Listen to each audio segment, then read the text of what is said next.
And we are live. Beautiful. Wonderful. Let me double check YouTube to make sure everything is in working order. Oh, excuse me. Okay. Yeah, seems to be good. Okay, now we just wait for the folks to show up. Which hopefully they do. Hey, we got Volks in here. You were the first person, buddy. Franklin Boogaloo. Reservist? Yeah, I don't know why I struggled with that one. Oh man, is that that Halo 5 emblem? The one that's animated with the stars in the sky? I remember that one. We got the Apocalyptic Fish, Gamer Ninja, definitely Peacock. Okay, you know what? That's a suspicious name. Okay, that sounds like somebody who's not a peacock, I'll be honest. Lockheed, Marilyn Lockheed. We got Jesse Torstenson, I think. How's your day going? My day's going pretty good. We got Gavin Cooper, Jules. Okay, I gotta stop her. This whole stream is just gonna be me listing people, which is probably doesn't like. Somebody would find that entertaining, but I would wager a majority of people don't. So,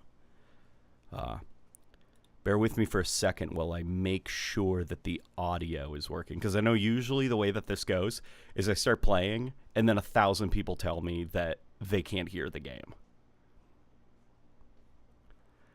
Okay. All right, it should be good now. Okay, the game audio should also be working. So I was one step ahead of you guys on this one. Yes. Yeah, okay. All right. Audio sounds great. Hey, don't question it. Sup, guys? My favorite piece of information given from that presentation was the multiple projects that were under development. Yeah, that wasn't in the announcement video, was it? But it was talked about after the fact. And that actually was pretty energizing to hear. Okay.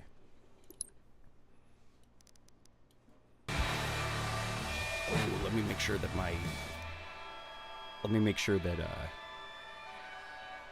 the audio is not too loud coming out of my monitor here. But I'm looking at the capture card and I don't see any in-game audio. So it's entirely possible that whatever I did not actually help. Okay. All right. We'll figure it out once we're in-game. ODST style. Hope you're having a good one. I am having a good one, Durandal. They mentioned it in the video once. Which warthog is your favorite? Oh man, my favorite warthog? In terms of balancing, probably the Halo 3 one, just because I like the fact that the health of the vehicle is tied to player health. So it's not constantly running dry on health. Let me rephrase that. It doesn't have a finite health pool. So you can, theoretically, if you're a good driver, keep that warthog up for a very long time. But in terms of just like the aesthetic and the feel of it, probably the Halo 2 one, to be honest. Something about the Halo 2 one just hits. Like the specific way that they compressed the audio for the chain gun turret, the feel of it as it bounces around. Let's check out the shop. This I like. Okay, guys. I think that for this event, they have unbundled, like, all of the stuff. So you can get, like, the big, give us your money edition bundle, or you can buy the items individually. At least that's what I gathered from the very, very, very quick moment that I checked. The quick moment that I checked out Halo Twitter and whatever, they were talking about. And look at some of these prices. This is like amazing. This is really $1. That's less than I would have suggested. Look at that. $1.50. $6 for a shoulder? Okay, maybe pushing it a little bit, but $1 for some knee pads. $1.50 for that. $8. Not bad. $6 for these, for the Halloween-themed weapon skins. You know, good stuff. I really like that. Look, that little grunt guy. He's $150. No, he's $1.50 as well. I don't know what happened over at 343. No, not 343. Halo Studios after the announcement, but I like what I'm seeing here. This is genuinely tempting, you know, looking at this.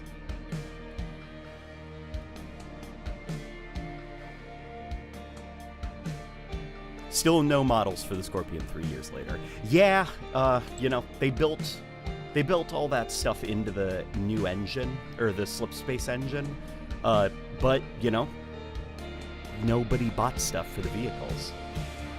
It's kind of like the AI, you know, how they put all this work into the personal AIs, but there wasn't a lot of enthusiasm around buying stuff for them and customizing them, so they just did nothing with them. Good, this is horrid. We shouldn't normalize this. We must earn what we get. I agree, but Halo Infinite, like, the ship has already sailed on that, buddy. We're looking at this within a bubble, you know? Like, that's not the business model that Halo Infinite decided to go for. We can get loud and angry if the next Halo game is announced to have the same business model. But for Halo Infinite, like, the goose is already cooked, you know?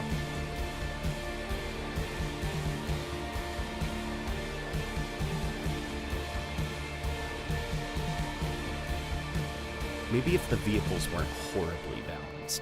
The vehicles in Halo Infinite aren't too terribly balanced. There's a couple of problematic stuff, and I don't quite know what you would do with them. Kind of like the Banshee. I don't know how you could fix the problem with the Banshees. Here, I'm going to get this, because this, back when it was, like, when the game launched, I really wanted that glove, but I would not pay money for it. And thankfully now it's here. That's a cool purple. Let's see what this is. You know what? It's a pattern. Which, there aren't a lot of patterns. Usually the skins are, like, solid colors, so I'll get that as well.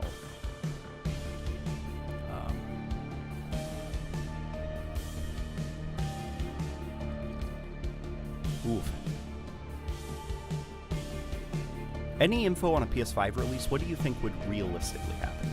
I'd imagine that we're probably not going to see MCC on the PS5, nor will we see Halo Infinite on the PS5. But it will probably be all Halo games from this date going forward will be released side and side on Xbox, PC, and PS5. Yeah, pretty decent refresh.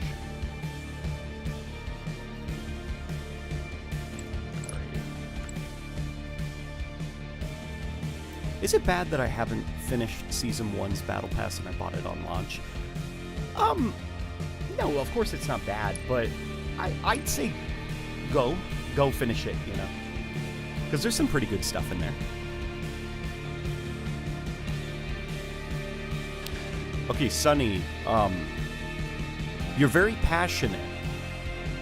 You got a lot of thoughts, a lot of passion. I think just for your sake, it would be healthy to put that passion into things that would make the world a better place, I guess. I guess, like, as far as, like, video games are concerned, it's like, dude, it's just a game. It's okay. But, I'm also rocking that, Combat Evolved Chief, just because the announcement got me really excited. Game volume is very loud. Oh, it is, isn't it? Okay. There we go. I lowered it. Okay. Hopefully that's okay now. Is the third-person mode added? No, that will be in November. But Survive the Dead is the current playlist. Let's check out the Halloween Battle Pass. Okay, so that's what you get for dropping the $5. Pestilence from Halo Reach. Let's see what this is. Okay, just some knee pads. Oof. Defibrillators to put on your Spartan's chest. A yucky Frankenstein coating. Some yucky Frankenstein shoulder pads, and then the Frankenstein helmet, which looks great. Yeah, it's you know, like a lot of these operation passes, nothing too, like, energizing or exciting, but it's fine.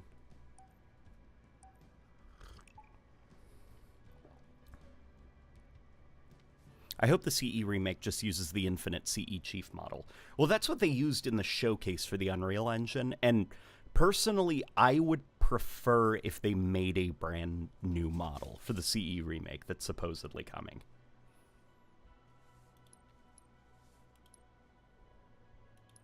That's not to say that the model that we have here is, like, bad looking by any means. It's just tailor it for the game, is what I'm trying to say. I think that there are some modifications you could make to the helmet that would make it more flattering in high definition, because that Combat Evolved Chief model, seeing it in that engine demo, it doesn't look flattering from all angles, only some angles. And that's not like a problem with, you know, Combat Evolved's Master Chief. That's actually just like a problem with polygon counts, you know?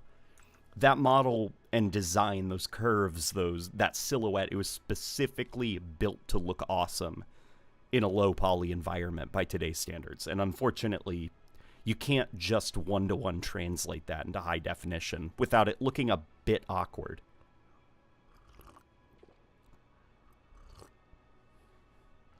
So you'd need to make some tactical modifications. Do you think we'll ever find out what the hell the Endless are? Of course. Of course. It just seems like for right now, we're going to have a bit of a divergent into the past. Divergence into the past. Okay, I need 200 points. Good luck. Wave start. Okay, wave one. Here we go. Oh god, they're... Oh god. Okay. I need to be careful. Ooh, I've got finite ammo too. I remember when this playlist was active, it was on Noctur and Toten. I think that map's also coming back. But also the pacing was just a smidge off. Which isn't necessarily a fault with the game design. It's you know, just... You know, it's Forge.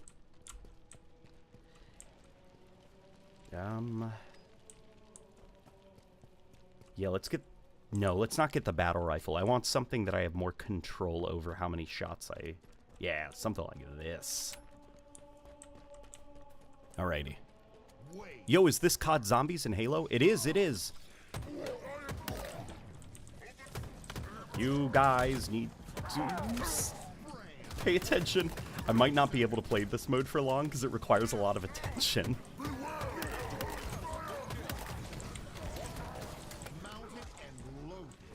Yeah, I'm not as chatty right now just because this mode, it requires that I focus. Lest I be overwhelmed by the undead. Which in this mode are being played very professionally by some banished elites. With energy swords. Number Company is no more. Circle Workshop. Yeah, dude, that was awesome. That was such a good, like that comment that you left has been in my head rent-free since reading it.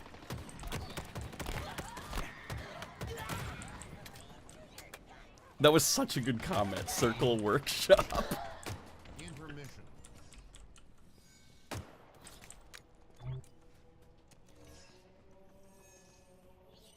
Halo Infinite went back to the formula. Literally calls a scopeless DMR the Bandit. Yeah, it is goofy that the Halo Reach DMR has been like renamed to the Bandit. But I also understand that the Bandit is not really supposed to feel like the Reach DMR, like in terms of its role and function. It's supposed to feel, you know, kind of unique. But in the case of the Bandit that has a scope on it, that is a DMR. That is a little bit silly. I think they could have just called it a DMR. But I also wonder if, like, you know, that scope, the magnification isn't quite as long. So there was, like, worry that if they gave it the Reach scope, people would assume it was meant to have range kind of like a battle rifle. And so there would be, like, a little bit of mechanical confusion, because the visual design of the gun doesn't match up with what it mechanically does. So that's what I think went into the naming it the Bandit. But, you know, if I was in charge, I would have just called it a DMR. What's your favorite ghost model? Oh, like Covenant Ghost? Or like supernatural spooky ghost? My favorite ghost model, though, from Halo is the Reach. The Halo Reach ghost. That is like the quintessential ghost to me. That being said, the Halo Wars 2 Banished Ghost goes pretty hard.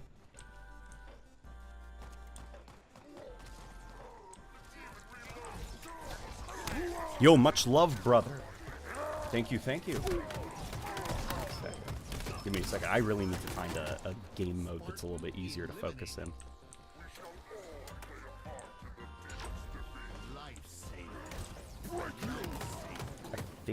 Did I revive him? It wants me to revive him, but he's not coming back?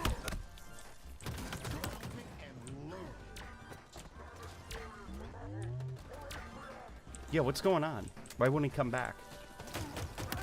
Is it a bug, or is he supposed to come back at the end of the round?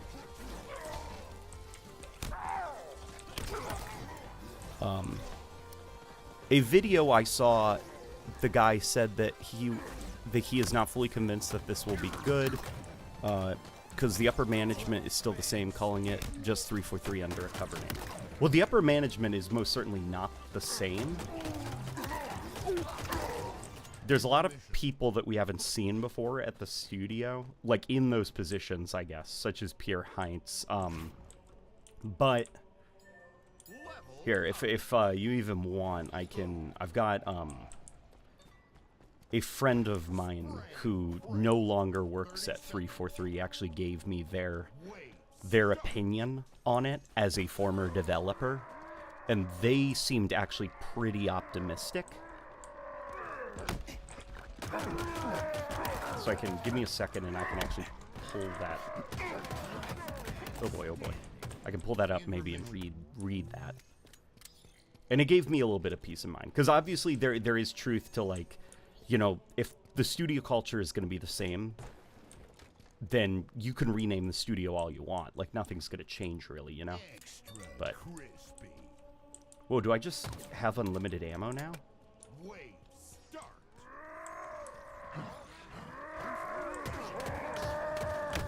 Oh god, oh god, oh god. Okay, I gotta get fast reload.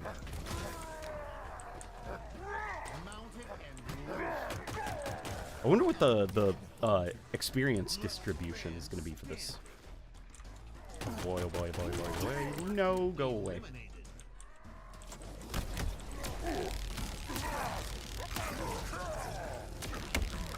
Oh gosh, this thing's terrible. Okay. Oh my god. Yep, there we go. That's me.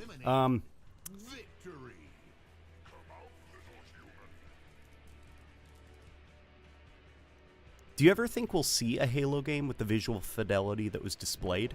No. No, no, no. And for good reason, by the way, because what was shown off in that demo is not playable like, at all. Like, that's not art direction that is meant for gameplay.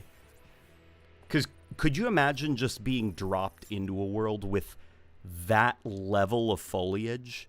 Just so much foliage that you can't see 5 feet in front of you. Grass so tall that it's, like, covering your vision.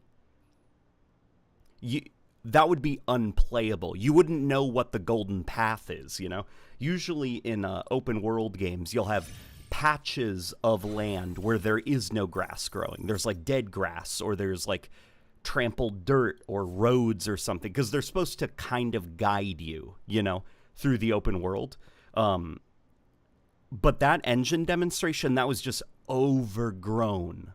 Like, it was meant to just kind of familiarize the teams with the Unreal Engine, show the kind of visual fidelity that can be achieved, but in terms of the actual, like, density of the visuals, it's not playable. It wouldn't make for a fun game. You'd get lost really easily, and you'd get overwhelmed by just how much stuff is on screen.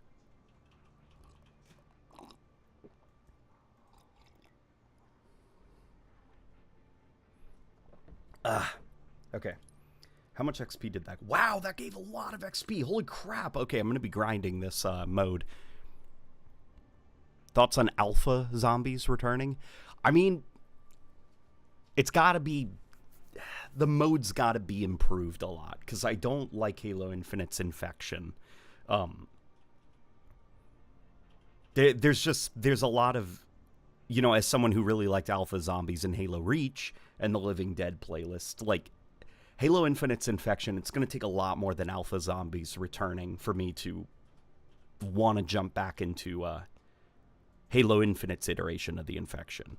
I've liked every single version of infection, minus Halo 2 Anniversaries, but that was more due to just like an uncreative implementation of the mode.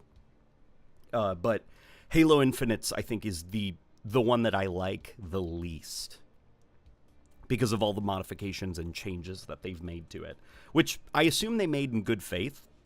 You know, they were hoping to improve it. I don't think it improves it. I think it makes it play a lot worse.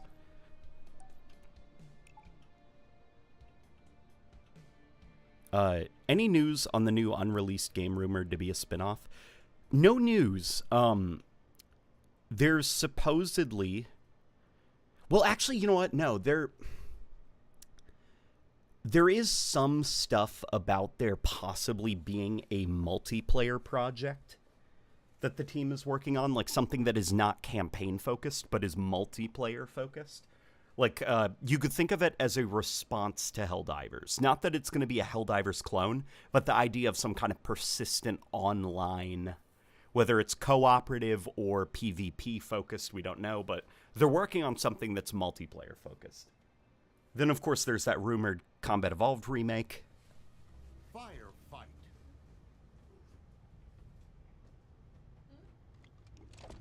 Just get my phone. Okay. Alrighty. Here we go. I just got my phone so that I could open Discord.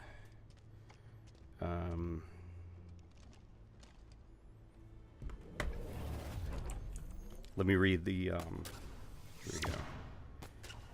From my perspective, the single biggest thing that held Infinite back was the slip space engine. All the issues with leadership, design, art, delays, and staffing could have been overcome if the engine just worked. For most of Slip Space's life cycle, it was just straight up broken, and once the core engineers left, there was just no way to do certain things. Halo Studios is making a point to not rely on contractors and heavily emphasize in-house employees. They're aware of how much the revolving door of contractors with proprietary knowledge hurt production. Now the knowledge is no longer proprietary, and there is no revolving door. Unreal Engine is a thing most developers are just familiar with in the offset, so new people coming into the studio will be able to quickly get to work and even provide innovative solutions to problems. So overall, optimistic about what the switch to Unreal Engine and the kind of like shift in studio culture and game development mentality is. That was his thoughts.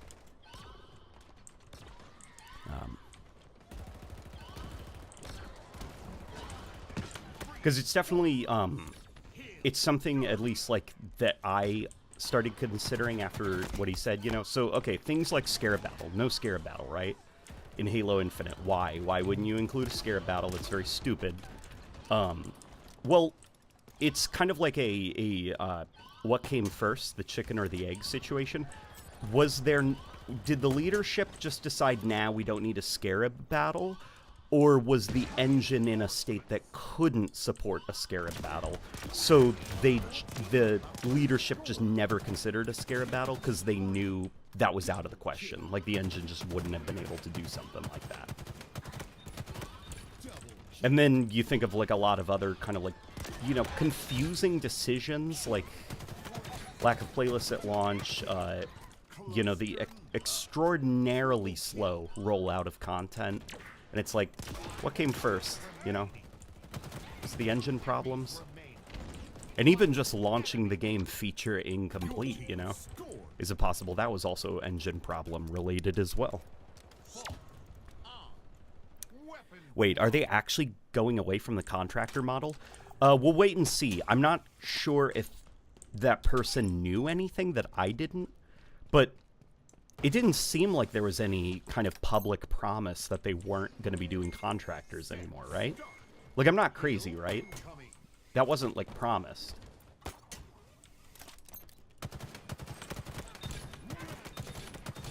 Double kill. Triple kill. Overkill. Kill tacular. Kill ready. Kill control.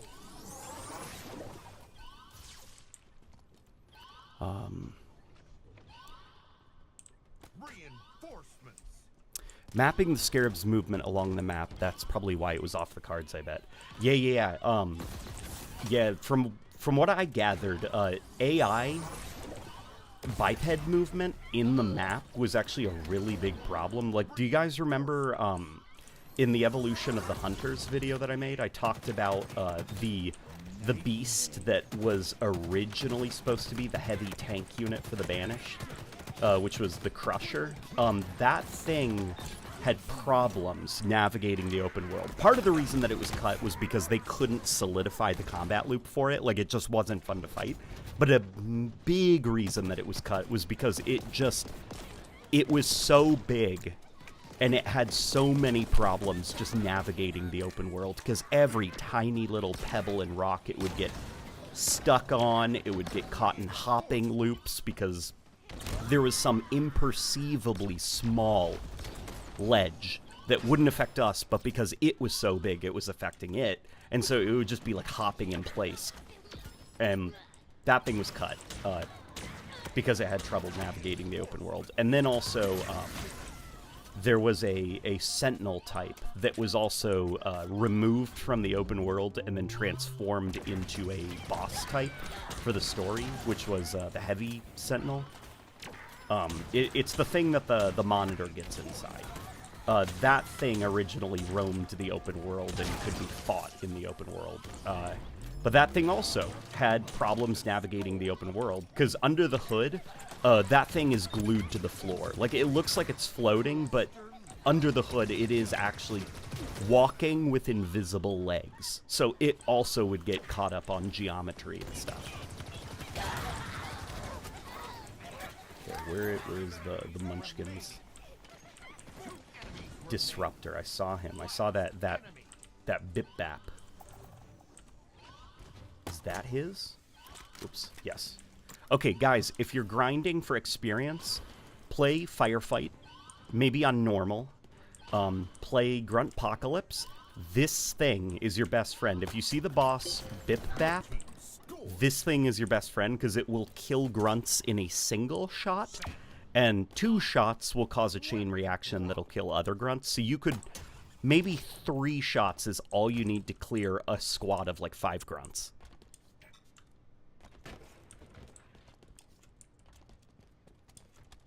Set start. Hill incoming. Regarding the level of visual fidelity we should expect, Chris Matthews, art director, said the Project Foundry is supposed to be representative of the final quality in terms of visuals.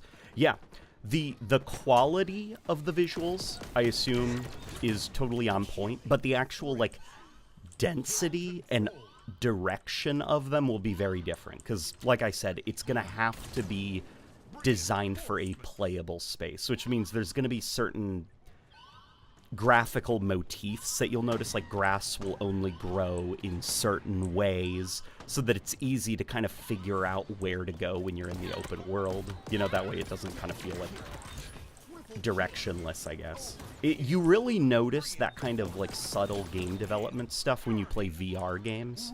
Like when I played Resident Evil. When I played Resident Evil 7 in VR, and you're kind of exploring outside of the house, you notice that the grass is placed in a very weird way, but it subtly directs you where you need to go. Like, you kind of just instinctively follow a path because of where the grass is placed and the direction it's growing in. And it's just those subtle things. It's kind of like, if you've ever stopped and just looked at video game doors, they're gigantic. They're comically big. And it's one of those design things where it's like, just trust the game developers. Players will notice if you do it in a more natural and organic way. Ironically, making freakishly large doors looks more natural in a game environment. Here, I need to find a better weapon. Yeah, I guess I'll take this. Actually, I should probably run up to the center. There's a Bip-Bap over there. I could probably restock with him, but what I will do instead is I will come over here, restock my Disruptor.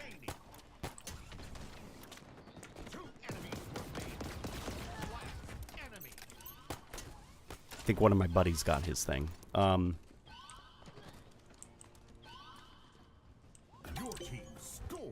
What are your thoughts on retiring the Chief? Completely unnecessary and very forced, in my opinion. It is like, but X amount of years have passed. You must put your main character into an ice box after a certain amount of years have passed. No. If Chief still works, Chief still works. And I think Chief still works. Those are my thoughts, at least. I like Master Chief, and I hope to see many more adventures with him. Now, Steve Downes, on the other hand, that's another thing entirely. Unfortunately, Steve Downes, he's like 74 now. And the death of James Earl Jones was incredibly sad. And that's a guy that I just assumed would be around forever. And now it's got me really scared about Steve Downes. Me to Halo Studios. This rebranding suits you, but it cannot hide that mark. Oh, for Halo, you remember that quote, right?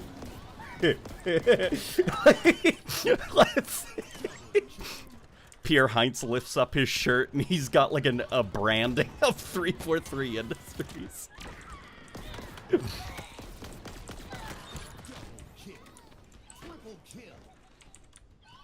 Let's hope it's an Arbiter situation, you know? Reborn with a new name. That's fucking awesome. That's the first time my wife laughed at a Halo quote. Because she got the context.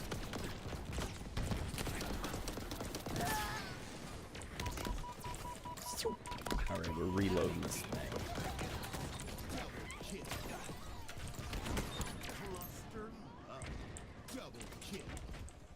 Alright, where are them grunts? Come here, Bip-Bap. Yeah, and Mr. Nowhere, it's good to see you, man. I always appreciate the donation. That's incredibly kind, incredibly generous of you, dude.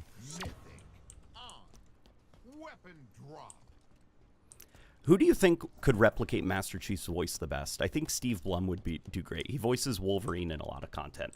Here's the thing about Steve Blum, though. He has such a specific voice. He sounds exactly the same in every single role that he's in because of how specific his voice is. And I don't The only voice where he sounded kind of different was Starscream, and that's because it was Steve Blum with a British accent. But I don't want Master Chief to just sound like Steve Blum, you know? Like, he's a great voice actor, but his voice is very distinct and unique to him. And I think it would be very distracting if Master Chief was recast with just Steve Blum. I don't know, man. It would, I would envy the, I would not want to be in the casting chair, you know, if, they ever did need to recast the Master Chief. Because it will be a hard search to find somebody. Oof. I don't think that they should recast the role when Steve Downes is gone. I would prefer that they recast the role. Because they're gonna use Master Chief. Like, Master Chief is too iconic of a character. But what's gonna have to happen is there is gonna have to be a very delicate passing of the torch to the new voice actor. And I do not want, like, a Disney Star Wars situation where it's just AI voices everywhere. I would prefer that, like, whoever the new voice actor for the Master Chief will be one day, I'd prefer that it's like a person.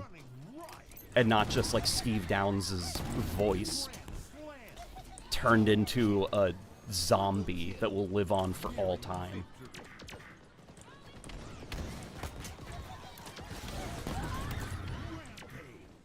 Because that's at least, like, respectable, you know? That somebody would be, it would be like a person who takes on the torch and honors Steve Downes by continuing his legacy and giving a new performance to the Master Chief's voice versus just zombie Steve Downes post-mortem. Flawless victory.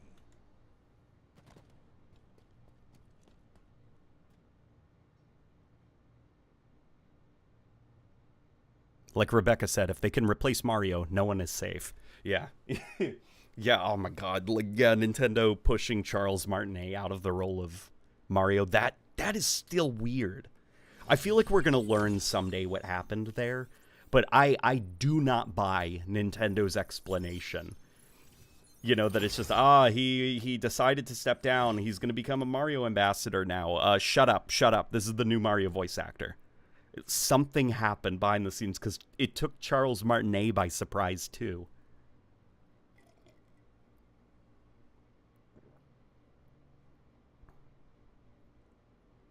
Was Halo ever a graphical showcase? Halo 1 was. Halo 1 was definitely a graphical showcase. Like, not just the use of bump maps back in the day, but there was also a lot of really impressive stuff that it was doing. Like, the seamless transition from indoor cold environments to just outdoors in the sun with light rays shining through the trees. You got to think about, like, Half-Life and stuff like that, where you would hit areas where there would actually be, like, a loading wall. Like, you could not advance until that loading wall was finished. And there would just be, you could feel the seams. Nothing was quite as seamless as Halo 1 back in the day, in terms of, you know, transitioning from outdoor to inside. In first-person shooters, I should clarify. So, yeah, I would absolutely call Halo 1 a graphical showpiece. After that, I think Halo became more of a presentation showpiece. Like, every Halo game after Halo 1, I don't think ever blew the doors off of the gaming industry, but they always were very, very cleverly, artistically designed to distract you from that fact, you know? Like, Halo 3 is a really good-looking game, but just look at Johnson. Look at the hand models of the Marines. It's not a great-looking game, but that excellent HDR implementation, the lighting, the bloom, the colors, the art direction, all of that was really good at what is going on.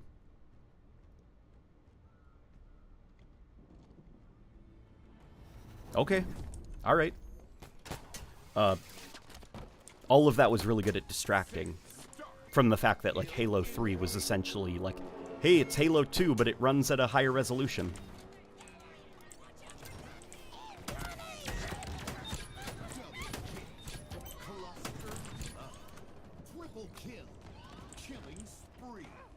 I think outlines are here to stay, Rusty. I prefer not. Yeah, outlines are probably here to stay. But, you know, people seem to like them. It's really just the core Halo community that seems to not like them. But for the most part, I think most, you know. I saw something that was actually kind of wild that I'd love to hear you guys' thoughts on. There was a comment on the announcement. By the way, okay, first up, the third-person mode, that is freaking awesome. Because my wife, she, you know, gets motion sick. She likes to play on her Steam Deck. And first-person games are hard to play on the Steam Deck. So I am super... She has made me appreciate things that I used to not care too much about and even actively dislike. So, like, the outline system. It helped her get good at Halo Infinite. Whereas the older Halo titles, she probably would have never been able to actually find other players. And because of those outlines, you know, she eventually started to develop proper muscle memory for seeking, or, you know, muscle memory in her eyes? I don't know. For being able to seek out enemy players on a map. That was a skill set she had to teach herself because she doesn't play multiplayer games. You know, she loves the single-player adventure. So, outlines I actually appreciate because of that now. But, you know, in the third-person mode, I'm really excited to see how she adapts to it, how she feels about it. But I saw some comments on the announcement of the third-person mode, which was like, finally, now there's a reason to customize your Spartan. And that was a weird comment to me. What do you guys think about that? I don't think I agree with that logic that there was never a point to customization without a third-person mode. Random question, what is your overall opinion on fantasy? I'm personally not a fan outside of Elder Scrolls and Lord of the Rings. I'm not a fan of the aesthetic or atmosphere compared to sci-fi entries. I steer more towards science fiction myself. But fantasy, I think it needs like a really fun pitch to get me into fantasy. It can't just be like, okay, this is going to sound bonkers me saying this, the Dark Souls aesthetic, where it's just like castles and knights and swords and dragon. Like, it puts me to sleep. So you got to do something incredibly unique. And usually games like the Legend of Zelda series, they always figure out how to make fantasy environments unique and interesting. Whereas Elden Ring, unfortunately, I really kind of struggle to get into.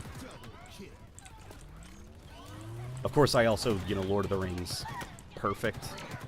But also, I feel like Lord of the Rings is almost like the quintessential fantasy series.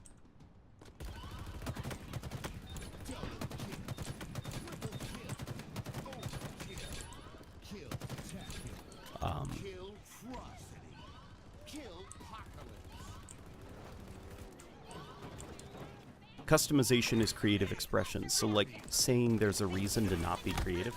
Yeah, it was just like that comment I said something was living rent-free earlier. That has also been living rent-free in my head. It was like the strangest. I don't know. It just didn't make sense to me, I guess. I could not empathize with that justification. Or that reasoning. You know, finally, now that there's a third-person mode, there is a point to customizing.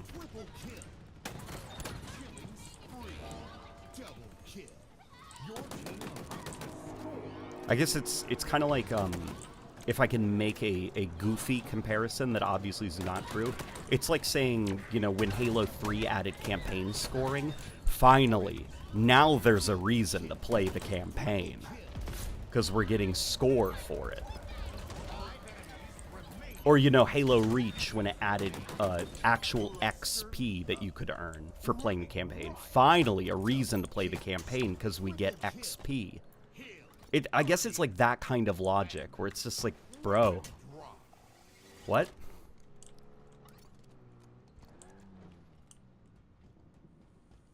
The Workle Circ Shop. Yes, the Circle Workshop comments.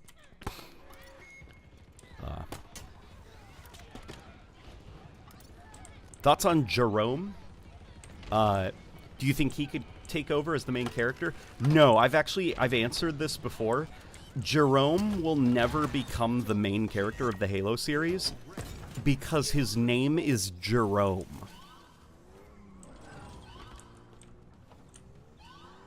It's like when people say, like, what about you know, Fred from Blue Team? It's like, no, because his name is Fred.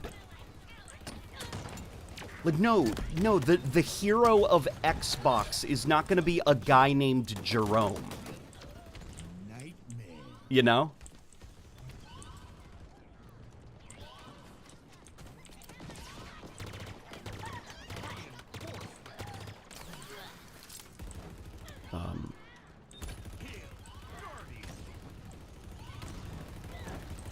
It's not wrong, but not entirely right. Other people could see my drip, so who cares if I don't? I like to flex. Also, it's like...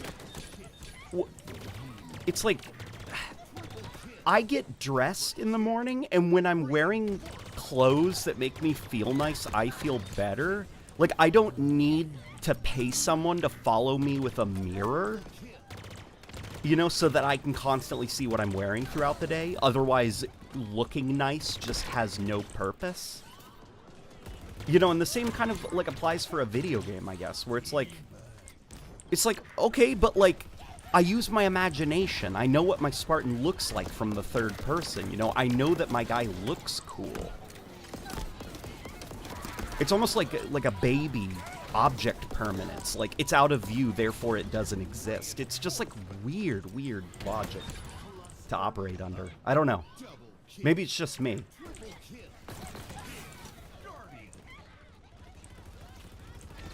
The names of Metal Gear's leads are David, Jack, and John, but we know them as Snake, Raiden, and Big Boss. Yeah, but Jerome is known as Jerome. Unless Jerome is given the name Master Chief, he's gonna stay as not being the main character, ever, you know?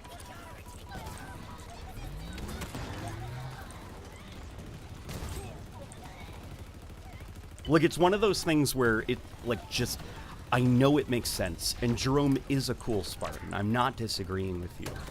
But if I were to go into a boardroom with, like, marketing is there, Xbox executives are there, and they're waiting to sign off on a check so that I can make the next Halo game, and I tell them, this will be a smart branding choice. That Master Chief guy... This guy, and I'm going to pull up an Xbox console, and you're going to see Master Chief on the face of it. That guy, we don't need him anymore. The hero of Halo going forward will be this guy named Jerome. Jerome will be on the Xbox. When you talk about consoles, you will say the next epic chapter in the Jerome story. I'd be laughed out of the room, you know? It's one of those things where it makes sense to us as Halo fans, but also for branding purposes, making a dude named Jerome the main character of Halo instead of the Master Chief, it's like brand suicide.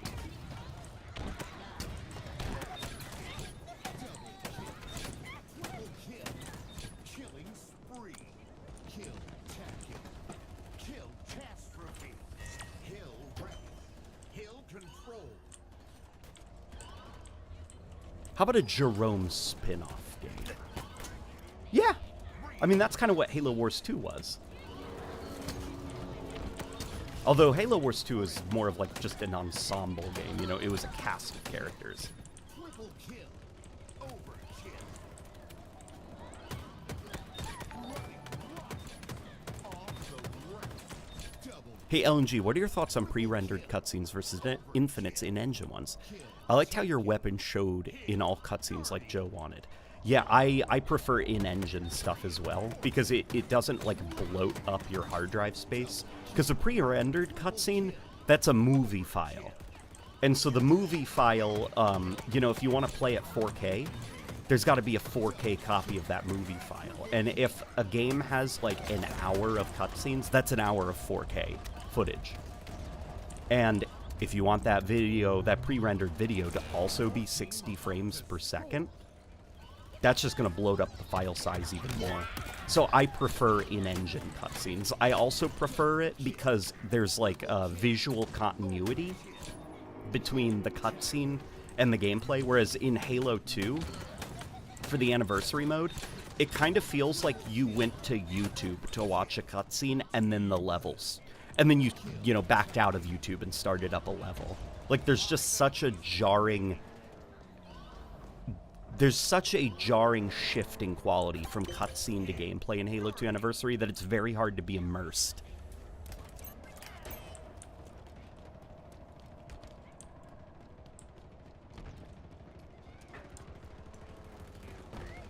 Master Chief is literally named John. Yeah, but the John name came way later. You know, it's like, here's our character, the Master Chief. What should his real name be? I don't know, John or something. Like, Master Chief was the priority. Whereas Jerome, he's been established as Jerome, you know? It's the problem also with, like, Locke, you know, as a character, when they tried to kind of, like, create a new main character for the Halo series, which... It was, the comparison was actually the difference between Kirk and Picard in Star Trek. Where it's kind of like, you know, you got like a new captain. You got Captain Picard now. And now fans debate which one they prefer, Captain Kirk or Captain Picard. And 343 was hoping to do something like that with Agent Locke. But it's like, you gave him like a name instead of an iconic badass title.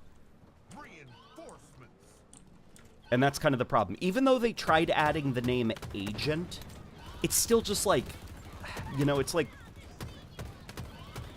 Baker Joe Smith or something, where it's just like a title and then his name. That is not as iconic as something just badass where you don't even need a name. He's just the Master Chief.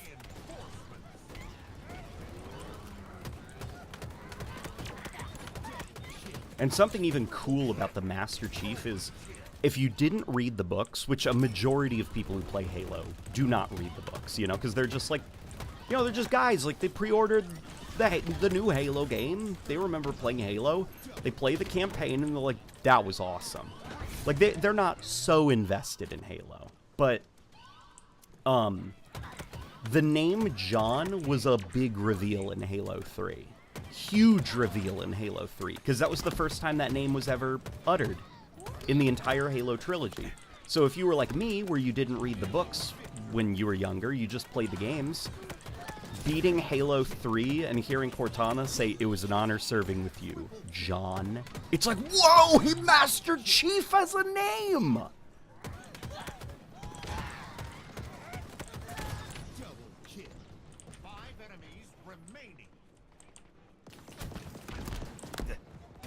Boy, I could listen to you talk about and explain Halo all night. I don't think there's many who understand Halo quite like you do, LNG. Much love.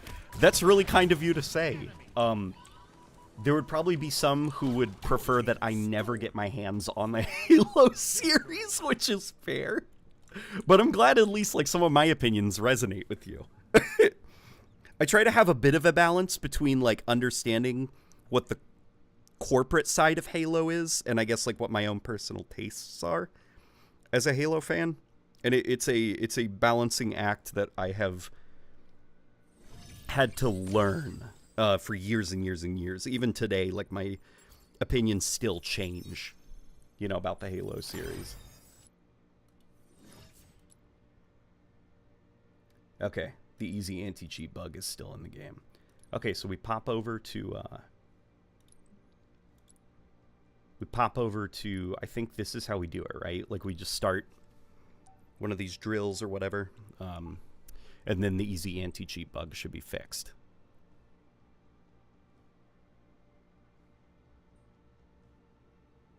What if they called Lock Commander Espionage? That would be a worse decision than calling him Jameson.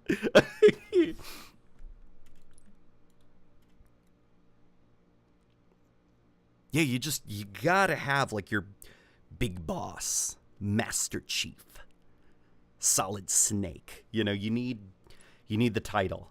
Your guy can't just be called Jerome or John, because that's very boring. And same goes for Agent Locke or something. Like, even Arbiter. You think of Arbiter? He's not Thelvadamy. Nobody knows him by that. Most people just call him the Arbiter because that's badass sounding. It's the title.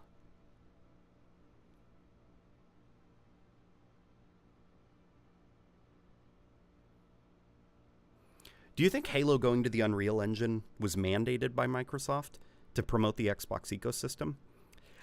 I'm pretty sure it was Pierre Heinz and, you know, other new hirees and stuff basically coming in and evaluating and investigating the issues that 343 has had as a company over the years.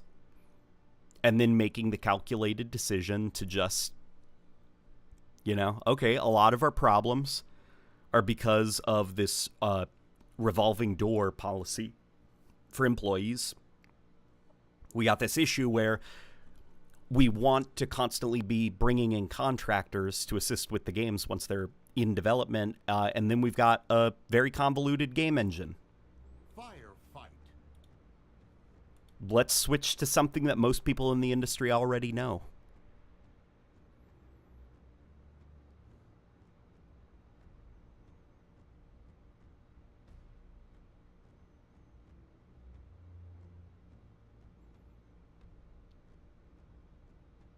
What if the next guy in line for the Banished is named Grand High War Master Mario? That would be pretty silly. But the Brutes, I think that the reason the Brutes, you can get away with some of those names is because the Brute names are badass and they roll off the tongue really well. Like, the elite names are very alien and weird sounding. And because of that, I don't think that they're as solid. Like, Jaga Erdomni? That sounds like I got something caught in my throat, you know? Like, it's not good as an iconic name for a villain. So I try, whenever I talk about that character, I try to just call him the Blade Master. Because I want that to stick. Because I think that is a little bit more badass sounding than just, oh no, it's Jaga. You know? Tartarus, that is really badass sounding. And that works. It's a linguist could probably explain why a lot of the, you know, Atriox, Tartarus, Escherum, like why those brute names have such power to them that, like, Let Volaire, Jaga Erdomni, why those just, like, don't hit, you know?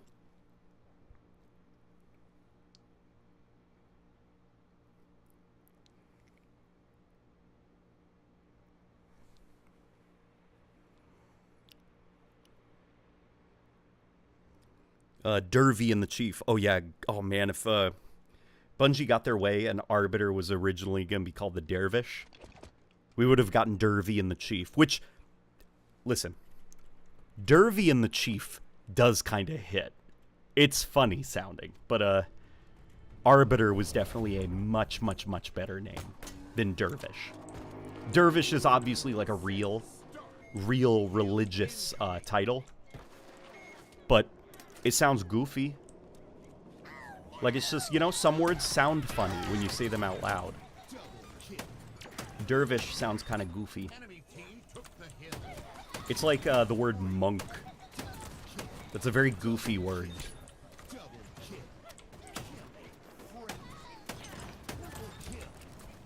Or governor. That's another word that just... It sounds silly when you say it out loud. It's a funny sounding combination of sounds.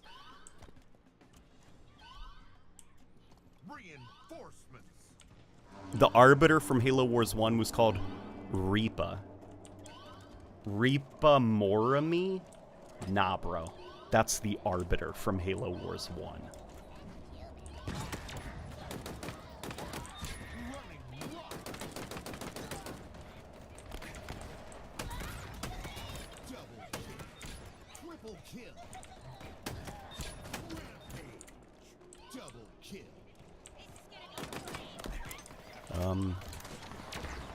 The Derviter. Monkey. Yeah, maybe that's why monk is such a goofy sounding word, because it is just one sound away from being monkey.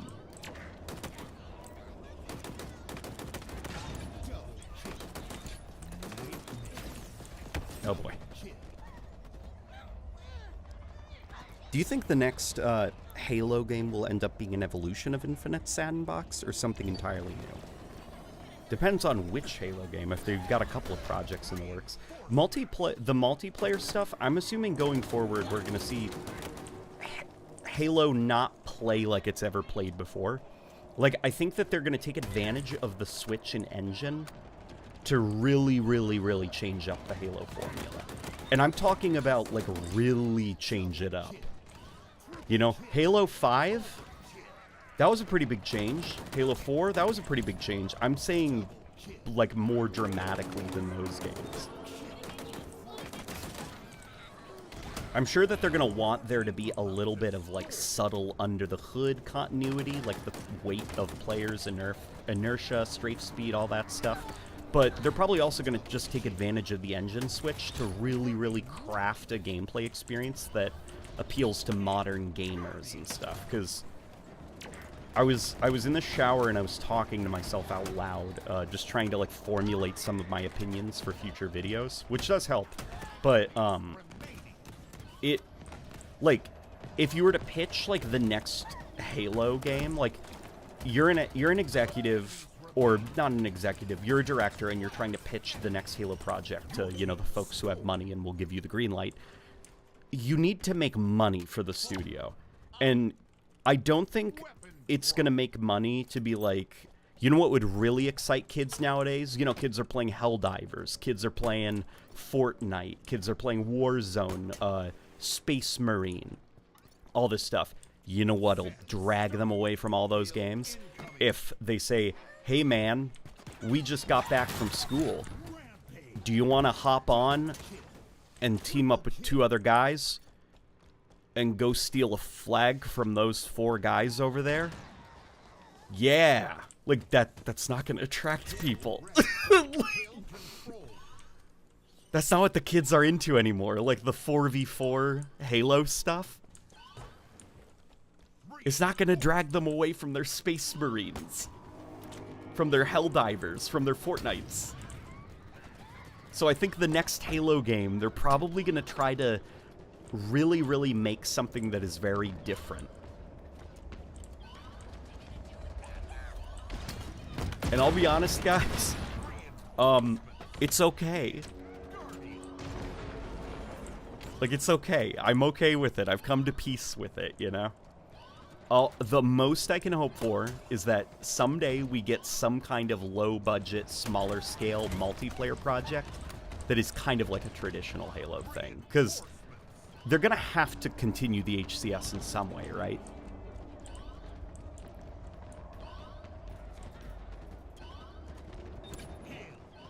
Hey man, want to go home and grab some oddballs? Yeah, it's like...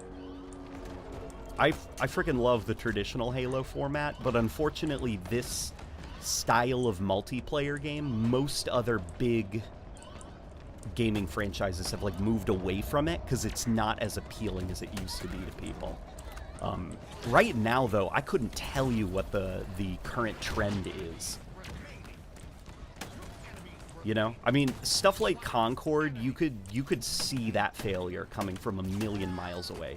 But part of the reason that Concord failed wasn't just because of how, like, just alienating its whole vibe was. It was also the style of game is just insanely boring and uninteresting. You know, again, hey man, you want to go home and pick our favorite Concord and then go fight a team of 5 other Concords? Kids want something crazier like Space Marine. Where it's like, hey, you want to get swarmed by like 10,000 entities on screen at any given time? Or Helldivers, where it's like, you wanna drop from orbit and fight through a giant bug-infested cave and grab a thing and then bail before they kill us? Reinforcements.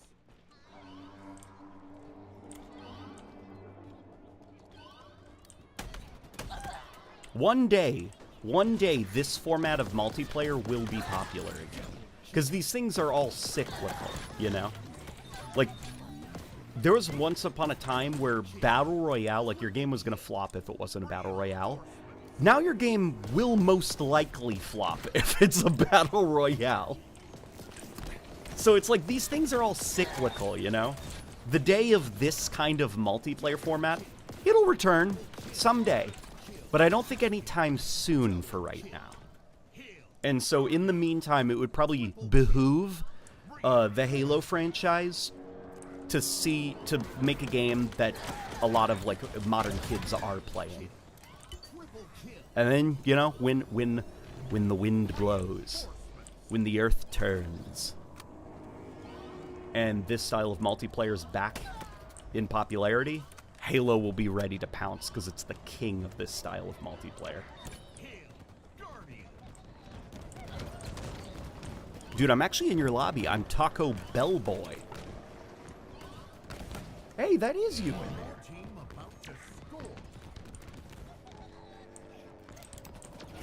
If only we got a Pacific Rim sequel. Yeah, it's a real big pity that they never made a sequel to Pacific Rim. That was a really good movie. Real story, my wife and I, we tried watching the sequel to Pacific Rim. It was like 3 sentences in. Like, of characters just opening their mouths for the first time and speaking. It took about 3 sentences before we were like, we can't do this. Like, we didn't give the movie a chance. Which was probably smart, because apparently that movie's not very good, but it took us 3 sentences to lose interest. Now we're currently binging, what is it? Tamagotchi Friends? Oh, sorry. Dreamtown. Tamagotchi Dreamtown English dub. That's currently what we're grinding. There is a... My wife, guys, like Halo, Sonic, that's my jam, you know? I grew up with that stuff. She grew up with Tamagotchi. So we found an 8-hour compilation of every single episode from the Canadian dub of the Tamagotchi show. And the voice acting is, like, I'm not going to say bad because that's mean. It's unusual in how, like, unpolished it is. To the point that I don't think there even was voice directing. But that's what makes it very compelling of a show. And Tamagotchi Dream Friends, most of the voice cast, or Dreamtown, most of the voice cast is like the Pokemon voice actors, and it seems like they have like really, really high production value for their voice directions, and I'm like, this is shit. They sound like they know what they're saying.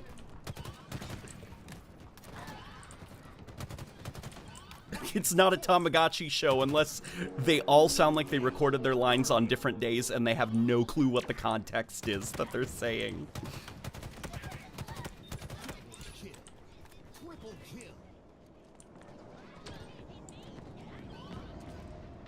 Sounds very cool, that show. Oh, Transformers 1 bombed at the box office? Yeah, my wife just said, oops, we forgot to watch it. A lot of people probably felt that, but I'll be honest. I think Transformers is in trouble. Like, the live-action stuff. I just think people got so exhausted by, like, the Michael Bay stupidity that, like, just Transformers, whether it's live... Like, just, if a Transformers movie is in the theaters, people are gonna stay away. Like, they get it. There's a giant red guy, and he's gonna turn into a truck.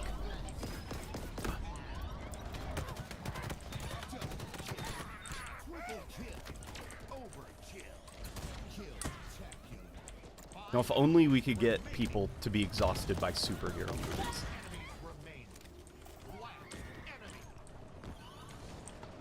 Your team scored. Mythic. I wonder if that one elite from Halo 5 ever asked out Palmer. I don't think about that elite too much. I'll be honest. Transformers 1 was horrendously advertised. Was it? I feel like it was plenty advertised. I just think the problem was, like, general audiences didn't really care for a animated movie about the origins of Optimus Prime. Because, like... So, okay. The Michael Bay Transformers movies are obnoxious. Now that we got that out of the way... The appeal, I think, the perfect storm that made the Michael Bay Transformers movies work in drawing people in, I think it's because they appealed to a wide number of people. There was, like, military propaganda, you know, so, like, military families are going to go see the movie because all those Michael Bay movies made the U.S. military look noble and heroic and awesome and badass. So that's one audience. The other audience are folks that like disaster movies. Because, like, the Transformers were treated like Godzilla or something, you know? Like the do-do-do-do-do-do-do, and then dee-dee-dee-dee-dee-dee-dee, you know, White House, USA. Like, Mr. President, there's been a transmission from the moon.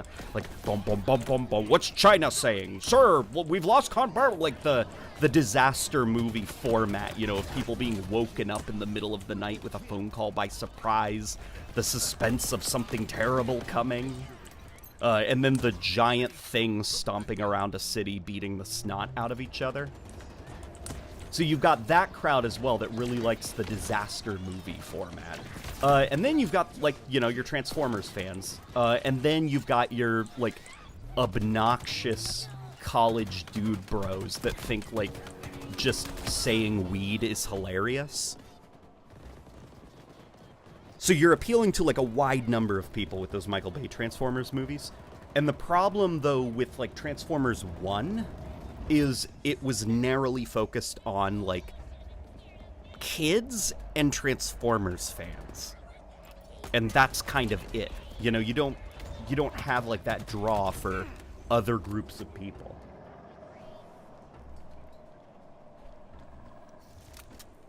Those are my thoughts, at least, on why Transformers 1 flopped.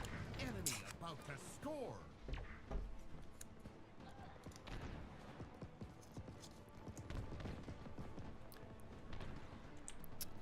Four-quadrant popcorn movie. Yeah, it's like a popcorn movie that is strategically attacking like 4 to 5 different demographics and mashing them all together in an obnoxious, loud movie where robots punch the snot out of each other.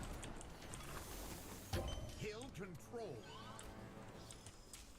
You know, and after a while, like, the studio of just, you know, hearing criticism from people of, like, hey, maybe you could, like, you know, treat your actors better, specifically the female ones.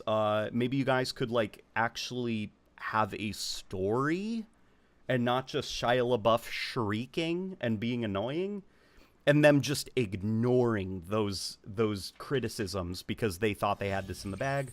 Well, now they've, you know, the Transformers movie franchise is, like, out of steam, unfortunately, and no amount of goodwill from movies like Bumblebee or Transformers Rise of the Beasts is going to be able to get people to come back.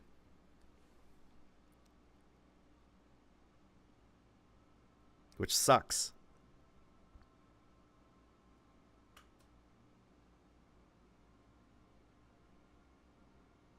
Transformers 1 is worth watching in the theater. Yeah, I'm going to have to go see Transformers 1 in the theater. With the wife, hopefully.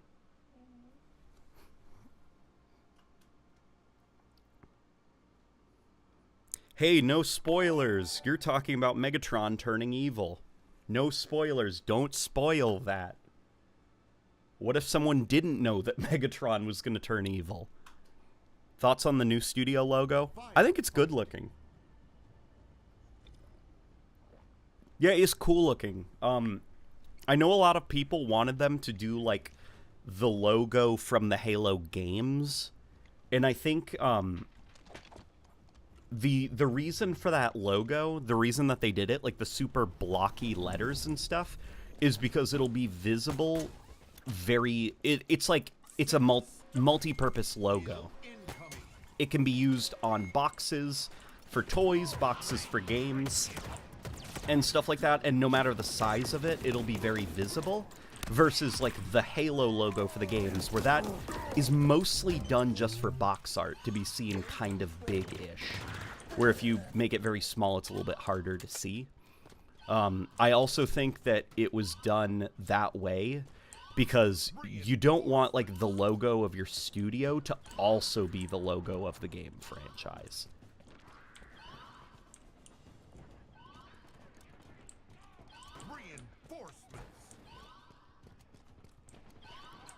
Those are my thoughts, at least, on that. You know, so it's like there's Halo the property, and then Halo Studios, the company that works on the property. And Halo Studios has a different logo. And that's basically the reasoning behind it. And I also think it's kind of cool that the design motif of the A and the L in Halo, it's supposed to kind of subtly look like a beam tower. Like those Forerunner beam towers.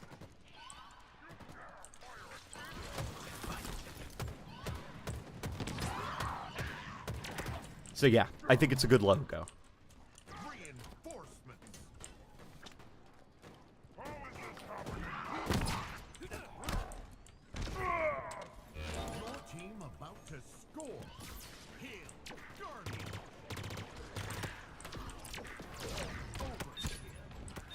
There's always people playing Firefight in the North American servers.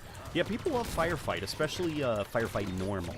It's a little bit harder to find Firefight Legendary, but you can find it if you keep searching. Rampage. Your team scored. Weapon drop.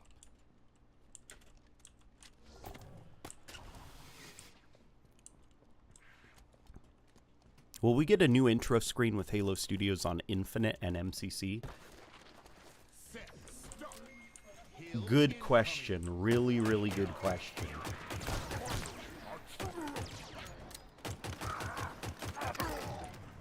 For MCC?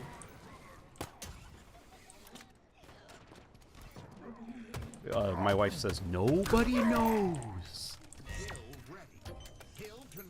Which we love telling each other when we urgently, desperately need something. It'll be like, babe, quick, I need, like, where do I put my phone? I'm expecting a call. And she'll just be like, nobody knows. And then pretend like she's not going to help me look for it. And I'm like, please take me seriously. Like, I need to find my phone. Nobody knows.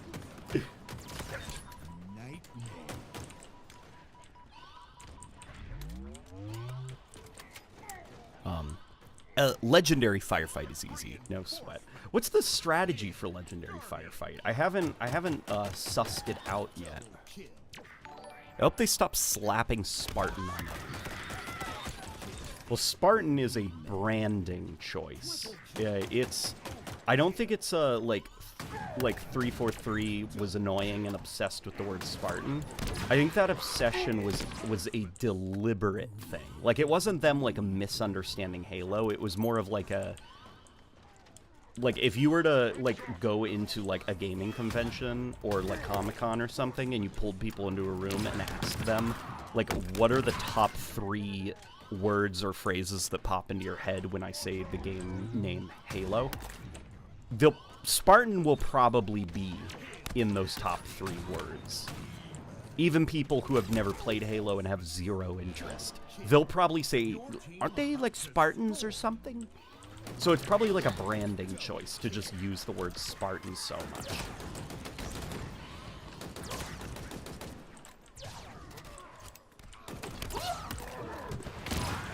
Which, you know, that's its own thing, maybe, that, like, is kind of like a criticism of the Halo brand, that it's gotten to that point where it's kind of like a... It's almost like survival mechanism, or like a, you know, just survival instincts kicking in, and the brand is huddling around a few key words to keep itself alive, one of them being Spartan. Whereas before, you could have, like, fully fledged ODST-focused spin-off games. But I hope Halo, you know, this focus on, like, more diverse Halo projects going forward, I hope it means that we'll, you know, maybe see some Halo projects that aren't all about Spartans. Are they ever going to add new weapons to Halo Infinite? Before, I would have said absolutely not, but some of the prominent leakers, Bathrobe, Spartan, and Serasia, which are, I think, like, if you want to follow Halo leaks, follow those 2. They are the ones to follow. They seem to believe that we're going to be seeing new weapons actually added to the game.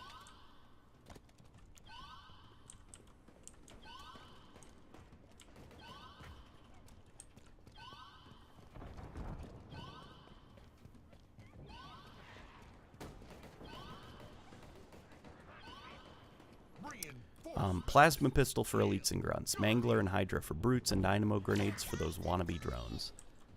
What is this about? I feel like I'm missing some context. I don't think elites can hold plasma pistols in Halo Infinite.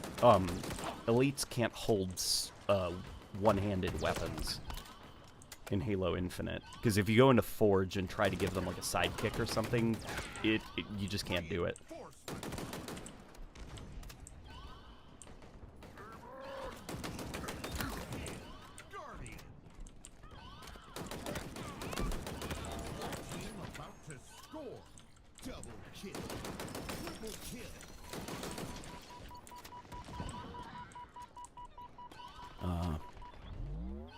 Have you or will you try the Wendy's Krabby Patty?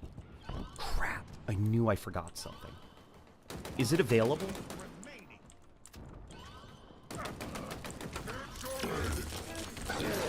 Is it still available? How is it?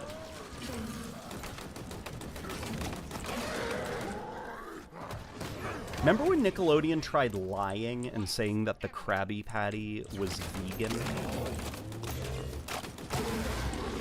They said the secret ingredient was kelp. Like, that it wasn't, like, some kind of beef, or, like, you know, it's SpongeBob, so it'll be sea beef. Came out today, gotcha. Well, how is it? Robbins wants to ask, do you wear wigs? To which I'll say no, and then you say, will you wear wigs? Vin will you wear wigs?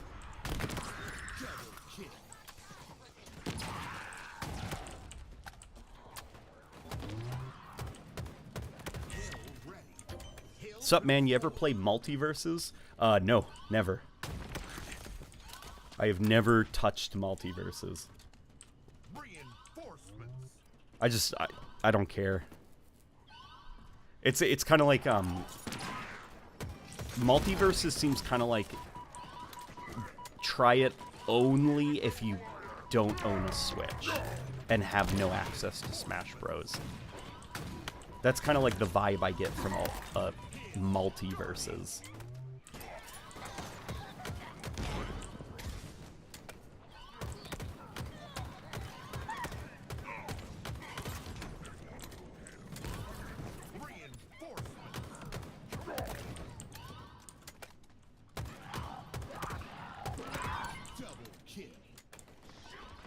The Krabby Patty in SpongeBob itself is actually made of crab.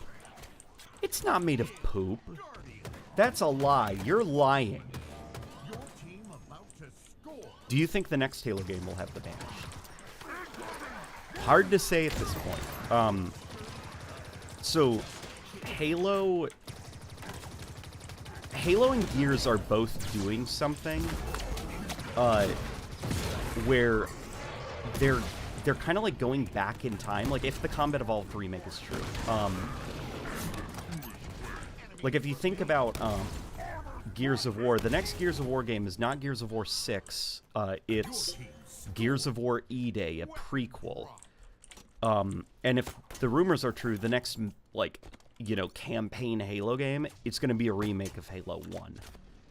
So it's like, for some reason, a lot of Xbox studios now seem to be doing remakes or prequels that take things way back and, like, reintroduce people to the brands. So, like, you know, I'm not going to say never. Like, I'm sure the Banished are still going to be a thing going forward. But for the time being, I wonder if the focus is going to be on, like, you know, PlayStation players will be playing Halo for the first time, catching them up to speed on the story of Halo.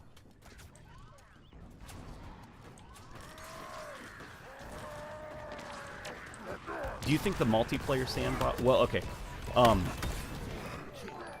you think the multiplayer sandbox of the Halo CE remake is going to be like... Well, here's the thing. The rumors are the CE remake is not going to have multiplayer. It's going to be a campaign remake. Havoc announced months ago that it's compatible with Unreal Engine 5. Now, after one of their partners asked them to get it to work. Do you think it was Microsoft? Maybe. But also... Maybe, possibly. I don't know. It's hard to say. But also, I think that a large part of Halo's physics are not just Havoc. I'm not... Somebody could probably correct me. I might be wrong. I don't think Halo has used Havoc since Reach. I could be wrong, though. Killing spree. Reinforcement. Maybe if someone could correct me on that.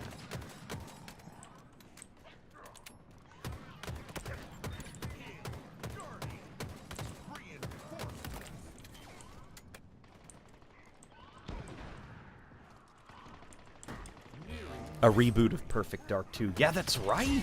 A reboot of Perfect Dark. I mean, in Perfect Dark's case, that's just because there hasn't been, like, a Perfect Dark game in, like, 2 decades. So it's like, at that point, you're not going to make, like, the next Perfect Dark game years afterwards and multiple generations of the human race later, you know? Enemy team took the hill. My Halo 5 box has Havoc on it. Okay. Okay. Then I guess that confirms that.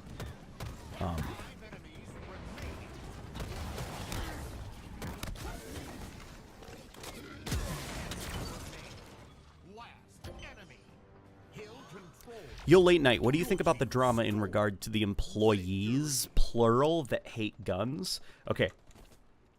The employee, singular. And that person was a producer. So they don't...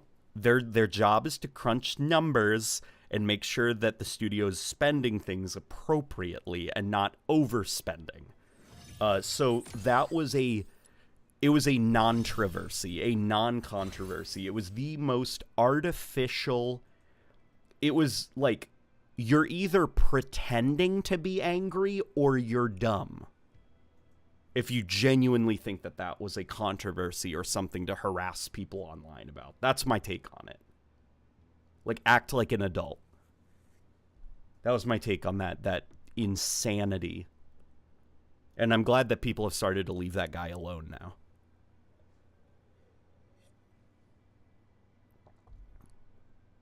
The audio is kind of loud compared to your voice at times. Okay, let me turn down the game volume then a little bit.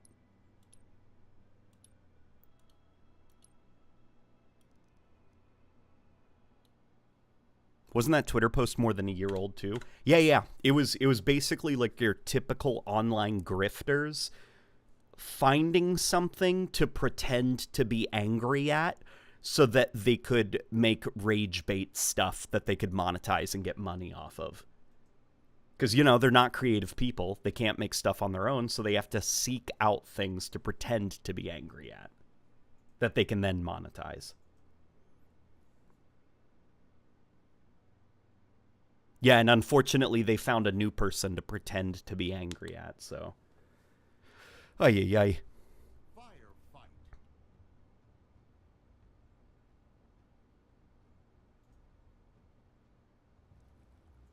No MP at all is a deal breaker. Remaking Combat Evolved with no MP twice is a very baffling thing. Well, in Halo Combat Evolved Anniversary's case, totally agree.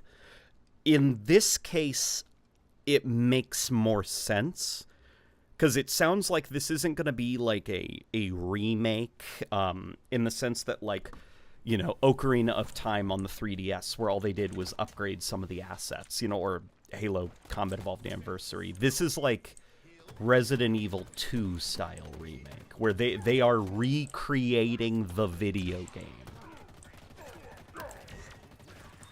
They are rebuilding it.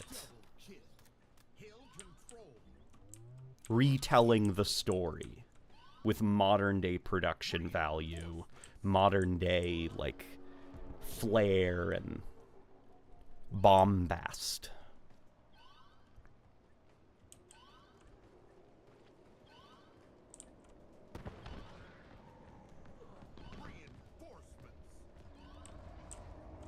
Late night, doesn't a producer do this, manage employees creating video games, play an executive role during each development phase, and ensure the quality and the timelines that the teams are working on?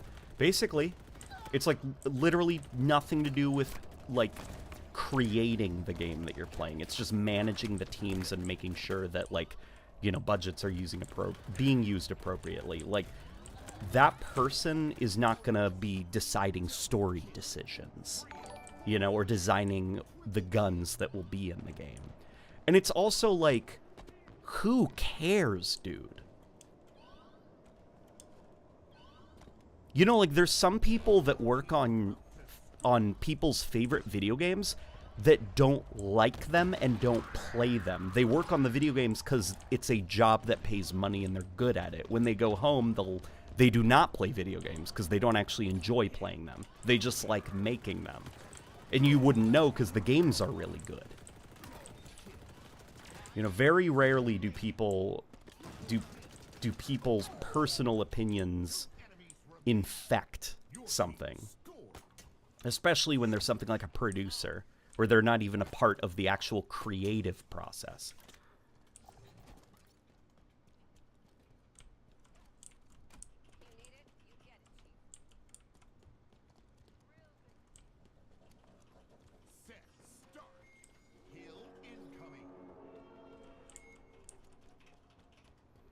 If the CE remake has ADS, Favin will lose it. I don't think Favin's going to lose it. I think Favin has, like, resigned. You know, he's kind of, like, given up, like, the fight. He understands that Halo's moving in a direction that he would not take the franchise in. And that's also kind of, like, the position I'm in now. So it's like, have at it, Haas. Add Prone to the Combat Evolved remake. See what I care. I don't think they're going to add Prone. That, like, just to clarify.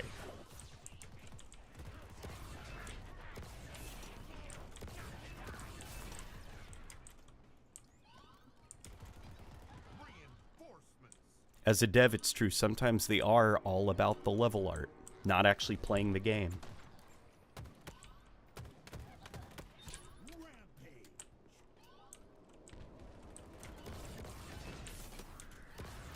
Yeah, that's like, you know Lorraine McLeese?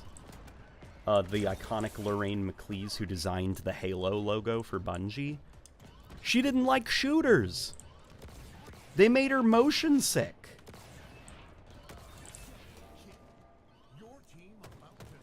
And she designed the badass Halo logo and some of the most iconic Halo artwork that most people incorrectly attribute to Isaac Hannaford. It was actually done by her.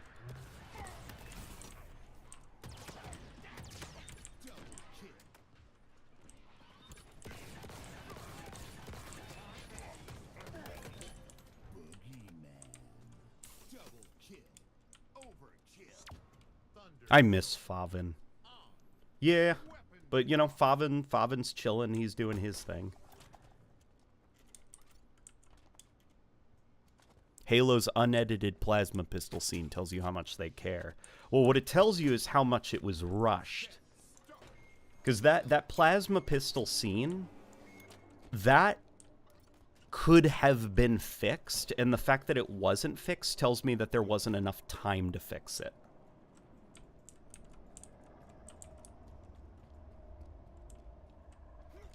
It's not a matter of, like, we don't care, we hate Halo. Leave in the unedited plasma pistol. It'll make the fans angry. It's just a matter of, like, in the rush to get the first episode edited and completed and ready for broadcast, that slipped through the cracks somehow.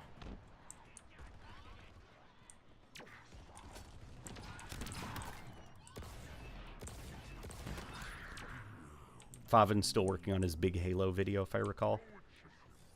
Favin's got a lot more, maybe it doesn't affect him as much, but I feel like the constant, like, criticizing the direction of Halo. Like, I want Halo to be, like, a perfect little time capsule, you know? I wish that Halo's gameplay, core player gameplay, could return to the Bungie era, where it is like any innovation or change the sequel brings, it's via an external piece of sandbox equipment. Like, Halo Reach introduced Sprint through an armor ability, and you can only do it if you have that armor ability. If you remove armor abilities from the player, it still kind of plays like all the Halo games have, dating back to Halo 1. But I am not gonna, like, stress about the fact that that's clearly not what Halo wants to be anymore. Halo wants to change its core gameplay, it wants to experiment with things, try new things. And it's like, you know what? I could be mad, or I could just be like, okay, I still like Halo, it's alright.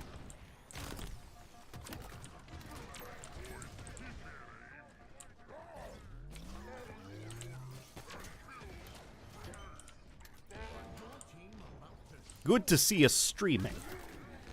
It's a good to be streaming. Raz Button has a series where he lets his wife play things, and it's interesting to see how games are to a perspective of someone who doesn't play games at all. Oh, yeah. There's so many, like, little things that we take for granted as players, and it's not until you see someone who is unfamiliar with games when you realize, holy crap.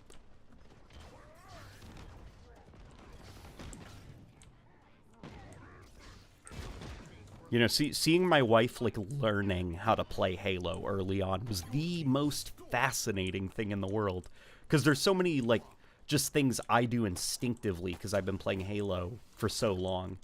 And then seeing her, who was very unfamiliar with Halo, and all the little things that she also had to learn to, like, look out for. It was a very humbling experience. And it made me not take for granted tutorializing certain gameplay mechanics, or maybe making things a little bit more streamlined. You know, like the picking up ammo on plasma weapons. I used to not like that in Halo Infinite, because I liked the scavenger hunt after a fight was over, of trying to hunt to see which of the fallen plasma weapons from the Covenant had the most amount of ammo, and then picking that up. But with her, it's like, that shit is so unnecessary for somebody who's never played a shooter before. Like, just simplify it.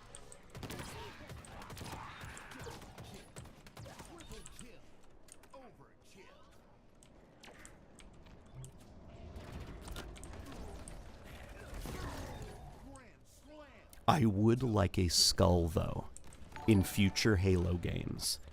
that disables the player's ability to just pick up plasma ammo. That would be the compromise I would reach. Make it a skull.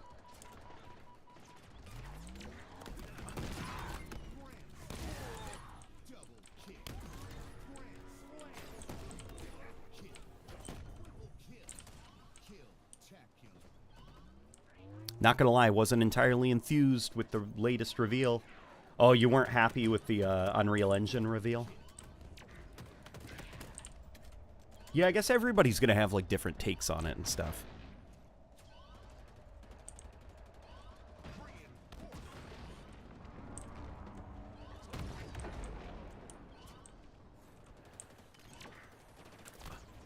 A skull with a battery symbol engraved. Dude, skulls are something that Halo has not tapped into nearly enough, which I said on a previous stream. Like, after they were introduced as like a collectible that you could just like keep and then load up on different campaign runs in Halo 3, just nothing was done with them. Like, we've been using the same skulls since Halo 3. And it's like you could do so much more with them. The only Halo project that has introduced more skulls were the Anniversary remakes. And then, you know, ported over to the MCC versions of those games. You know what I would freaking love to see? So, okay, there's like all these little game nitpicks, right? Like, you guys know my opinion about jackals and grunts. I think the only Covenant species that should be able to have a melee attack are elites and hunters. I do not think jackals should be able to punch the player if you get too close. Same with grunts. But that problem would be solved if there was a skull that removed those Covenant species their ability to melee the player. Same with like the picking up plasma ammo. Make it into a skull. Like, there's so many little like gameplay modifiers that you could turn into skulls that would be super, super interesting. And that's not just like bringing back legacy gameplay functions. You could also introduce like new stuff. Like, every time that you reload before your magazine is empty, you throw away all of that ammo, all of that extra ammo. Boom, like turn that into a skull. Now you could have people that add that gameplay modifier on, and then they could probably stack up a bunch of other skulls as well and make like a Halo realism mode. Like, you could totally make the campaigns way more replayable if they went really, really, really all in on adding skulls that really change up the gameplay in ways like that. Skulls that remove all friendlies. You could have skulls that make shields only pop in like 1 or 2 shots for both the player and the Covenant. You can make skulls that make Covenant take cover more often. You could make skulls that make it so the Covenant never take cover. Like, just so many ideas for gameplay modifiers to just completely switch up the way that the campaigns flow.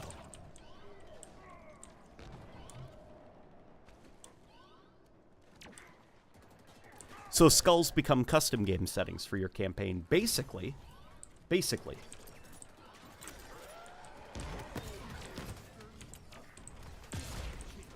You know, because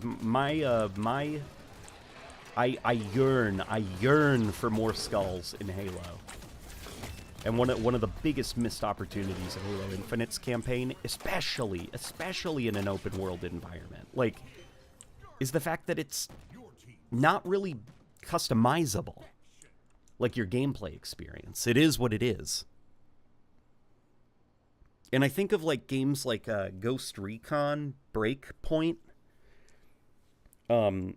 where that game launched, nobody liked it, and then Ubisoft added a bunch of toggles so that you could flip on certain gameplay modifiers that impacted dramatically the way that you interacted with the open world and the way it interacted with you. And now people like that game. And it's like, people have problems with Halo Infinite's open world. I'd imagine a lot of problems could be solved with you know, the introduction of like a bunch of different skulls that modify enemy AI behavior and also the player's abilities. I disagree. Melee makes the grunts and jackals more in line with their lore and how strong they are. I do think there should be a decrease in their damage with their melees, though, not just removed. See, I'm thinking of, I'm not thinking of lore. I'm thinking of like the personality of the creatures, as well as the kind of gameplay you're encouraged. So personality-wise, grunts and jackals are scared of you. When the commander falls, they flee, they run, like all hope is lost and they're bailing on the fight. When you get close to jackal snipers, they'll throw their beam rifles on the ground and run away with their hands over their heads. Grunts, we all know that grunts are scared shitless of the Master Chief. So, and then also on top of that, they are enemies that can die in like one punch. And it's usually you're shooting at them until you get close enough, and then you beat them down with a melee attack. And I think it's important that, you know, stuff like the elites, be a little bit more cautious about getting close to them. Same with the hunters. But grunts and jackals, you should feel comfortable running in and beating them down. And adding an ability for this creature that you're supposed to get close to discourage you from getting close to it. It just seems very contradictory to the point of those creatures, in my opinion. It's telling you one thing via just the design and the personality, and then tricking you via the mechanics by saying, actually don't do that thing that obviously you were supposed to do. Those are my thoughts on it, at least. Like, I think when you get close to a grunt, that grunt should start backing up and panicking and hobbling and trying to get away from you. Not going in and being like, I'm gonna bite your face off, and then start beating you to death.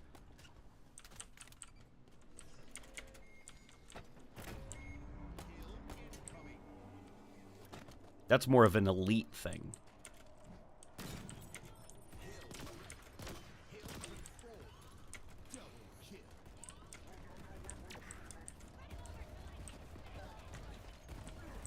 LNG, what are your thoughts on having new enemies from Halo Wars, like Hunter Captains with their laser beams and the Hunter Goliath?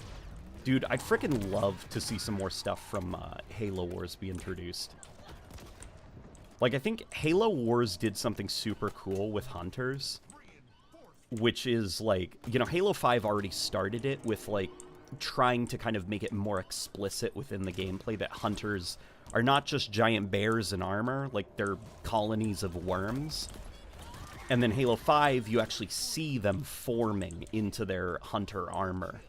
And then Halo Wars 2 was like, you know, they don't only turn into hunters. Sometimes they can do other things and become different kinds of monsters. And so it would be, like, really cool if, like, in a first-person Halo game, we see different enemy types that are based on the hunters.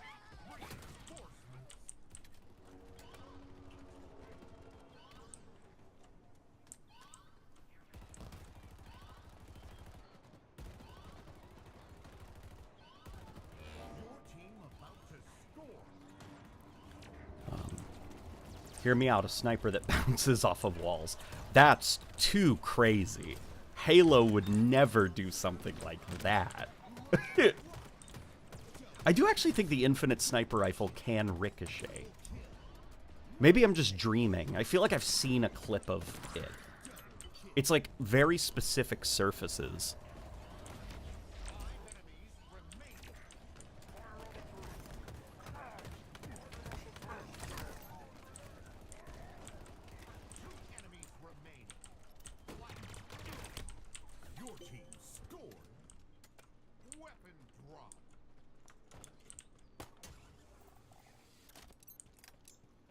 Slugman in the Halo CE remake, maybe? I hope. I like the Slugmen quite a lot.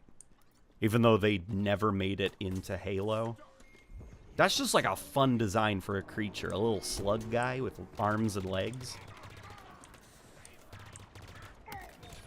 Something I am very concerned about with... No, I'm not going to say very concerned. Something I'm, you know, a little bit concerned about with the Combat Evolved remake being on the Unreal Engine is the temptation for them to go with photorealism or hyper-realistic rendering. Because I do think some of the fun of Halo is that it is a more, not Fortnite cartoony, but like a little bit stylized. You know, Slugman. Like, that's not a really photorealistic creature. That's a very odd-looking thing. Same with, like, the grunts and stuff like that. And I'd be a little bit anxious about them going with, like, that, you know, hyper-realistic-looking metal and stuff.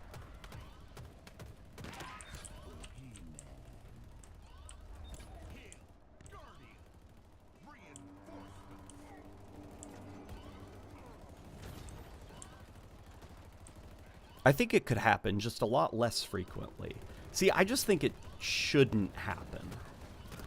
Because if it happens but a lot less frequently, that's still an unpleasant surprise for when it does happen. You know? Like, grunts are the guys that run away from you terrified screaming, but there's a chance that one of them will just whip around and drain your shields in a punch. Like, that's not, like, a fun gameplay surprise. That would just make me anxious about getting close to grunts. And Halo, the fun of Halo is that it's your melee, your grenades, and your guns. And so gameplay should always be encouraging you to use all three of those tools. And I think that giving grunts the ability to punch you, that discourages one of those things.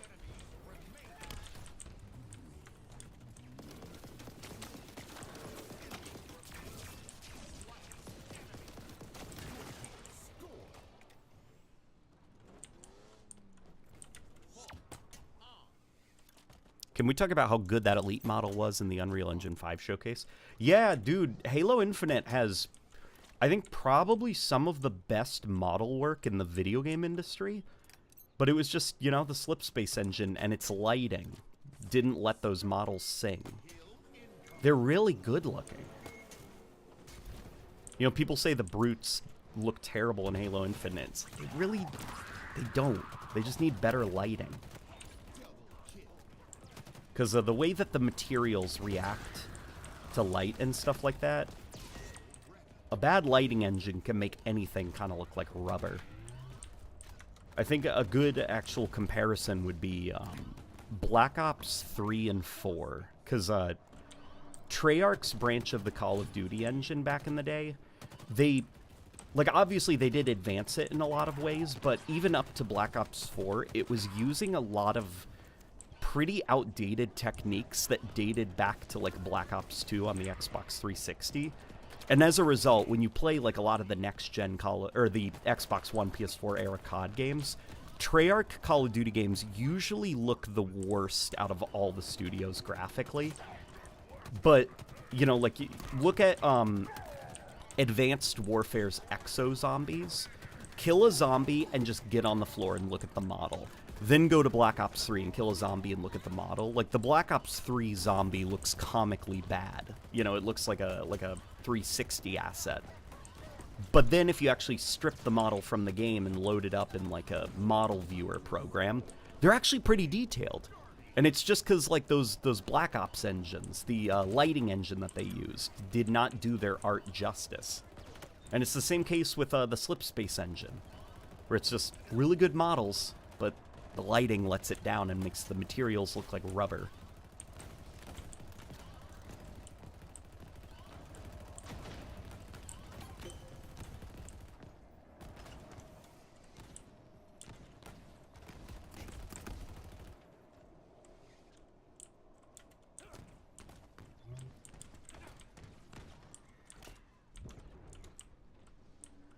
I thought the lighting inside the Forerunner structures looked really good. It did. It did look really good. And that was probably because those linear levels did not have dynamic lighting. Like, when you're outside, the best way that I can describe it is, so you guys know, like, the concept of baked lighting, right? Baked lighting is essentially like, okay, you're making the level. I'm going to simplify it, okay? Obviously, it's more complicated than that, and if anyone wants to elaborate, they can. baked lighting is sort of like you make the level, then you begin to generate the lighting, like the shadows, the light bounce, and all of that stuff, and then you flash freeze it. So none of it is dynamic anymore. Like, it becomes kind of like a part of the level's, not textures, but sort of. And that's kind of like what baked lighting is. Dynamic lighting is where, you know, the lighting conditions can change and stuff like that. But dynamic lighting is really expensive to do, not in terms of, like, money, but in terms of, like, game performance. So it's never as nuanced as a baked lighting is, you know, because baked lighting, you do it, and then you flash freeze it. Now it doesn't have to calculate anything in real time. It exists now looking like that. And Halo Infinite's open world uses dynamic lighting.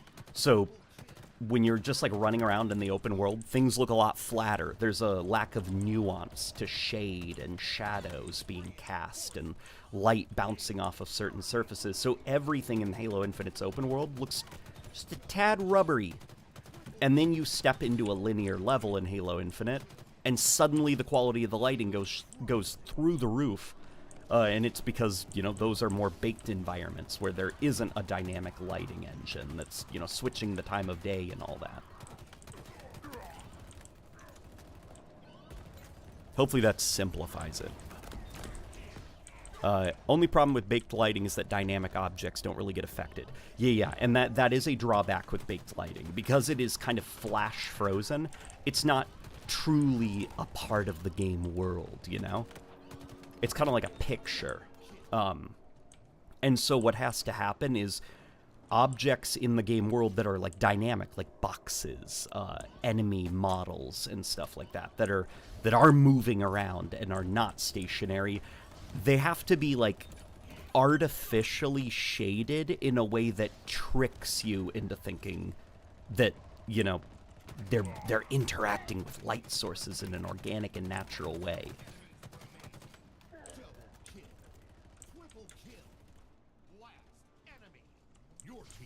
That's why in Halo, I think it's fairly obvious. You can easily tell in like Halo 2 and Halo 3.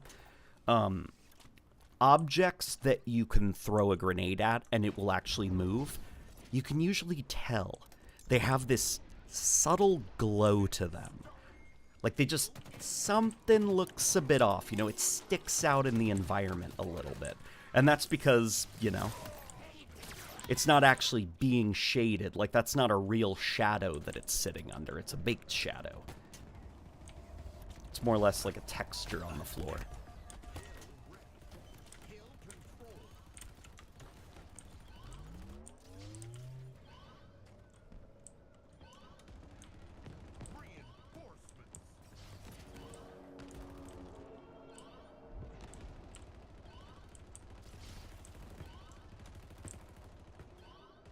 LNG, how do you find the way that open world changes up Halo's formula versus linear design? One of the benefits of the open world format is it can let you, like, live within the world of Halo, if that makes any sense. Because, like, Halo's got a pretty damn cool universe. And the problem with it is that you experience it by shooting people room to room. Like, there isn't ever, you know, it's a shooter campaign. Like, that's kind of the whole point of it. But you can't really kind of, like, get immersed and lost in it. You know, you got to follow the level script. So if you ever wanted to slow down and just kind of live in Halo's world, you'd have to slow down in the room that you're in. And so in open world, that would let you just kind of be like, you know what? I just want to take a walk in the woods. But what you also lose with going open world, I think, is direction. Because you don't really have, like, the moment of, like, hey, man, you want to play the Storm? That's the level where the Scarab shows up. Oh, yeah, man, that level is awesome. In an open world, it's, hey, man, you want to run around until we find something that's fun to do? Oh,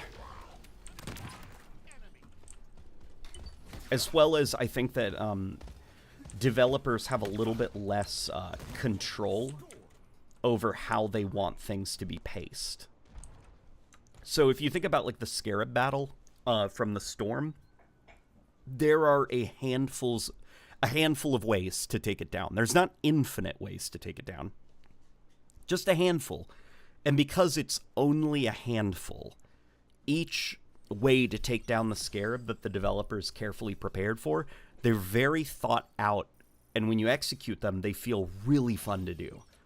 But with Halo Infinite, you can attack those bases, those banished strongholds, from any direction, any time of day, any weapon, any equipment you want, because you can spawn whatever you want, you can do whatever you want, go wherever you want. So the risk of there being dull moments will happen. You know, where it's like maybe the AI are gathering on the wrong side of the base when you attack, so they take a little while to get to you, and you're just kind of like tapping your foot waiting for the AI to show up so a fight can begin after you've started destroying stuff. Like, the pacing isn't as tight. Let me see what Andrew has, some of Andrew's thoughts. I care very little about Unreal Engine 5's graphics. I'm disappointed in that it's giving up a proprietary engine in favor of legitimizing Microsoft's contractor practices. Yeah, that's something that I'm worried about. I honestly, though, don't think it's about I think the graphics are some of it, just because Halo Infinite was hammered for its graphics, which are a bit unfair, I think. Halo Infinite's not quite as bad looking as people say. I think it's more about ease of use. It's more about the ease of use and just like making it easier for them to create video games, because a lot of Halo Infinite's content problems, UI problems, lack of polish, it's more to do with just how difficult it is to make content. Like, I'd wager if you were to ask them, what is the main reason you're doing this? They'd say it was because of the tool set of the Unreal Engine. Like, graphics would be a secondary concern. That, and I'm worried about Halo's gameplay feel not being properly replicated in Unreal Engine 5. Since Unreal Engine 5 games have feeling similar is a criticism I've heard. Yeah, that's something that I'm thinking about, but I'm also anticipating, you know, the next Halo project in the Unreal to feel kind of different. So I'm already bracing for it, I guess.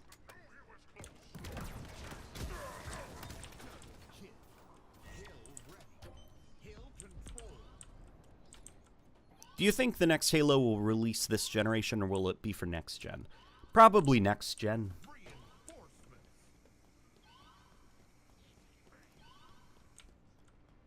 Whatever next gen's gonna be, to be honest. Like, this gen, I was thinking of Xbox One, sorry. Yes, I do think it will be an Xbox Series X game, but I think it will also release, it'll be like a situation that Halo Infinite had. You know, where it released on the previous gen and the current gen. Only, you know, I don't think we'll see it on Xbox One. Maybe, who knows? Like, games are so scalable now. But I think it'll be in a heavily compromised state on the original Xbox. I don't think there will be a next gen. I think there will be one more Xbox. And if that Xbox flops, which I think it will, then I think Xbox is done with the console race. Like, Xbox Series X failed. And I think they've got one more chance to turn it around. And I think the rumor is that the next Xbox is basically going to be a Switch clone.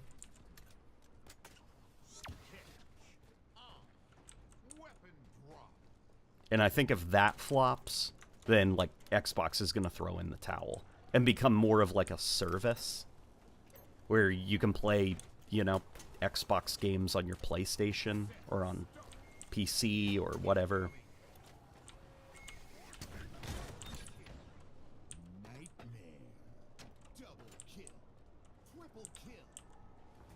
Xbox can't be done. I know, it's like the end of an era. I wish things could have been different. It all started back when Don Matrick became head of Xbox. And probably when Microsoft began, like, I forgot, there was this big shakeup to how Microsoft was handling its game studios, and they, like, reformed the Xbox division in a big way, and that was kind of, like, the start of the problems. That's when, you know, the Kinect came into the picture, and people were kind of confused by it,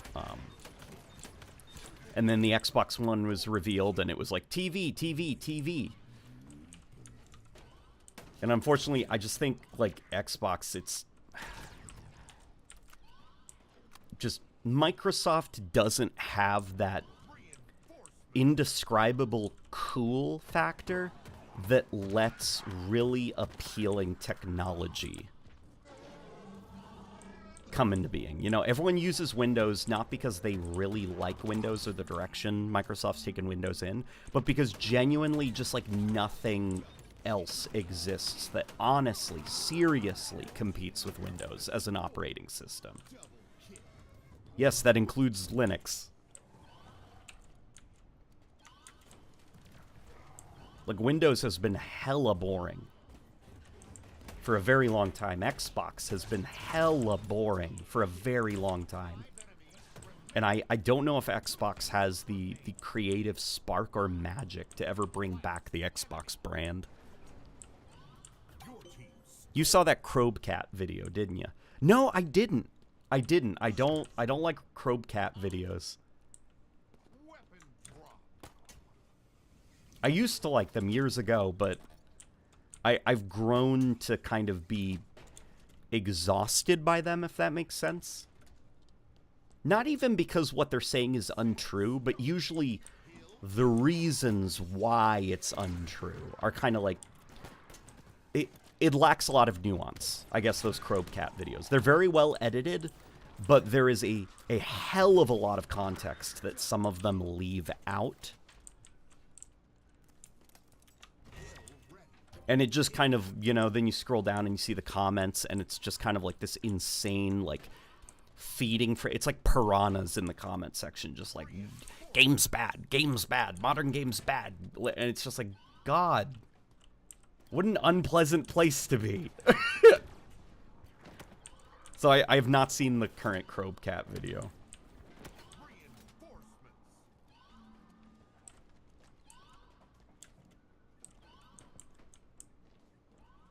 A majority of IT uses Linux, but most people use Windows. Yeah. IT uses Linux, but until Linux can, like, offer something that genuinely makes using a computer easier and more accessible and way easier to switch to, like, I think Windows is just going to stay as the default. You know, Apple is a walled garden. There's not much you can do with Apple, just because you kind of get trapped in that ecosystem and they don't let you leave. Linux is really awesome, but it's also, like, so customizable that it almost becomes, like, overwhelming for people who just want a computer. As well as, you know, it's not universal. Like, some things need to be personalized for Linux, which I know they're working on, but there's an elite there.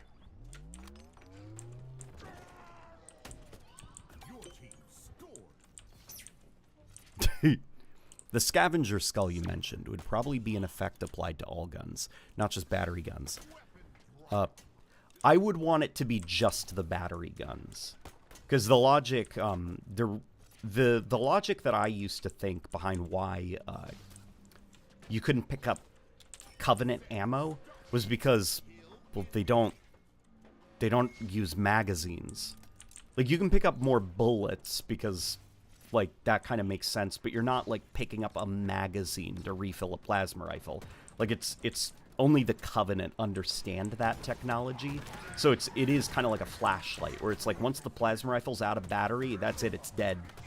And you don't have any extra batteries, and you don't know how to change them, even if you did, because it's alien technology.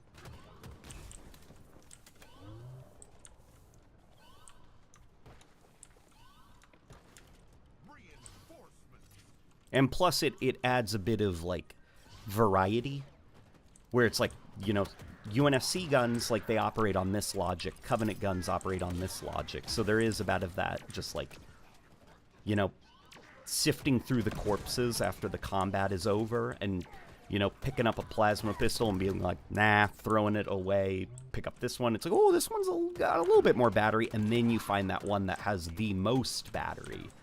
And then you go on your merry way and get to the next con. It's just like a little moment of... It's just a little moment of downtime via exploring and trying to find, you know, like, the best plasma weapon in the pile.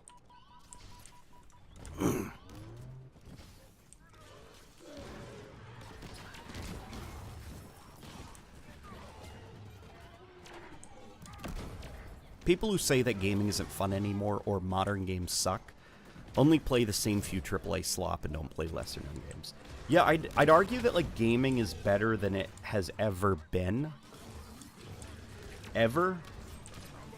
And that's because there are so many things to play now, and not even this year, like, just throughout history.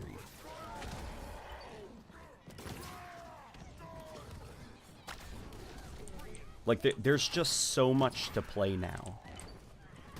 You'd only hate games if you limited yourself to only video games of the current year.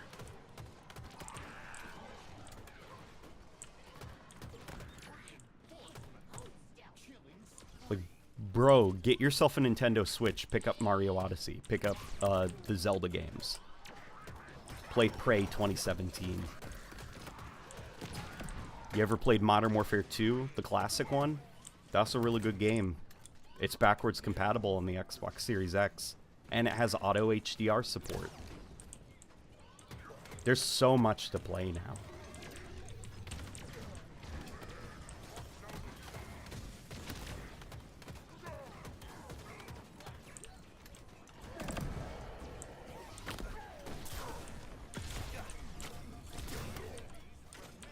Oof. Let's get out of here quickly. We're going up here. Oop. Oh boy. Now I'm gonna get the drop on him. Ugh. Okay. I don't think I was the one who killed him, but hopefully the intention.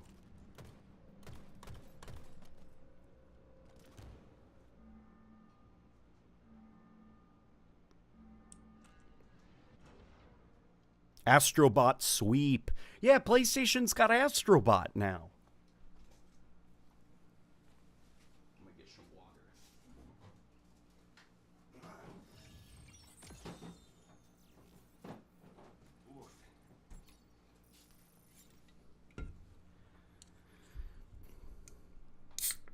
Oof.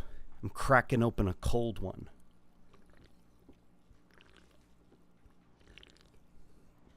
Ugh. Play Wolfenstein, not Youngblood. Yes, avoid Youngblood.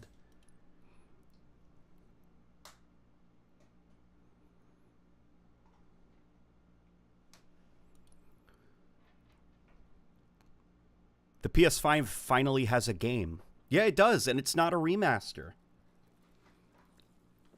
Dude, that Horizon Zero Dawn remaster, it's man...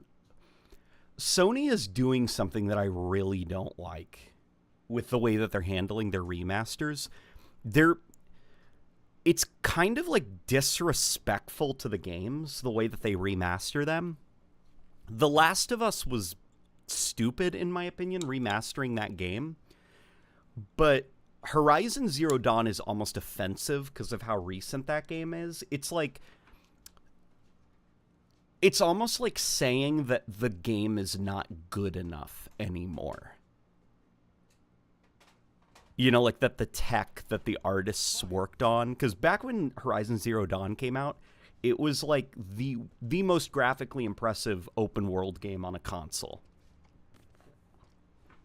And if I was an artist that worked on that game, and then just 6 or so years later... What was it? 7,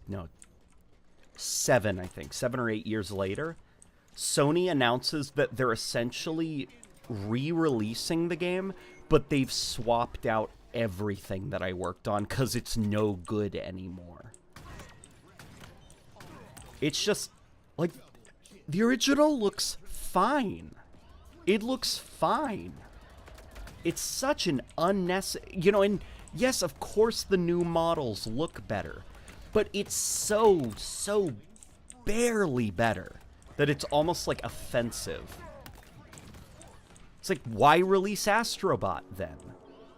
Because in a couple years, Sony is going to think Astrobot's no good anymore and it needs a top-to-bottom remake, swapping models out and everything.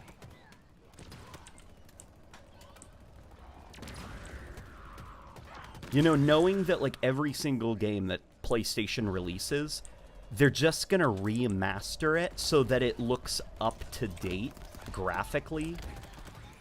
It just, like, it makes all of their exclusives feel, like, pointless. Like, any technological achievement that they reach, like, it doesn't matter, because they're just going to give it a facelift in a couple of years when new technologies are developed. Regarding Grunt and Jackal Melee, in my opinion, they don't really do all that much damage, nor do they occur that often to outright discourage CQC, as you described. I find that they happen enough to where it's consistently annoying, and I notice it when it happens.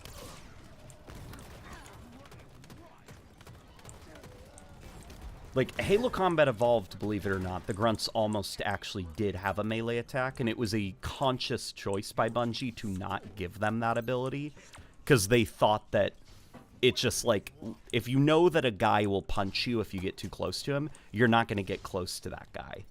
So they just removed the Grunt's ability to punch, because they want to encourage people to get close to them, you know?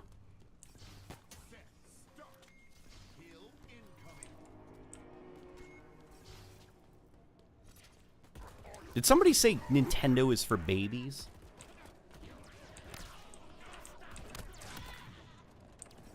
That is, you are drinking dumb juice, my friend.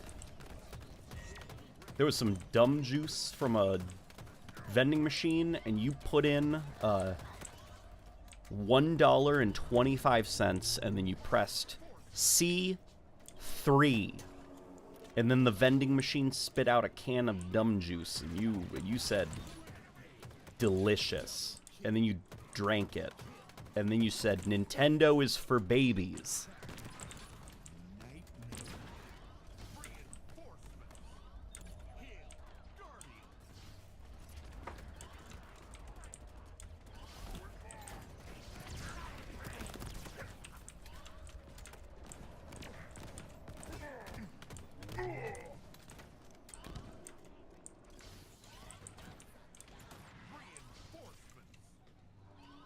Nintendo is made for the kid in all of us. That's a great way to describe it. Mario is for babies. Well, if that's the case, then I guess I'm a baby. Dude, I'm not ready for the next 3D Mario game to have, like, somebody other than Charles Martinet. I'm not ready for it, man.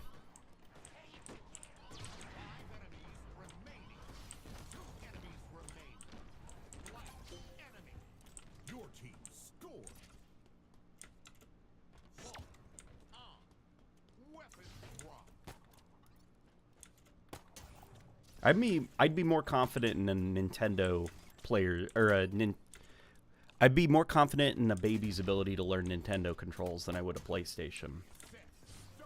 Yeah, but that is also just because I think Nintendo's really smart with their controls. I think Nintendo's taught us that, like, maybe a lot of modern games are a little bit too complicated. Maybe a few too many buttons to do things.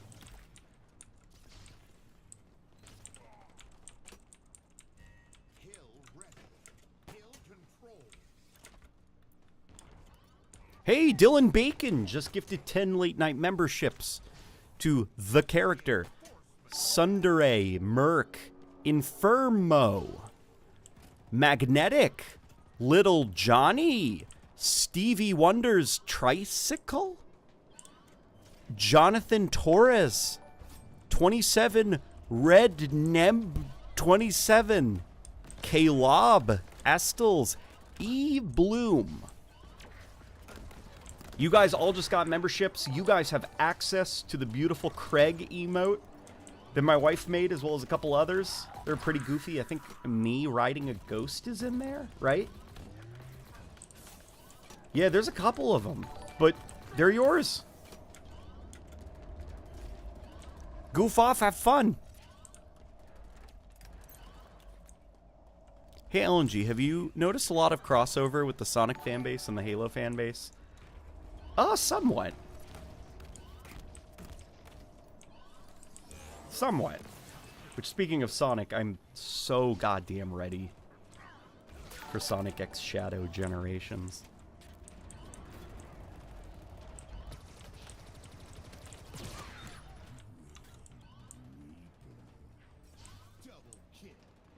Thoughts on the discourse over the Foundry Vidoc on Halo Twitter? I honestly can't stand it. Yet Twitter is very quickly becoming, well, it already was, but it's crazy how, like, old Twitter management tried to curb the toxicity. You know, like, it was growing, but they were making a very good faith effort to stop it. And new Twitter management not only encourages it, they foster it and give people tools to be more annoying and obnoxious. It's just like Twitter is becoming like an obnoxious echo chamber. It seems like that is a majority of how people think if you go on Twitter. But remember, like, it's just an echo chamber. It's not how a majority of people are feeling. It's just because everybody who is annoying is being annoying on Twitter and amplifying each other's annoyingness. If you were to go out into the wider gaming landscape, I bet like -3% of gamers actually got mad about whatever nonsense Twitter people have decided to be angry about.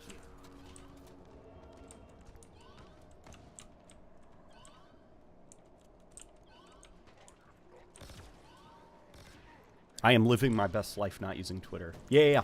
It's not on my phone and on my... I only use it on the computer, and I have a blocker installed that removes the timeline. It also removes likes and retweet counters, so I can't see how many likes or how many retweets a thing has. And the only way for me to see what my friends are doing is if I type in their Twitter account in the search bar. It's great. If I want to see what Hidden Xperia is up to, I have to go directly to his page. So I don't see a lot of, like, the obnoxious discourse unless somebody brings it to my attention. Do you still have plans for the Evolution series expanding outside of Halo? I know you mentioned doing videos for the M4 from Call of Duty. Yeah. That was 2022, I think. Yeah, I would like to. It's unfortunately, like, I think it's a little bit, like, too big for me, and the speed, like, I'd need help with scripts at that point, you know? Possibly even help with editing if I were to branch out, because each Evolution video, like all the Halo stuff, I do it all myself. The editing, the research, the writing, the production value, the graphics, and that's already like pretty difficult. And so if I were to also start doing Evolution videos for like Call of Duty and stuff, I would need help.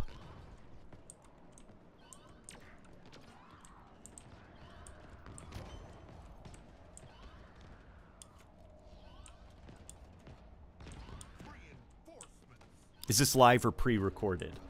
This is pre-recorded. And the reason that it seems like I'm responding to you is because I anticipated that somebody would ask that exact question at this exact time. This is also a pre-recorded, pre-scripted response. It just, listen, this live stream, the trick that I'm doing here, it was very elaborate and required a lot of planning.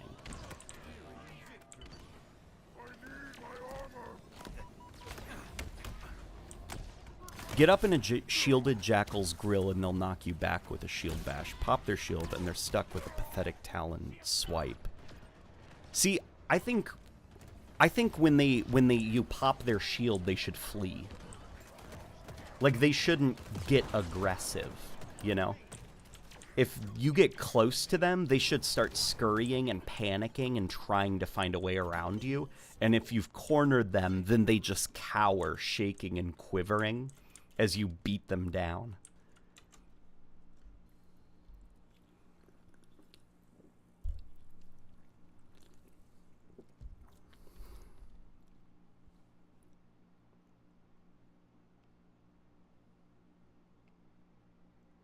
Those are at least my thoughts. I'm just, you know, I like seeing the grunts and the jackals flee. I like getting close to them and meleeing them and knowing that they will not potentially punch back or beat me down, you know, if my shields are down, or like, that's more of an elite thing. Like, the elites are the more intelligent. Since they're the commanders, they can do everything the player can do. They can man vehicles, they can sprint, they can punch, they can throw grenades. Like, they do everything. Whereas the other Covenant, they're weaker, they're simpler. You know, grunts, all they do is they just pepper you with shots, throw a grenade every now and then. But that's about all they can do in combat.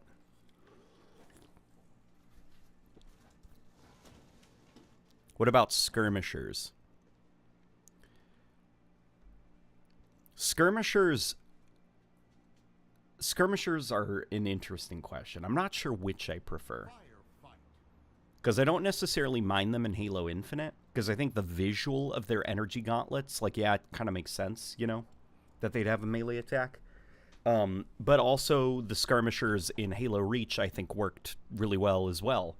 That they'd never melee you, but they were moving so fast it was hard to get a shot on them. So they'd be constantly zipping around and peppering you with shots. And it was the brutes and the elites that you had to look out for that had the melee attacks.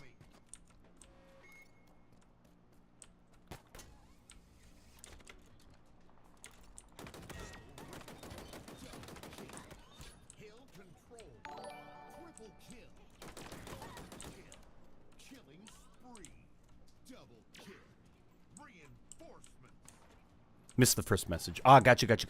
I'm playing more on fight or flight responses here. Gotcha. Okay. Here, let me go back.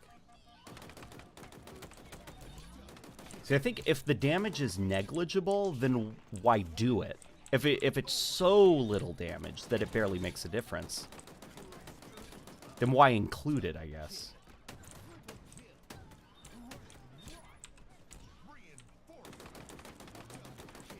But I am also an old curmudgeon.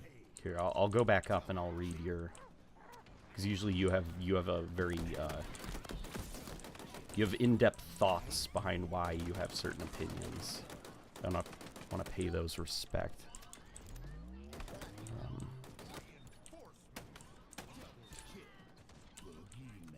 I am optimistic about Halo modding though, with the Unreal Engine switch. Because modding Halo campaigns is going to get a hell of a lot easier.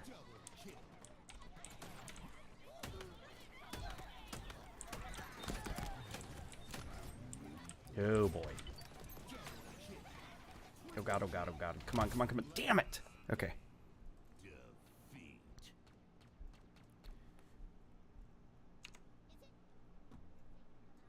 Let me go up. Get in a shielded jackal's grill and they'll... +1 can get creative with melees to highlight enemy personalities. Corner a grunt and they'll ineffectually bop the player and deal scratch damage. That's funny. See, that's a funny idea.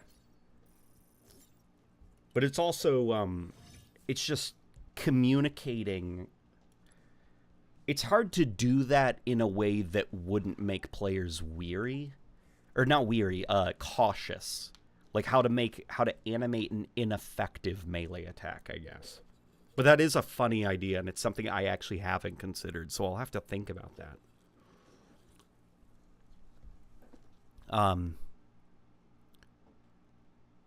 Aw, your Shih Tzu keeps shaking? You gotta get little bro under the blanket? Do that. Keep Shih Tzus secret. Keep them safe. Did you know that Shih Tzus are one of the breeds that is the closest in relation to, like, wild wolves? Like, genetically? If you don't know what a Shih Tzu is, just look them up. Like, you're telling me, like, that. Like, the guy behind me in his froggy bed. Like, that teddy bear that doesn't have a snout. He just has, like, a little mushroom nose. Like, that is closely related to a wolf.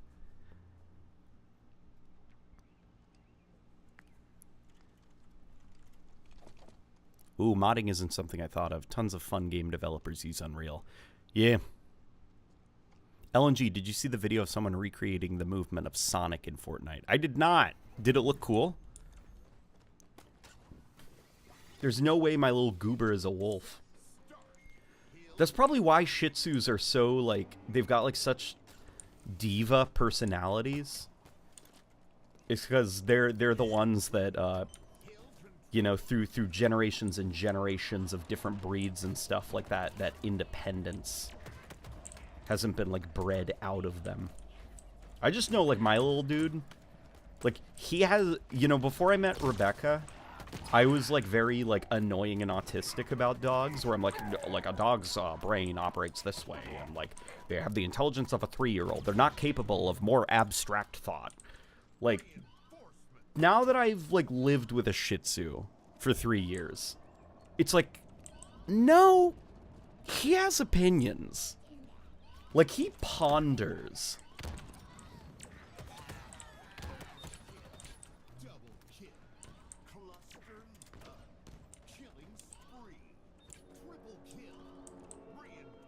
And she'd tell me that.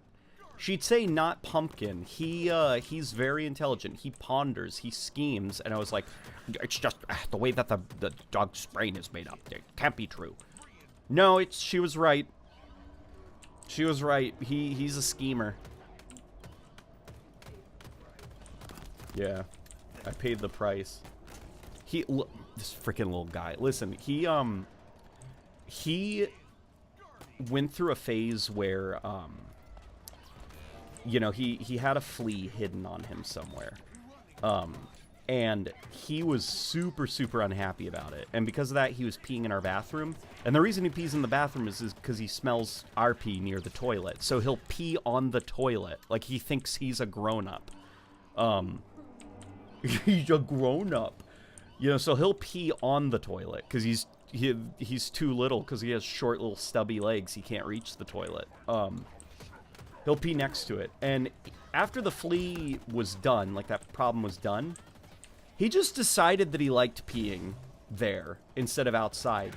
And every morning I'd wake up, it would be like, please, not this time. God damn it, Pumpkin. Like, there's just a puddle of pee that is, like, dried up near the toilet, and the bathroom smells like dog piss. And I can't, you know, I can't do anything. Like, too much time has passed. Like, he's not gonna get it if I scold him, you know? So I just have to get on my hands and knees and clean up his pee. But I caught him in the act, and it wasn't like him being uncomfortable, him being like, oh, like he's just barely holding it. Like, he got up, he did a stretch, he licked his lips for like 30 straight minutes, and then he just hopped off the bed and just calmly walked to the bathroom, like with no urgency or anything. Just, you know, calmly and slowly walked to the bathroom. And then when he got in there, He lifted his leg and just let it all out on the toilet, and I came in and I caught him. So now I make sure that that bladder is completely drained before bed every night.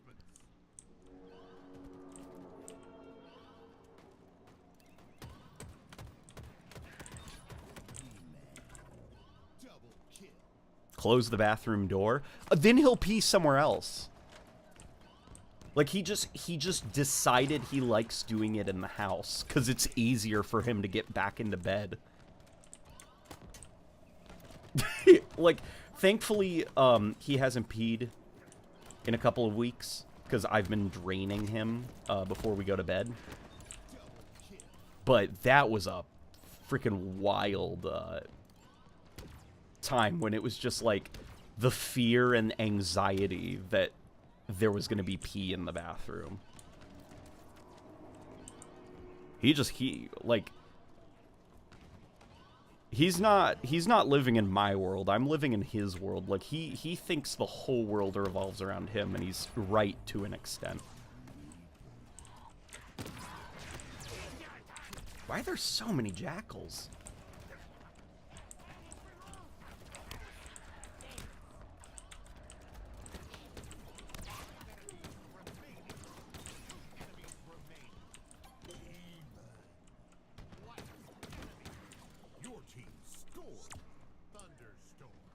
Learn how to use a litter box. Like, oh my god, he's so fucking annoying. He, like, because we're hilarious dog parents, we have, like, stupid, like, shirts and, like, jackets and, like, dumb, silly little costumes. And Rebecca swears that when he was a puppy, she'd always have him in, like, his little shirts, and he was completely fine. But I don't know if, like, maybe it's because now he's with me, and, like, I let him get away with things. But now he just hates them. And, like, what's worse is he doesn't just, like, get annoyed. He acts like he's being tortured when we put a shirt on him. Like, his tail is between his legs, and he won't sit down, and he'll just keep walking. You know, he'll do like the walk of shame, just like shuffling around with his tail between his legs, never finding a place to sit because, oh, he's in so much pain he can't even sit down. And he'll do that until one of us finally just, like, fine, and we just take the shirt off.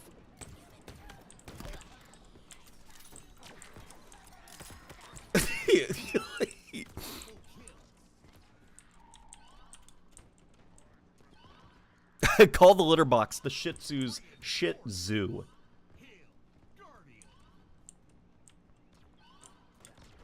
I rate Halo Infinite a 6 out of 10 on campaign. That's fair. That's a fair assessment, I guess. Like, Halo Infinite's campaign, I'd probably give, like, I think a C+ or a B-. Like, C+, because obviously it has a lot of strengths going for it. It just needed to revise some of its ideas and work on them a little bit better, but the core themes of it were very solid.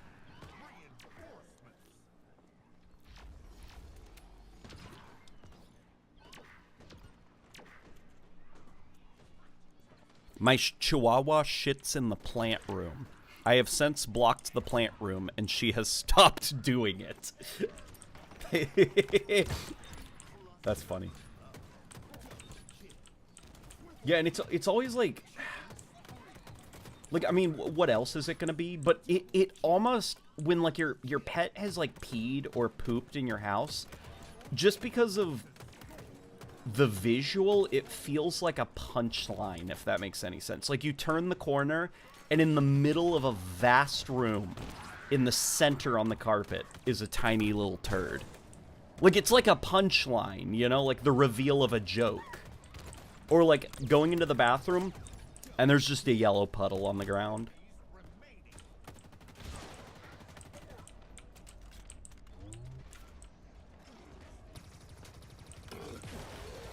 And there's a bunch of pet owners probably watching this that are just like, I go back to talking about the circle game. Or non-pet owners, I should say. half-baked story mixed with half-baked gameplay. I wouldn't call the story of Halo Infinite half-baked. I'd say it was thoroughly baked. It needed probably an extra 2 minutes in the oven. And maybe instead of using sugar, it should have used honey. You know, like some of the open world systems kind of were at odds with the story a little bit, and that did affect the pacing. But perfectly edible, really tasty. Yeah. Set. Start. Hill incoming.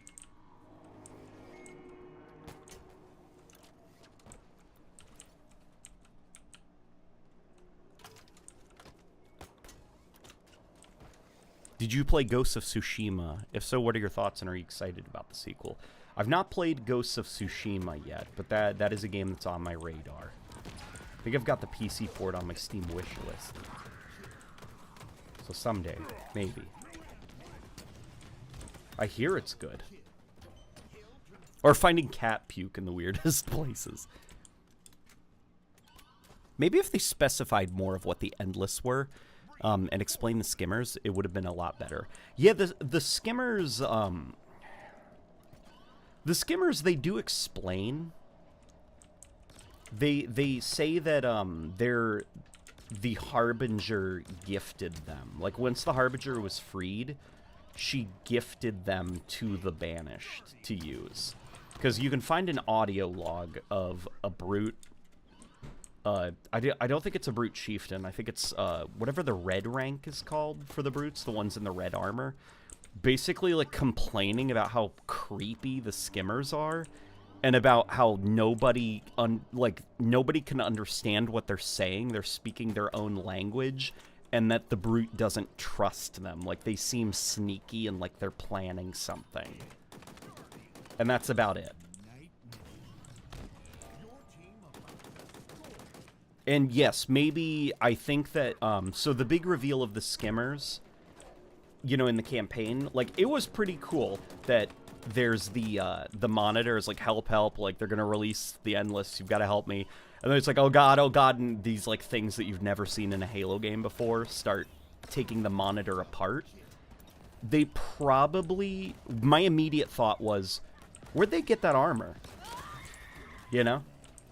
What they probably could have done is have just one room full of Silexes. You know, those, like, the giant coffin things.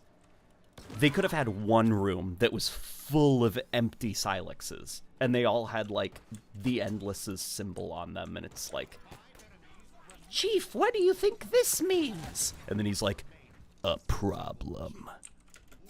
And it's like, boom, there you go. That's where they came from. That's all you need. And I think then it would have been satisfactory. But I think having like an audio diary, like, yeah, like a brute is going to be carrying around a tape recorder. He's going to record himself for 20 seconds and then just leave it on like a bench or something. Like, yeah, that totally makes sense. Question time. If you had to choose a flagship map for each Halo game, multiplayer, what would you pick? Example, Blood Gulch for Combat Evolved. Also, hope you're well, man. I appreciate it, Ryan. Thank you so much for the $10, man. That's really generous of you. And Blood Gulch is going to be my pick as well. Blood Gulch for Halo Combat Evolved. For Halo 2, I think Zanzibar, maybe? No, it's got to be Lockout, right? That's the one people always go to. At least for me, it would be Zanzibar. For Halo 3, it would be High Ground or The Pit. One of those two. Probably High Ground. For Halo Reach, it would probably be Boardwalk. Just because when people say, you know, Halo Reach, immediately Boardwalk pops into my mind. It's not even like my favorite Reach map, but it's the one I always think of. For Halo 4, it would probably be... Oh, crap. I can't remember the name of it. What's that map? Oh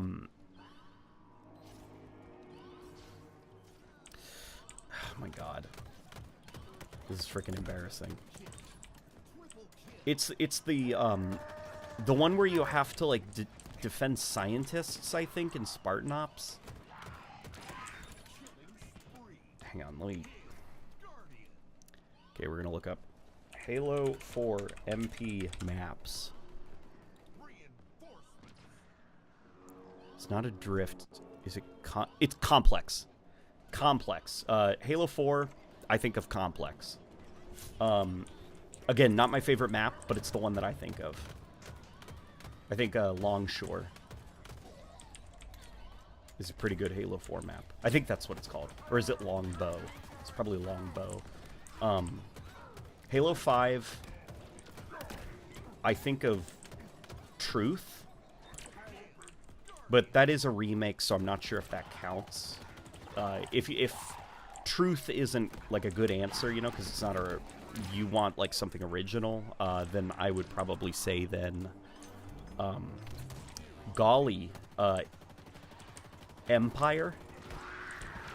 And then for Halo Infinite, as much as I dislike the map personally, it would definitely be Live Fire.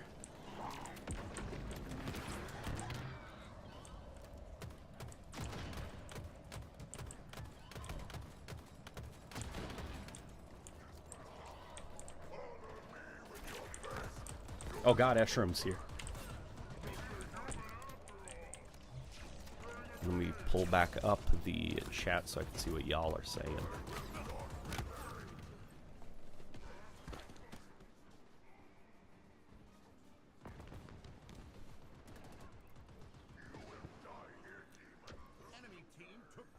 But Infection on Sword Base. Yeah, Infection on Sword Base is a lot of fun. But just Boardwalk for me. I always think of Boardwalk, and I don't know why. Maybe it was the first multiplayer map that I played on.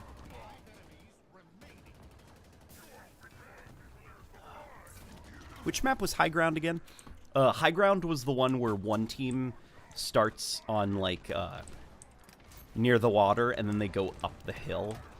And then there's that, the gate that can be opened and closed, and there's, like, the turret on the top of the gate, you know? And there's that complex that's inside. There's like the chain link fence that you can blast through in a warthog or a mongoose.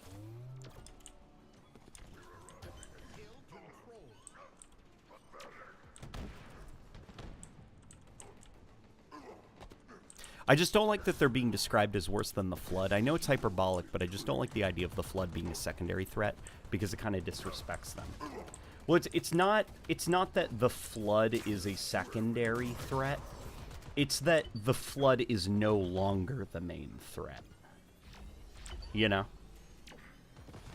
Because, like, with Halo Infinite, the point was that we want to set up, like, the new direction for the Halo story, which obviously isn't, you know, it's no longer the plan. But, in hindsight, what the plan was for Halo Infinite, you know, looking back, it was supposed to be that, like, okay, the Reclaimer Saga, that didn't go so well, you know, like... So we are going to set up a new story that'll be the direction that the Halo series focuses on. People want a huge, big bad. The Reclaimer Saga was a little bit more vague and kind of like, what's the big bad of the Reclaimer Saga? Nobody really knows. At one point, it was Forerunners, then it was Cortana, So, with Halo Infinite, it was supposed to be, okay, everyone's on the same page, next big bad is this thing called the Endless. We're not doing the Flood, because the Flood were already done in the original Halo trilogy. This is something new. So it's not about, like, the intention was not to make the Flood not important. It's just to, you know... This isn't a story about the Flood. The Flood are not the next big bad. It's the Endless.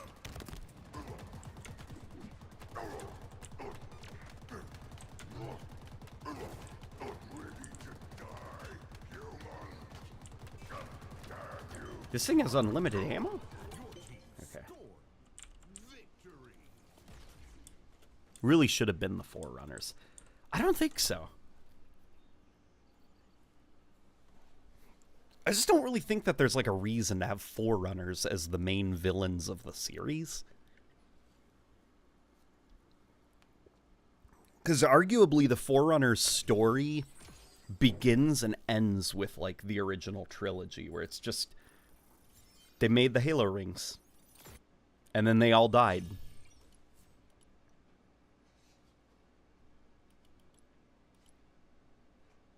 So being like, and then they saved everyone. And then they tried to kill everyone.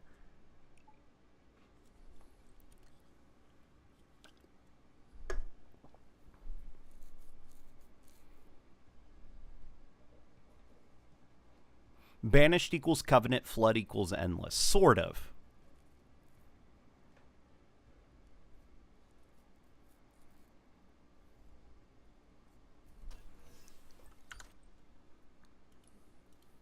Sand Trap just needed more sand. Just a pile of 1 cubic ton of sand.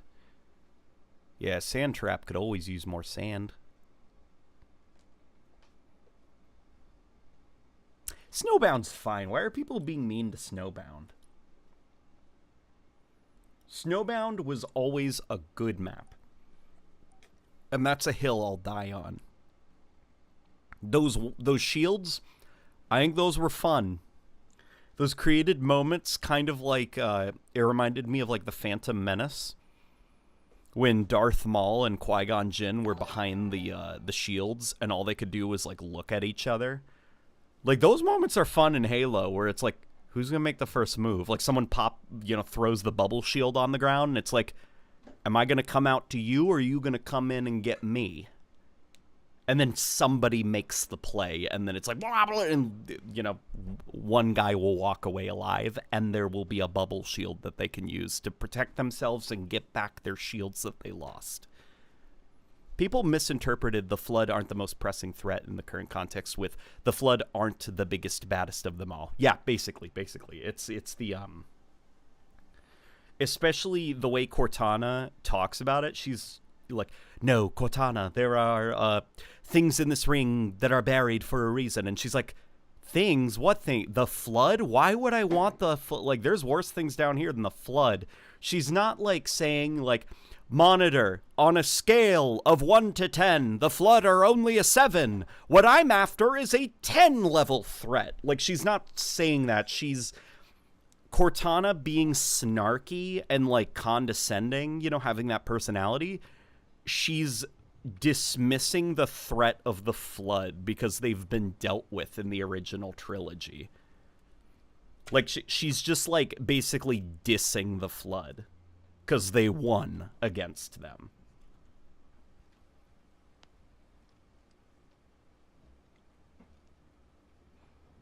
Like, it was a diss.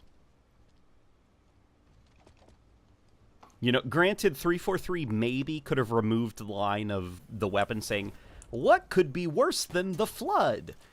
Which, was supposed to be, like, the weapon being, like, naive and stuff like that.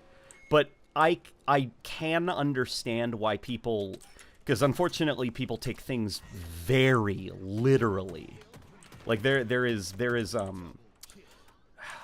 a story that one of the 343 writers told me about just like peak Halo fandom moments, where he said that he remembers seeing one person in the Halo story subreddit. One of the Halo books described the brutes as so strong that they could move mountains. And that Halo fan in the Halo story subreddit, now this is years ago, okay? He took that literally. Like, he literally thought that was lore. That's how strong brutes are, that they can move mountains. And so he was arguing with people that Master Chief should have never been able to get through the Halo trilogy alive, because canonically, brutes are so powerful that they can move mountains. And it's like that's kind of the problem that we're operating here is, unfortunately, some people take things extremely literally. Dust and Echoes. Is he safe? Yeah, that's another example. But that's not taking things literally. That's people mishearing Dust and Echoes as there's a guy trapped on the ring named Dust and Echoes. Which, that's funny, because thankfully everyone's in on the joke.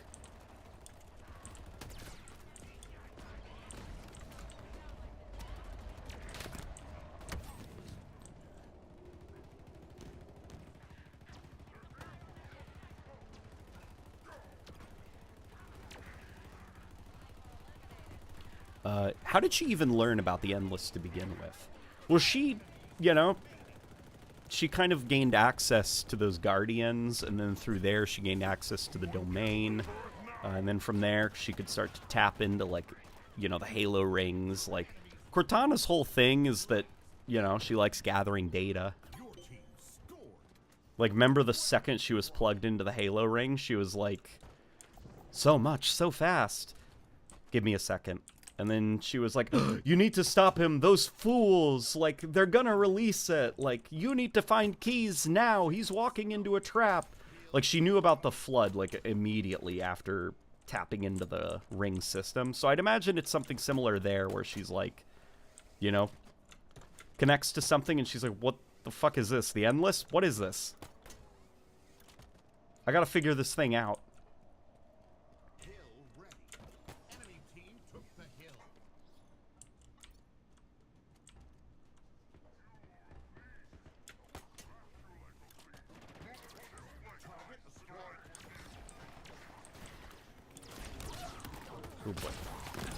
Oh boy.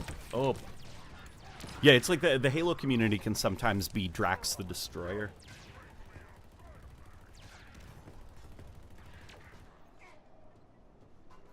Wait, how did they get Johnson off the ring in time? It's classified.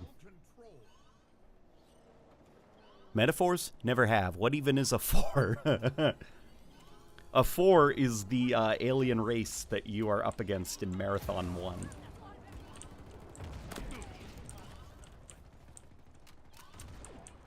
Dude, I always, like, I mean, modern Bungie, I don't know anymore, you know? Like, modern Bungie is so divorced from, like, old Bungie, because there's, like, nobody left there anymore. But, I freaking loved, like, the subtle little connections. Like, they were definitely just, like, Easter eggs and fun little winks to their communities. But it is so cool that, the Fallen in Destiny 1, they look kind of like 4 when they have those spears that they run at you with. Just like a little bit. Their silhouette, it looks a lot like the 4.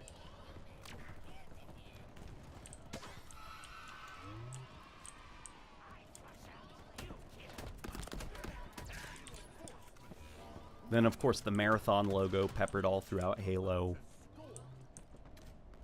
What do you think of the new Marathon? Oh, man. I think it's going to be like a Concord 2.0 situation. Not as bad as Concord. I don't think it's going to flop outright, but I do not think that... I don't think it's going to be the thing that takes the gaming world by storm. Unfortunately, I think Bungie has shed so much talent now that those days are, like, gone.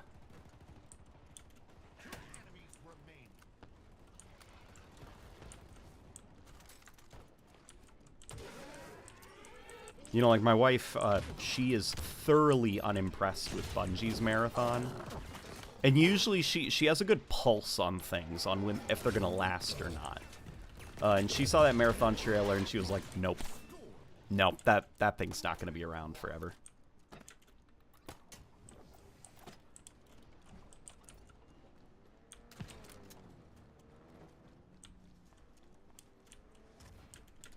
Switch 2 reveal this week. I can feel it. Clown emoji. I hope you're right. I hope so.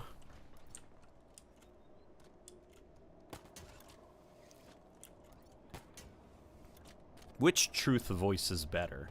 Oh, well, Halo 2's truth voice.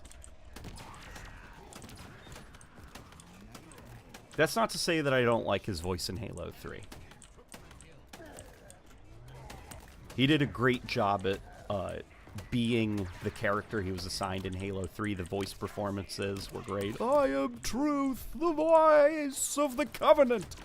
I just think the Halo 2 Truth was a lot creepier. He was a lot slimier, his voice. The future of all the Covenant rests on your shoulders, chieftain. Like, you can just feel, like, the contempt behind everything he says. The terms of your execution are up to me.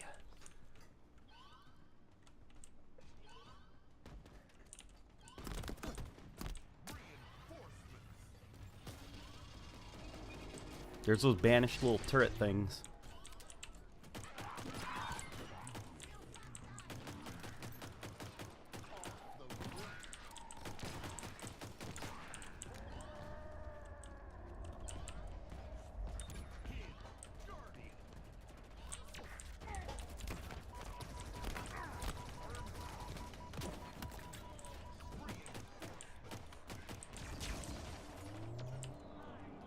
Plus, there's not a lot of hype for extraction shooters aside from Tarkov. Yeah. Well, and I think a lot of that is, like, a good extraction shooter requires very complicated controls. Or maybe not complicated. That's not the word I'm looking for. Someone could probably think of it. But, like, if you think of, like, EDZ, like Modern Warfare, Call of Duty gunplay is so simplistic. Like, the weapons are all laser beams. You can just, like, slide cancel around the place you're moving at, like, Mach 7.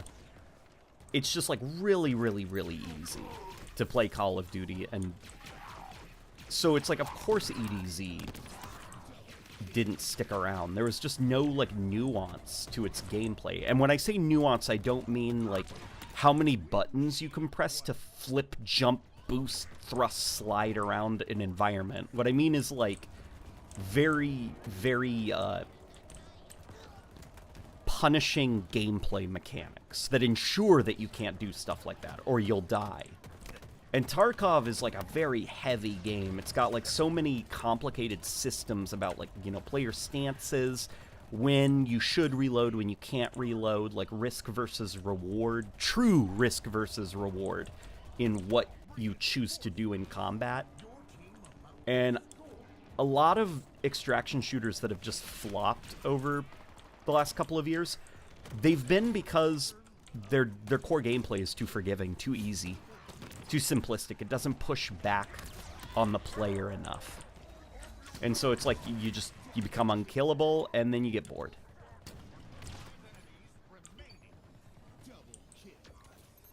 Oh my god, come on, I was hoping to revive him before that grenade killed me.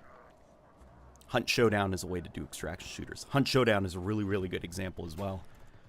Very heavy feeling. And I don't know if Marathon, because, like, Bungie's whole thing is that they make very accessible, very, like, easy to pick up and play shooters. You know, you think of, like, Bungie, and its core gameplay, you know, people say that, like, Destiny has, like, the best gunplay in the industry. I'm not sure if I'd agree with that. It definitely has some of the easiest gunplay in the industry. You know, and that's what makes it so accessible for people, is that it's very, very easy to kind of pick up and then master the gunplay because of how simple it is.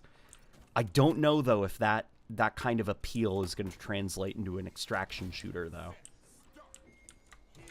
And if Bungie does try to translate the ease of use of, like, Destiny's gunplay into Marathon, then I think Marathon's days are numbered. For a hypothetical CE remake, Ethel Vadamy got his own campaign running concurrent with Chiefs. What story and events would you like to see in it? Good question.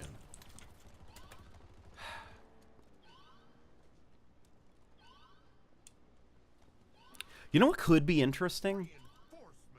If you were to have, like, Arbiter, his campaign during Halo 1 taking place at the same time, you could actually use him as a way to make Captain Keyes as a prisoner a little bit less comical, you know, because in Halo 1, when you save Captain Keyes, he, like, stumbles out of his cell block, and he's like, "Thanks for coming, Master Chief. I overheard them talking about a thing. They called it Halo. Here's all the exposition for the game." Like, you maybe don't need that exposition dump, because you could actually explain the purpose of Halo to the player via, like, Arbiter's campaign and stuff. You could have, like, interesting, like, a mission where you have to abduct Captain Keyes. You know, you have to capture him and stuff like that. So a lot of stuff with Captain Keyes you could use for Arbiter's campaign.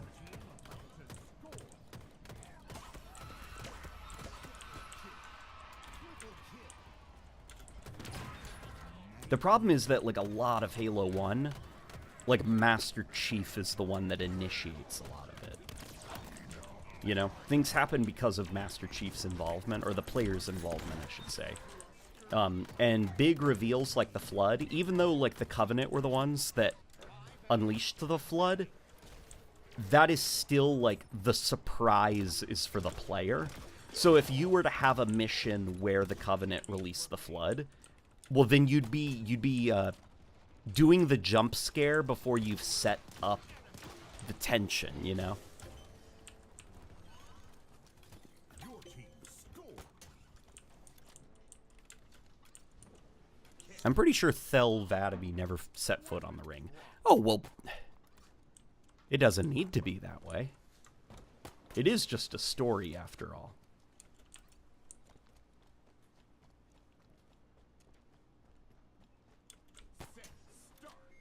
Let LNG cook. What, my opinions on Destiny or Marathon? Or both, I guess.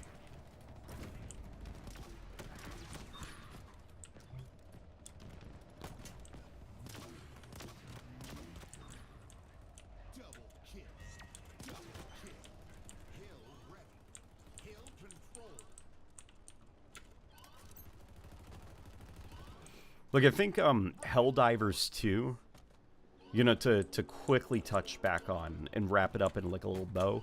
Helldivers 2, I think part of the reason that actually was successful, despite the time it came out in, with like, you know, extraction shooters kind of not really being that the thing that everyone's playing anymore. Helldivers 2 was able to work because its core gameplay was actually, there was a lot of pushback on the player. Like, the fact that you can't just do like, you know, there's like mag dropping. Like, you can't reload your gun whenever you want and just magically bullets will teleport around from your pocket to the gun and stuff. The diving is very heavy. You can't like spam dive, slide, you know, like your guy feels a little bit heavy. There's a lot of pushback. When you get surrounded by creatures, you're not going to be able to like BS your way out of it. You know, you're probably going to get overwhelmed and swarmed. Like, your health is tied to your stim packs and stuff. There's a lot of like mechanics that modern game companies that are trying to appeal to a mass audience would probably be like, no, like, we can't do that. No, that would make the game a little bit more unapproachable. But Helldivers did it anyway. And because of that, there's enough attrition, I guess, in its gameplay against the player that makes sure that, you know, victory is something you have to fight for, genuinely. Like, you have to crawl through the mud to get a win in Helldivers. Versus EDZ in Modern Warfare, where all you have to do is slide cancel your way around. You know? Laser beam every gunfight.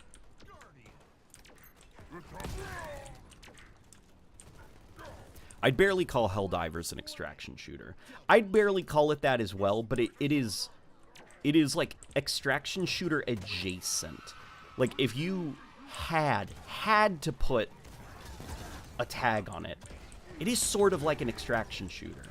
Only instead of extracting items, you're going in, completing an objective, then extracting. Like, the item you're extracting is yourself.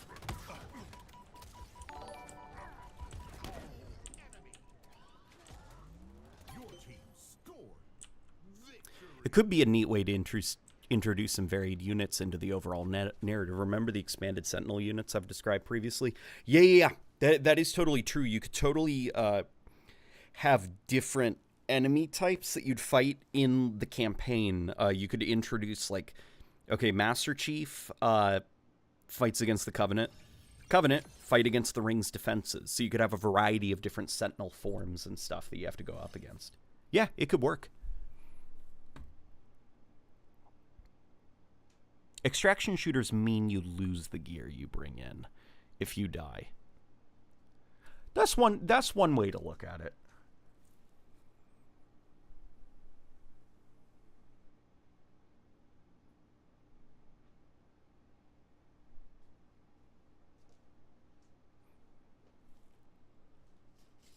That is true.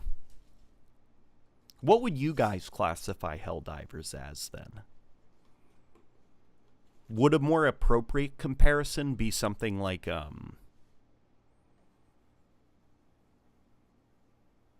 crap, what's it called? The game with the dwarves.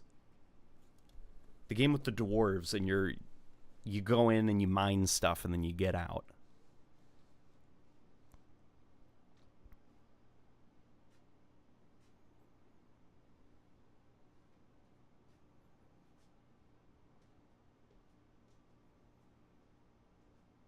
Dustin says Helldivers is not an extraction game in any sense, and I disagree there. I do think it is easy to see why I arrived at that conclusion.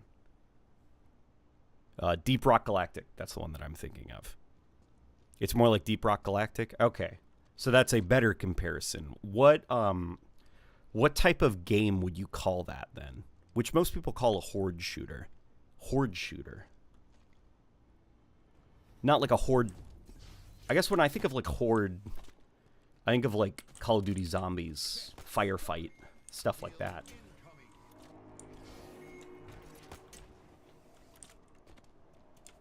Is a horde how do people, I guess, like how are they defining horde shooter? Is it like is it like you go into the heart of something, do a thing, and then you have to get out, and the whole time you're kind of like surviving or trying to avoid hordes of enemies? Like the whole gimmick of that kind of like gameplay loop is enemy density.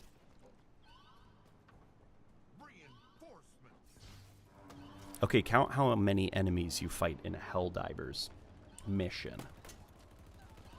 Well, I guess it depends if you activate an objective, because you can sneak around most Helldivers encounters until you kind of like have to initiate combat, right?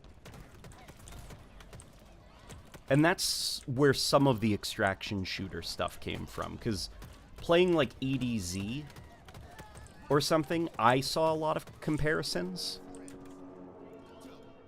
where it's kind of like, for the most part, you can avoid like unnecessary combat by just like sneaking around and stuff, and then just initiate combat whenever you'd like. Left 4 Dead is also called a horde shooter, and you basically do also go in, do an objective, and extract by escaping. I wouldn't even see that I'd say is a little bit too far removed, because Left 4 Dead 2, you're not going into a place and then extracting, you're beating levels. Like the escape at the end, it's less of an escape and it's more of like that's the final level of the campaign, you know? It's just kind of like a good zombie shooter.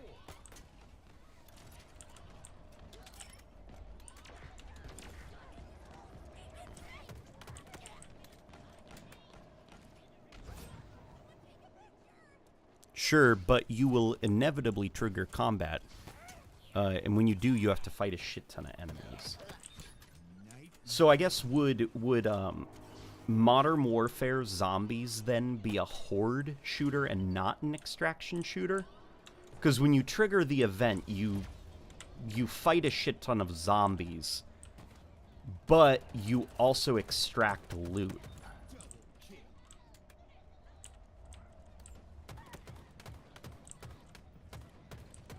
I guess it's kind of like when looter shooter started to become like a big thing. And so people's personal definitions of it started to kind of started to morph and evolve. And now looter shooter encompasses even games like Destiny, which at the time were a little bit more like shooter MMOs.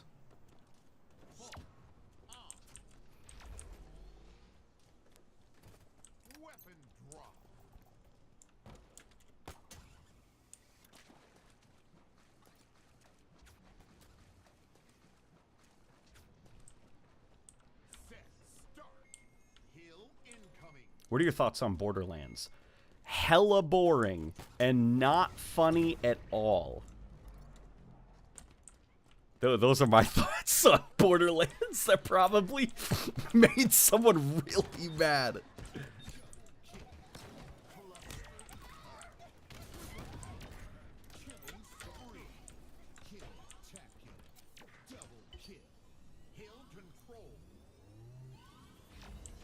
Oh my god, I forgot about the times when Destiny was considered an FPS MMO.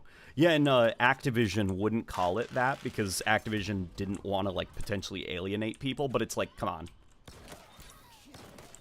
Come on. Like, the social space, the tower, the emotes, the constantly online stuff, raids. It was an MMO.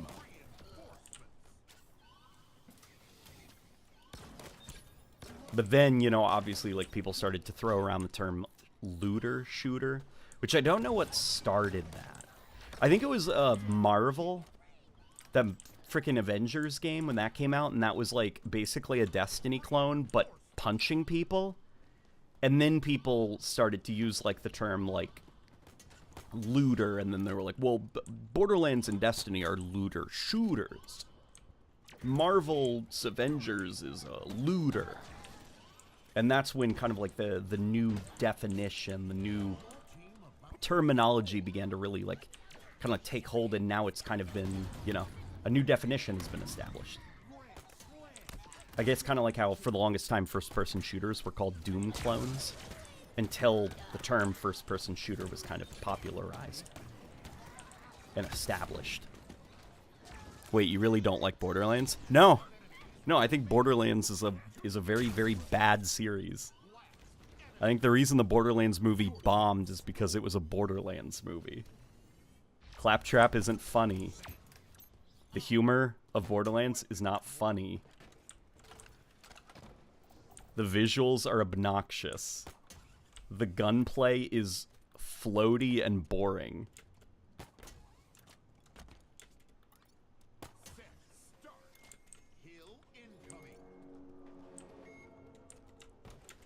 If it wasn't for that cartoon filter that they applied to the game during the development of the first game, Borderlands would be buried in a ditch somewhere and there wouldn't be a sequel. That's literally the only thing Borderlands has going for it, is it drew black borders around its characters. Those are my thoughts on Borderlands. The best part of Borderlands are the opening cinematics. Yep. And specifically, the opening cinematics of 1 and 2. And that's it.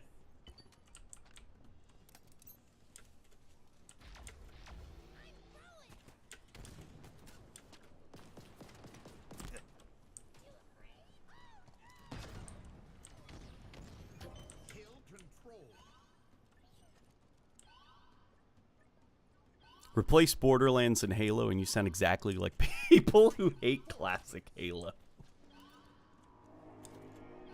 Probably. But unlike Borderlands, classic Halo actually has taste.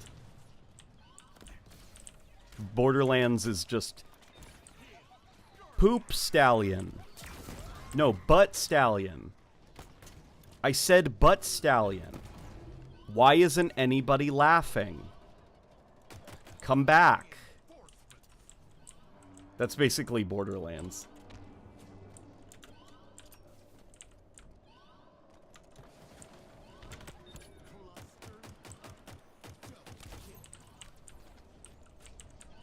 Oh boy.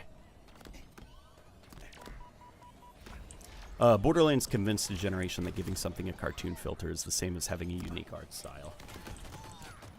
Which Borderlands does have, like, an art style, you know? That would be dismissive to say it doesn't. But it's just like... It was to say the art style, the cartoon filter, saved a boring art style. Because if it wasn't for that cartoon filter... Borderlands would be buried in the same grave that Rage was buried in. You know? Like, it was a band-aid fix to a core issue, which is Borderlands is incredibly, like, uninteresting. It's like, you know, they copied the shields from Halo, vehicles from Halo, 1,000 guns, because... the gameplay itself is not interesting enough to keep people playing, so they have to make like 1,000 guns that all have like minor stat tweaks or little things associated with them. Humor to disguise the fact that the actual world is just so boring. And then aesthetically, it's just like an ugly junkyard, so they put cartoons all over it. So it's like, well, it's a stylized ugly junkyard. Set, start. Hill incoming. It's too floaty is a sentence I hear from classic gameplay naysayers.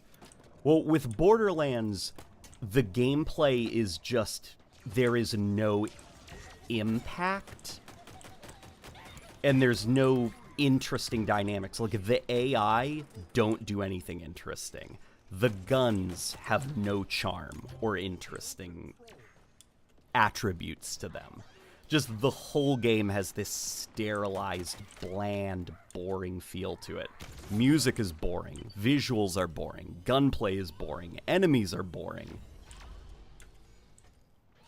Borderlands, more like boring lands. That's my take. Triple kill. Kill-tacular. Jesus Christ, he's just laying in on that game. Yeah, when I was younger, I had a friend who was obsessed with Borderlands, and it drove me crazy, because even when I was a kid, I was like, this shit is so boring. Like, none of the jokes are funny. They're annoying. And the game is just so boring. Like, I think you've been tricked into thinking that you're having fun by collecting these boring guns. Because the actual act of playing it and shooting characters is, like, not fun enough to sustain the game. You know, Halo, as floaty as classic Halo was, combat was still engaging. Enemy AI was engaging. The visuals, the music, it was all engaging.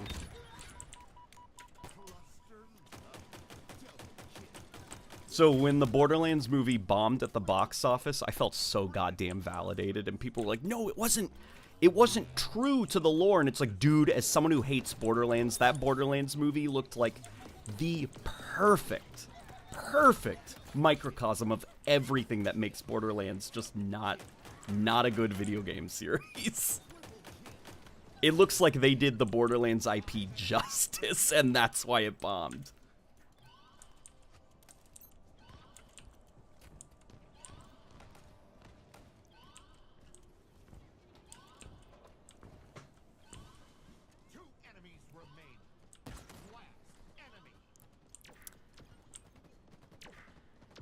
My friend wanted me to play with him, not gonna lie, I was falling asleep. Yeah. Most of the people that really like Borderlands, it's because they have, like, really, really fond, nostalgic memories of the split screen. And that, I think, was probably the big strength of the Borderlands franchise, was its split screen. But now that, like, online gaming is becoming a thing, you have less of that couch co-op charm. And I think it's probably why around the same time that split-screen gaming started to become less and less prevalent, that's also around the time when Borderlands started to fade in relevance. Which does suck. I wish that, like, couch co-op could come back from the dead, but I feel like the Pandora's box has kind of been opened on when it comes to online gaming and stuff like that, and there's really no way to kind of go back to how it used to be. I think, say, Halo CE had the best versions of a lot of Halo weapons. Shotgun, assault rifle, Magnum, plasma rifle, all peaked in CE. Yeah, Combat Evolved, it had the most, like, focused and solid sandbox.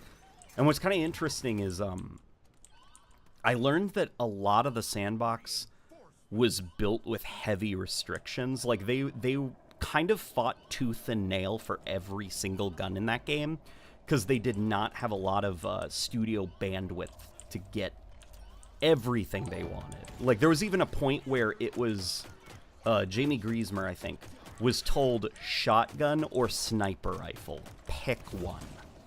And he fought really, really hard, and some crunch was actually involved, but they were able to get both of them in. But because of that, I think, like, how limited they were in their studio bandwidth, it meant that every single gun had to matter. And as a result, Combat evolved as an extremely focused sandbox.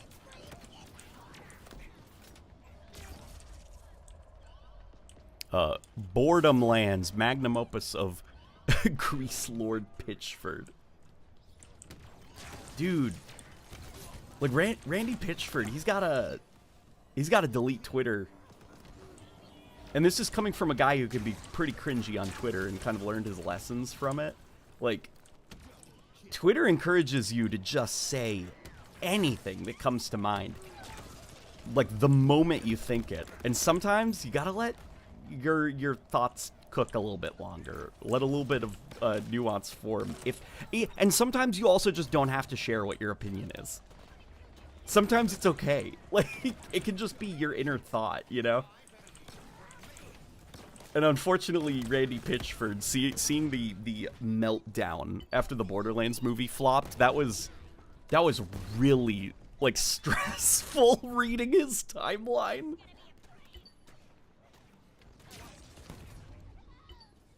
Half-Life Opposing Force was the only truly great thing Gearbox ever made. Yeah.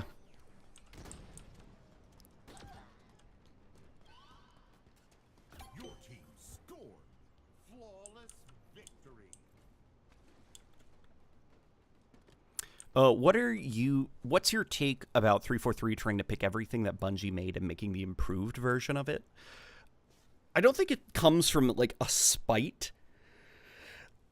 You know, like, I don't think it comes from, like, dude, we can do it better. I think it's just, like, the nature of, like, technology and what people expect from games changing over time. It's like, you know, the games are higher definition now. We need to add more detail to the character models. You know, lighting systems have changed. We should try to go for, like, a different kind of color palette, more naturalistic lighting.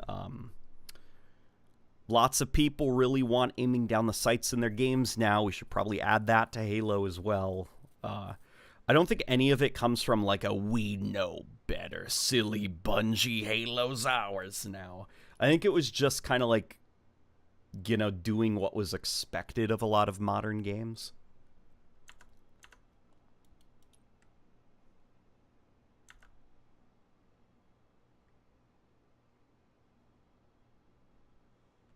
I like the idea of if it's good, don't fix it. Yeah, I do as well. I don't necessarily have a problem with iterative games. And that is one thing I'll give Borderlands. The boring piece of shit franchise that it is the fans of Borderlands that do like that series, at least every single Borderlands game is more or less the same thing. It's a very iterative franchise. Like, when you buy a Borderlands game, you're not going to be blown away. You know exactly what you're buying. And it is exactly what you think it's going to be.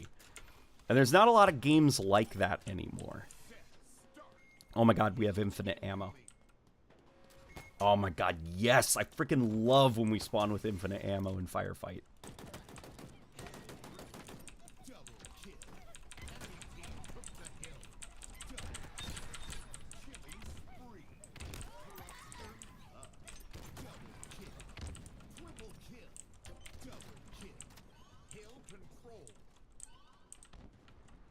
I mean, redesigning the Halo shotgun, every weapon, removing a lot of stuff.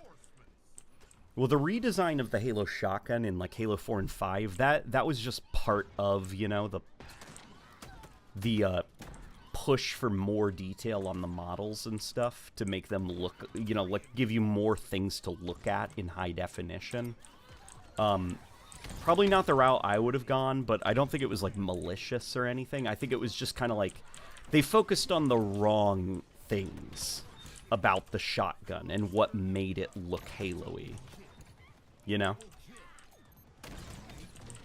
Like, they focused a lot on, like, the sticky outy bits, where what I would have focused on was the glowing sights, the flashlight, you know? So it was just kind of like they were looking at the wrong things, at least in my opinion, for when they were redesigning the shotguns. But removing stuff, that was a, so, you know, around the time of Halo Infinite, like when it was being planned, based off of, you know, like MCC data that they had from, like, MCC, which was a lot of people's first time playing Halo when it was brought to Steam. You know, because, like, they're PC players. Or they're people who stuck to PlayStation, but they, you know, had a Steam account. So they're playing Halo for the first time. And they get their asses handed to them on a silver platter by a lot of us Halo fans who have been playing the series for years and years and are intimately familiar with the sandbox.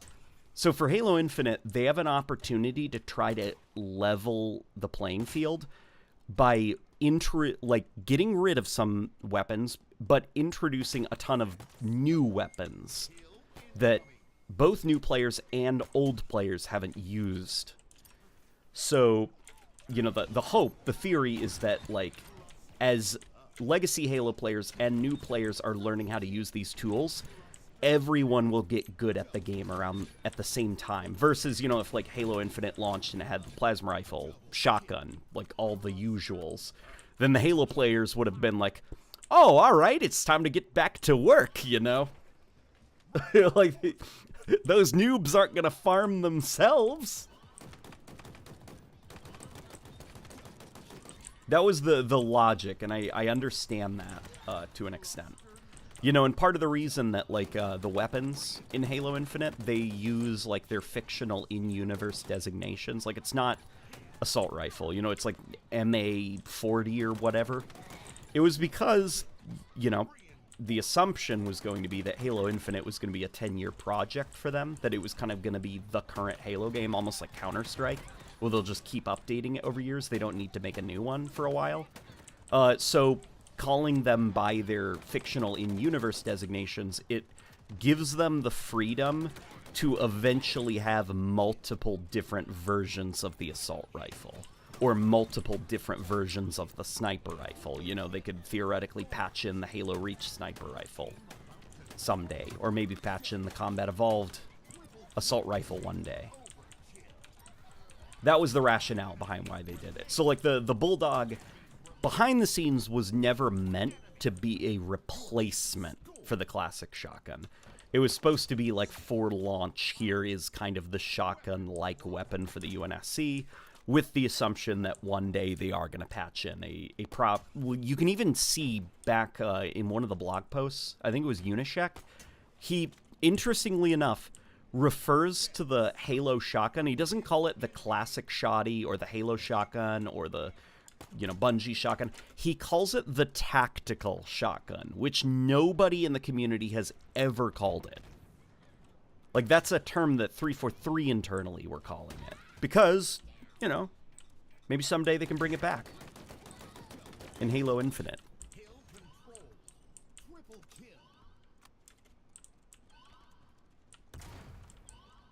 Yeah, so that's you know, what they were going for. And understanding that context, you can kind of see, maybe not agree with how they went about it, but you can at least understand why they arrived at some of the choices that they made.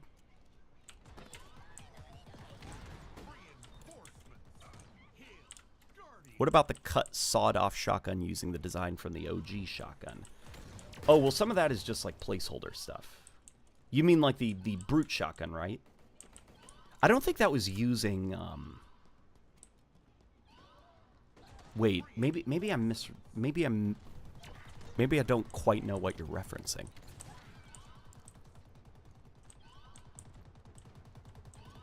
Everyone loves CE, but the Magnum was flat out broken in multiplayer.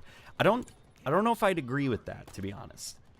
On paper, you could see how the Magnum might be broken, but I think if you're looking at the weapon sandbox of Halo 1 from, like, a Call of Duty perspective of like, the shotgun has to be balanced against the assault rifle, has to be balanced against the sniper, has to be, you know, like that kind of thing, then sure. But if you think of the Magnum as, this is the competitive weapon that everybody has. This is the extension of the player.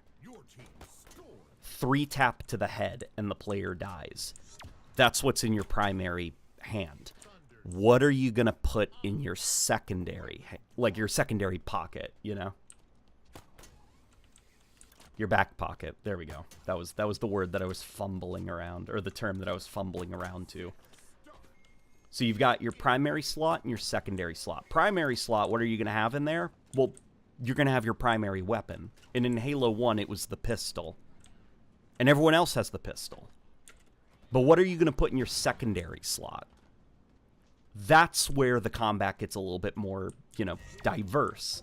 So it's like, okay, the Magnum, 3-tap to the head. Well, what if a player is halfway across the map? Well, you could probably use a sniper rifle, you know? So that's the weapon you're going to be carrying around in your back pocket till you finally see that fucker off in the distance. Then you're going to pull out that sniper and you're going to get him, you know? Or you're running around, you know, 3-tapping and stuff, and there's another player who's really freaking good with his Magnum. He's out shooting you. Probably going to keep a shotgun in your back pocket, you know? And you're going to hide around the corner. You're going to hear those footsteps coming. And then, boom, belly full of buckshot, you know? 3-tap that. That's kind of the flow of Halo Combat Evolved multiplayer.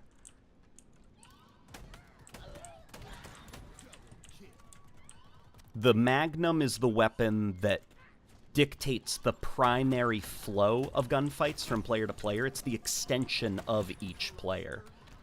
But it's your secondary slot that allows you to make those like small little tactical choices that take people by surprise. My solution to the pistol is make 2. The original CE, 2-hand with the scope and 4-shot kills, and 2-3 Magnum that can be dual-wielded. I'd love for dual wielding to come back personally, man. Those are pretty decent ideas. Did he swear? I'm telling. We're getting naughty in here. We're going to say things like poop and heck and damn. And if any adults hear us, we are totally being sent to the principal's office. Oh, damn it. I missed another super. Okay. Also, the closest to the Mutilator super shotgun comes to resembling an OG shotgun is the Spinoff from Marathon 2. And that's pretty loose. Hang on, let me back up then so I can read a bit more of your context.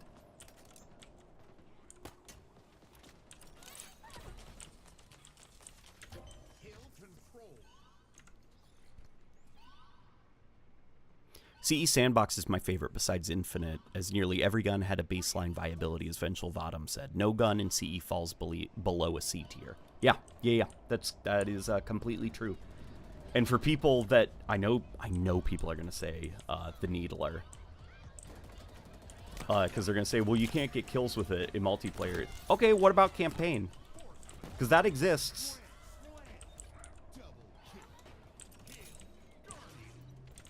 What's really great about the Needler is it's basically like the training wheels gun. Like if you have like your 4-year-old cousin that's never played a video game before, and it's like I can't hit them. They move too fast. It's like pick up that pink thing.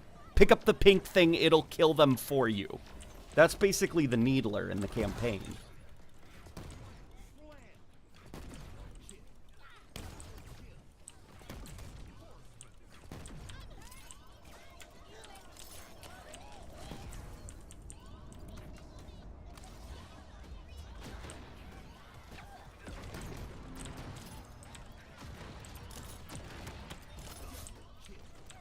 They don't know that you have infinite grenades right now.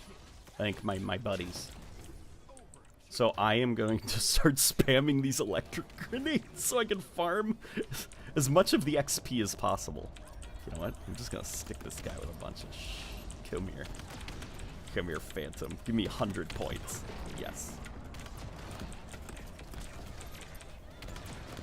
Damn it. I don't think it worked. They're not giving points anymore for some reason.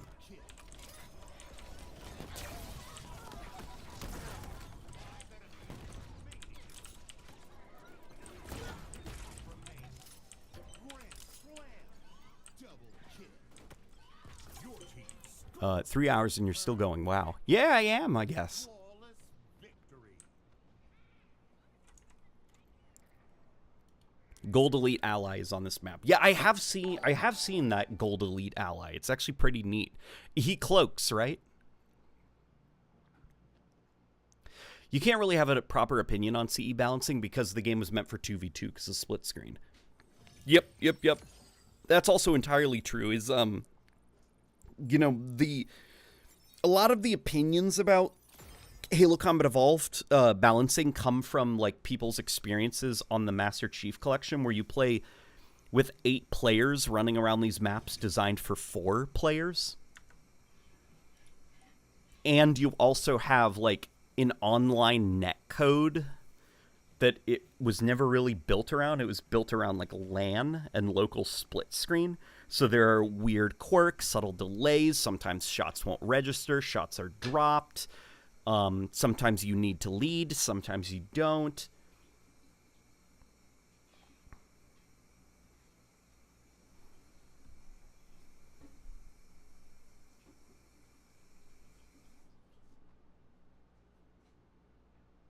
Are you excited for the new Halo Studios? Yeah, I guess you could say.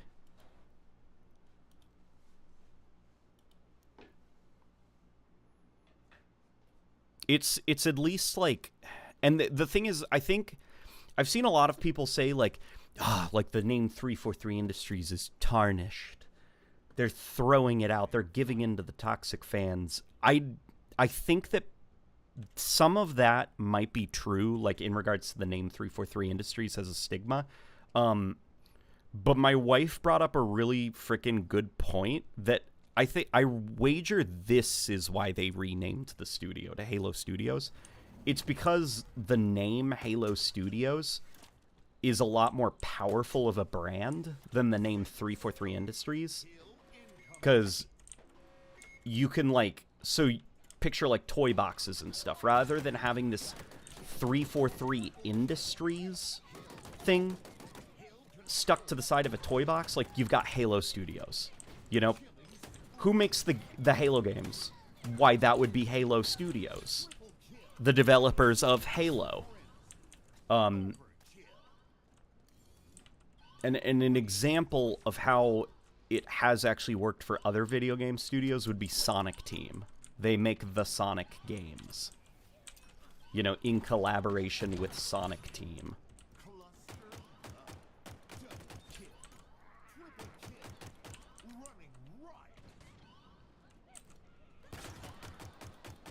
So it's more about just like the brand, you know?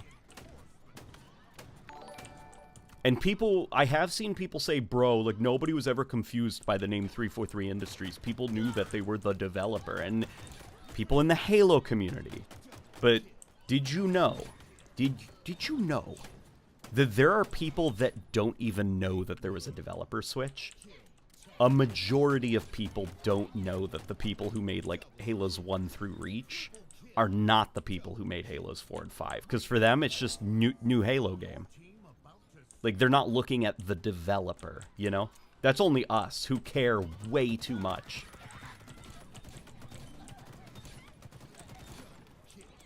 So it's just, you know, who makes Halo? Halo Studios, obviously.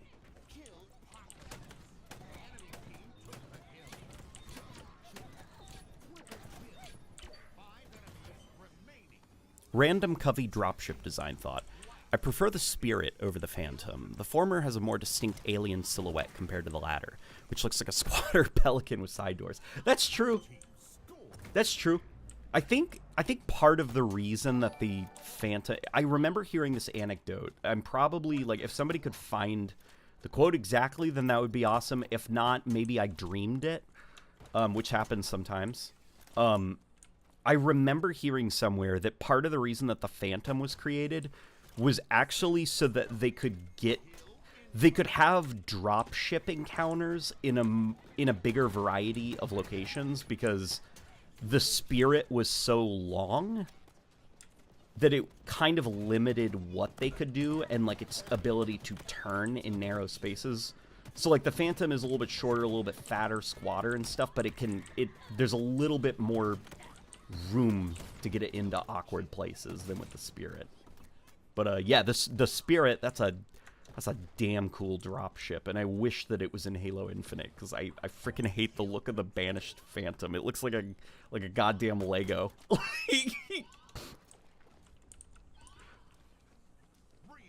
It wasn't in Halo Wars 2.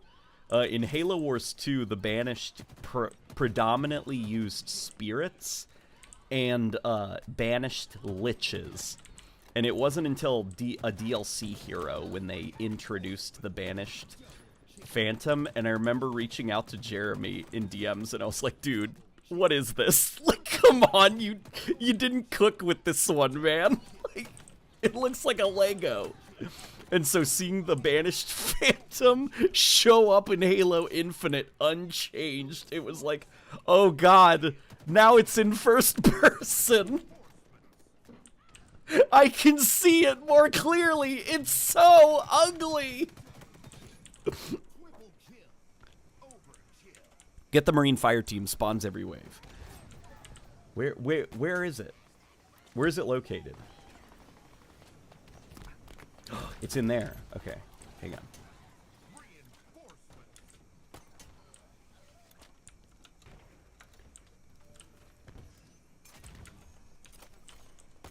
Oh yeah, okay, they're here. The Marine Fire Team's here.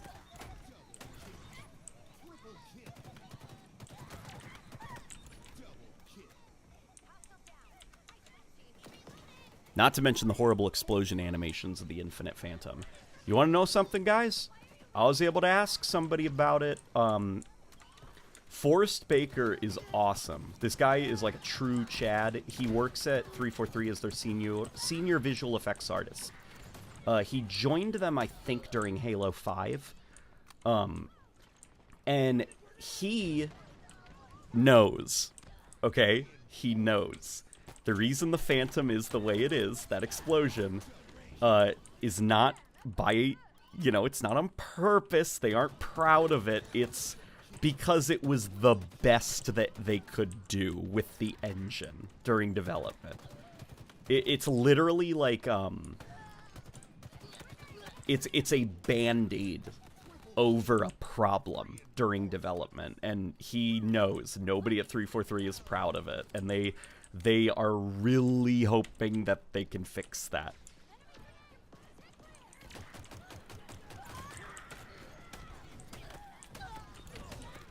Yeah, he also, something that's super interesting is, so I'm not sure if any of you guys remember, when Halo Infinite launched, the Brute Chopper, for some reason, when it exploded, it sent out a massive flat disc of Forerunner energy in all directions, like 360 degrees around it, just like boom, like a wave of Forerunner energy, like that purple kind of like pinkish energy. So it's like, you know, it's getting hotter, it's hotter, like this vehicle is going to explode, but instead of a fireball, it just poofs out Forerunner magic, and it looked really bad. And then it was patched when they touched up, they did their first pass on vehicle destruction. Some people probably know what I'm talking about.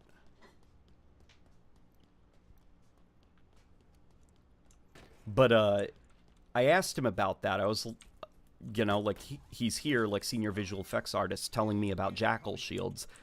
And so, you know, I asked him about the Phantom. And then I asked him about that chopper. I'm like, what was up with that? Why did the chopper at launch, like, it was like the wrong explosion effect played when you blew it up.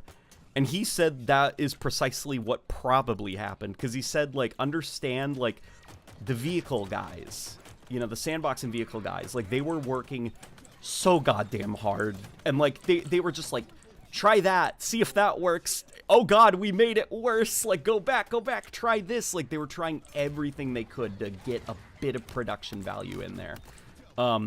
And it was probably like one of those things where they were trying to do Fireball, but due to some physics system with the way that it exploded and detached all the various parts of the chopper and sent them in different directions, it must have been tied to Forerunner visual effects for some reason.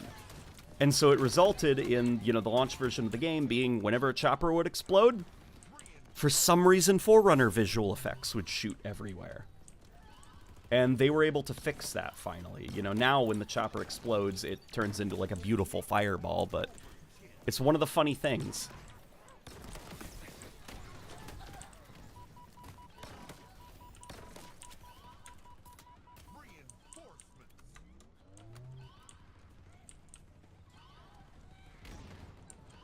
Sounds like Halo Infinite was held together with duct tape. Not really duct tape.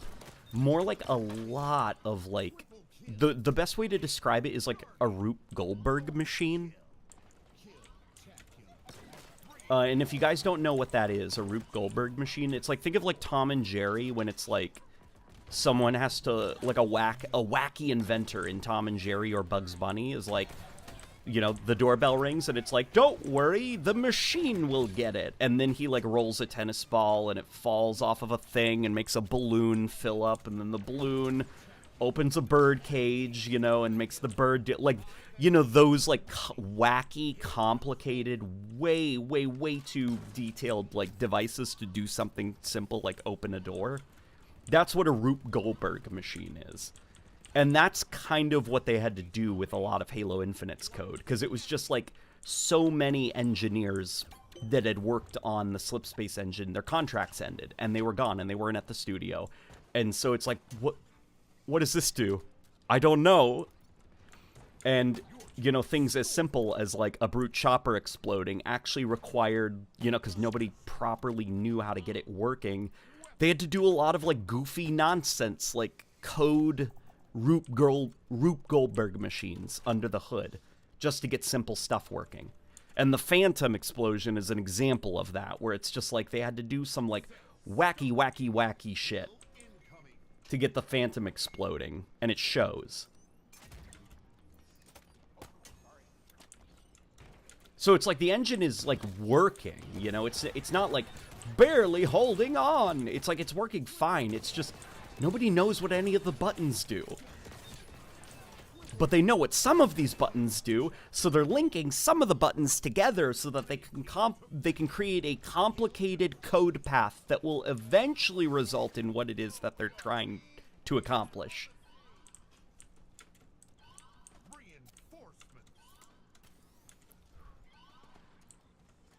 Wow, sounds like the "this is fine" meme with the dog and everything on fire. Yeah, it was a very rough time. And so for Forrest, it's like, you know, it's like, yeah, Halo Infinite, you know, like visually, you know, has problems. Presentationally, it has problems. But what he sees it from his end of the, you know, of the trench is like, I can't believe we did it. Like, if they only knew the shit we had to do to rig up like a chopper exploding or a Phantom exploding, and the complicated tricks that we had to do to get it to be somewhat passable. It's more of a like, we survived. Well, all the Halo community, what they see is like, bad game. So like, that's where the pride comes from, is like that they, against all odds, somehow did it. Because everything was working against them under the hood. And that's, you know, part of what is going into the switch to the Unreal Engine. It's just, like, that Halo engine is getting away from them.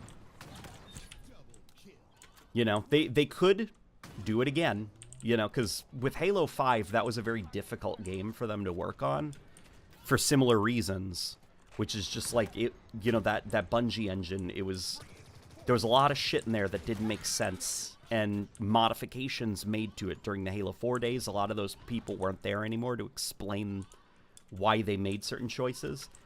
And getting things as simple as, like, assassinations as DLC into Halo and Halo 5 was very difficult to do. So they decide, okay, we're going to slow things down, we're going to uproot everything, and we're going to rebuild the Halo engine, and this time document it, and try to, like, make the code path make more sense. That way it's less difficult to work with, but, you know, they had to start developing the game, so the engine was unfinished, and then people start, leaving because their contracts are up, and oops, this guy didn't maybe catalog this as best as he could, so new engineers come in, and they're like, what the fuck is this mess?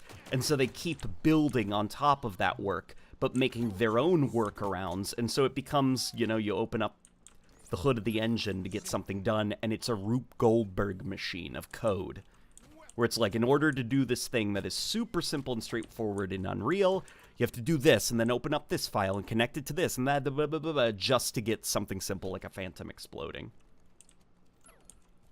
So they're, rather than doing this whole song and dance routine again with the next Halo title, they're just going to use Unreal. Honestly, doesn't sound too different from standard dev shenanigans. You seen those videos reading out the source engine for Simpsons Hit and Run? Dude, I freaking love those videos. Like the Team Fortress code, where it's like the engineers leaving notes to each other, and they're like, what the fuck is this shit? This code is bad code.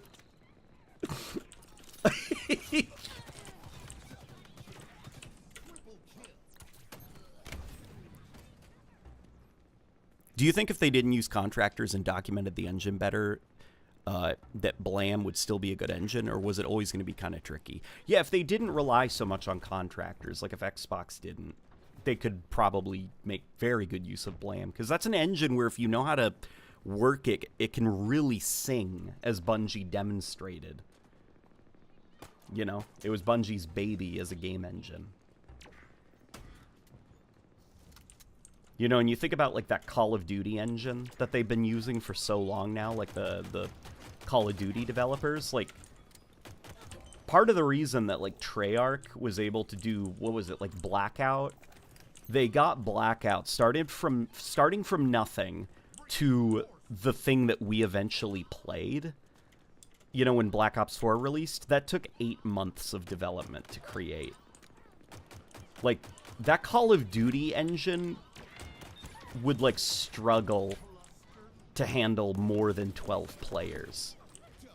And it was, like, a hit scan engine as well. They were able to get, like, ballistics. They were able to get over 100 players. Massive, wide open environments, which that Call of Duty engine did not do very well. They were able to get, like, all of that working in 8 months. And part of the reason is because, like, they document their internal engine really well, and like they retain their talent, so they become very good at it, and they're able to work really quickly to make modifications that are needed. And even a Sledgehammer with Modern Warfare 3. Like, Modern Warfare 3 was, it was like a poop from a butt, but the fact that they were able to get it made in 16 months. It's because it's an internal engine, and they're really, really, really good at, and talented at using it. They know how to make it sing. But 343 was not set up like that as a studio. They were constantly rotating out their talent, not maintaining their talent, due to the ways that Xbox prefers to structure their studios. So they can't really operate that fast on an engine that kind of isn't theirs,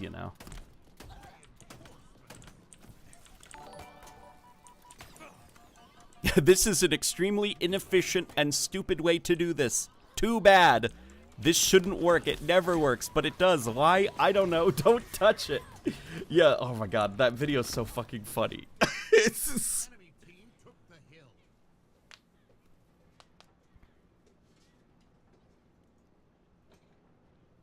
The problem is just time and money. Yeah. If Microsoft let people do its work and upgrade the engine, well, I think that Blam could be a really good engine. Yeah, Blam could be a freaking awesome engine. The way it was described to me by somebody was like, Blam is such a good engine at what it does. Like the AI interactions, the physics sandbox interactions and stuff, the moment-to-moment gunplay and shooting and just general first-person nature of everything, the forge tool, like all of these things the Blam engine just does really well because it was just built with these things in mind.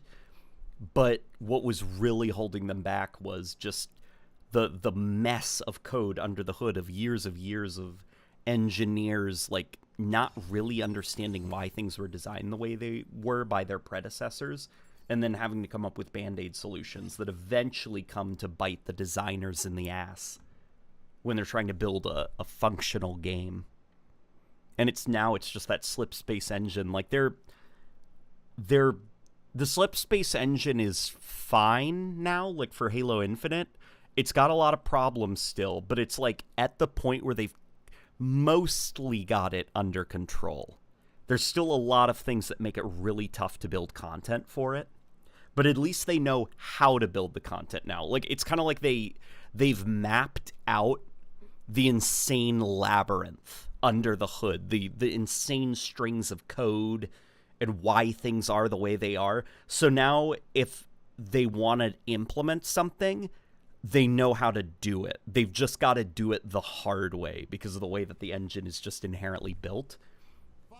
And so going forward, to make sure that they can deliver content faster, build their games faster, and actually not worry about technical limitations because nobody knows how the fuck to get the Blam engine to do it, they're just going to switch over to the Unreal engine.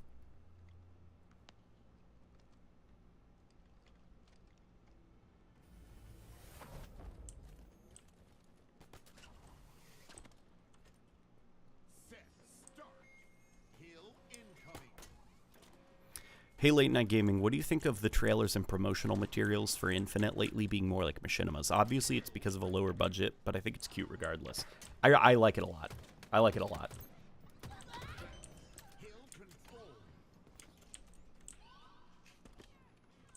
It's playing to the strengths of Halo.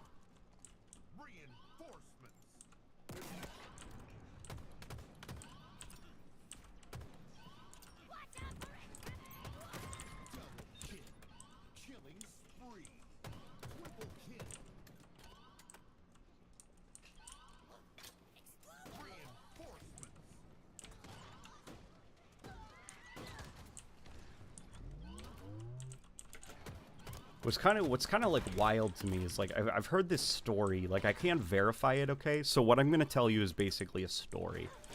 If anybody's heard anything similar and can back it up, then hey. If not, it's okay, it's just a story. I've heard that Chris Lee, part of the reason that there was this big focus on slip space, powered by slip space, like the branding, giving the Blam engine an official name and everything. Part of it was he was hoping that if Halo Infinite was going to be successful, because they were looking at Epic Games, and Epic Games, like the Unreal Engine, was starting to do some pretty damn impressive stuff. Studios were kind of like beginning to hoard around their internal engines. Like at the time, EA was like, everybody's going to use Frostbite going forward. You know, like we've got to do this. Like Frostbite is going to be our baby. Capcom, more successfully, has turned the RE engine into like their proprietary internal engine that like all their studios seem to be using. But what Chris Lee was maybe like hoping was that the Blam engine, they could rework it into this super modular, super advanced, super easy to use engine where things could be done really quickly. You know, you could like AI could just do, like you drop them into the world and they know what to do. You could just make levels really fast, and that was why there was such this huge like focus on the slip space engine and everything, and you know, possibly even seeing if they could like pitch it to Microsoft as being like, hey, let's get all our Xbox studios on board with this tech that we're building. Obviously it didn't work out that way, but that was at least some of like the hopes and dreams of a man who dared to dream big.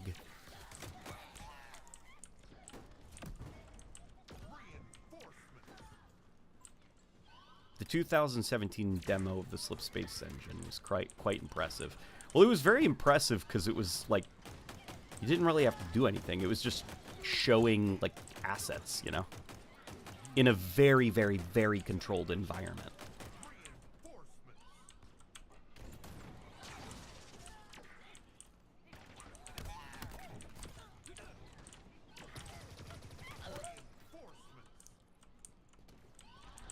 I'm super interested in what Xbox is doing. Wonder if people would start using the Source 2 engine. SN box or Xbox? I don't think anybody at Xbox is going to be using the Source engine. Like, I think now we're at the point where, like, all of these game companies, like, their proprietary technology, the insane scope and ambition of their games, and also just, like, the demands from gamers for constant content quickly, it's like these proprietary technologies, like, they can't build the content fast enough. So it is, weirdly enough, cheaper in the long run to just pay the license, get the Unreal Engine, and then quickly make a bunch of content and keep the player base happy than it is, like, spending boatloads of money to rebuild the tech internally and then teach people how to use this, like, janky piece of crap.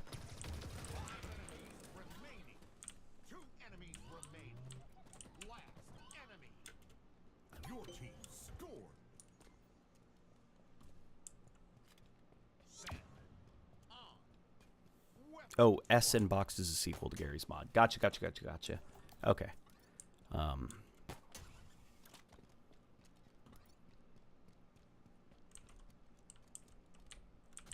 let's grab the... Ooh, you know what? No, I don't actually want the assault rifle. This thing's not very good at getting grunts. You...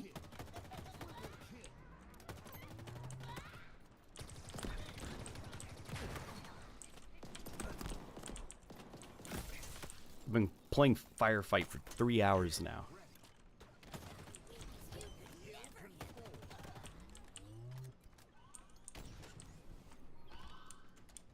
How did they screw up on making Slipspace? Didn't they spend $500 million on it? Or remember, like, that price never came from anywhere official. It was always like a rumor somebody started. And on top of it being a rumor, it is a huge, stupid, stonking, wicked, hella big amount of money to spend on a video game. Like, a comically large amount of money. Almost impossibly big. But, I have also, depending on who I talk to, I have heard different things. I heard one guy even say Halo Infinite was probably a $1 billion project. And I don't think that guy was lying, you know? I just think when you work on the game, you hear things and then you say things and someone mishears you and like a game of telephone happens. And probably something that is a little bit more realistic blows up to a $1 billion video game or $500 million. So I think that's probably what's up with that. It was either like a dumb rumor somebody started or missed super, gotcha. Well, if Blam and Slipspace is truly retired and Unreal Engine is the way forward, here's hoping they follow in id Software's footsteps and open source them. Miss Super, also it's pronounced Sandbox. Gotcha. Oh, S-and-box. Gotcha. And box. Sandbox. That's clever. That's cool. They're making a successor then to Gary's Mod. Okay, I'm going to keep my eyes open for that then. It sucks that it's not called Gary's Mod, because I feel like Gary's Mod is so iconic of a brand.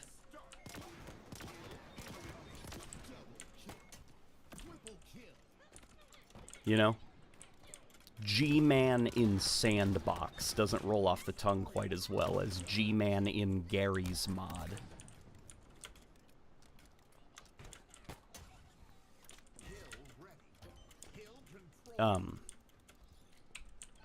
Yeah, I do hope that 343 doesn't leave Slipspace to rot in a drawer somewhere till the end of time. Because one thing that does kind of suck about the switch to the Unreal Engine is it's like another studio using the Unreal Engine. Like we don't see a lot of like cool things anymore that like one game is doing super unique. I think the biggest thing lately that's been super unique and really cool is Space Marine 2. Like, I've seen some of the gameplay clips of like there being a swarm in the distance, and it's like, oh cool, like that's part of the skybox.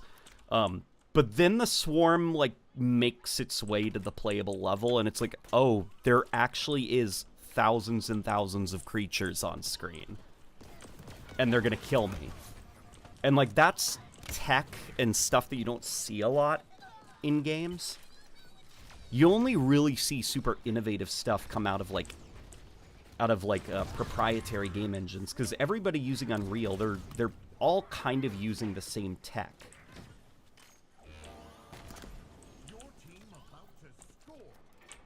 And I just, you know, that is something that worries me, I guess, about the switch to Unreal. Is not that like Halo ever did something that was like super unique tech-wise, you know? Halo was always more of like mechanically and systemically really clever and innovative. Like, nothing it ever did technically was like the most impressive thing in the world.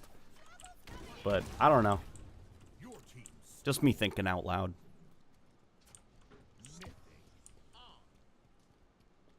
Do you think the drones will come back? I remember that cutscene in Halo Infinite had them. I mean, if you know, if the gameplay loop calls for it, I guess.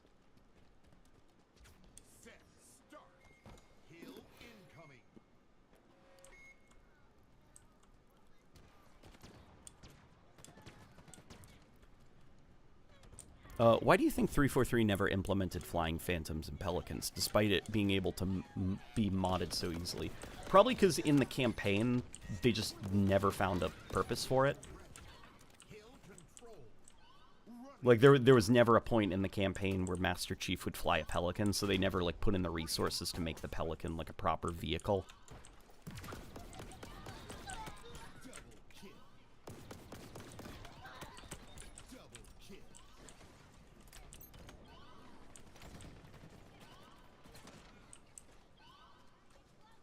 My wife is being very cute, and I love her.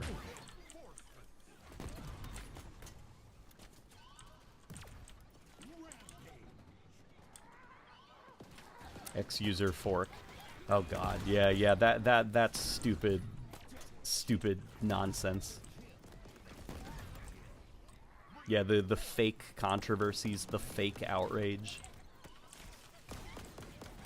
Yeah, it's like, I hope that ad money that you monetized your crappy videos with was worth it, bro. Pretending to be outraged about stupid nonsense. The grifters gotta grift.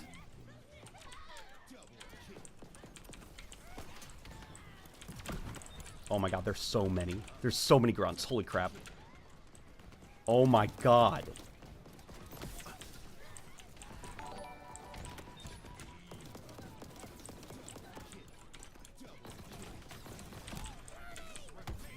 Yep, I died.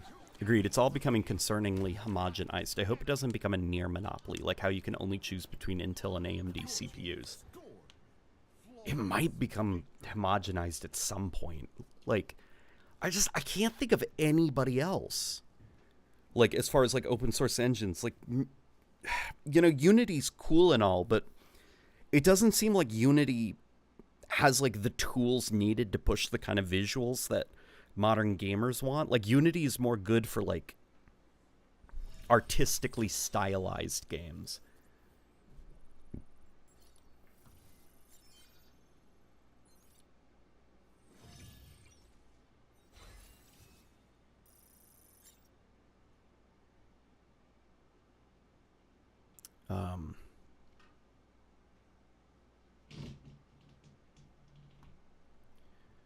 See, most engines can be made to do anything with developer intention and enough time. Yeah.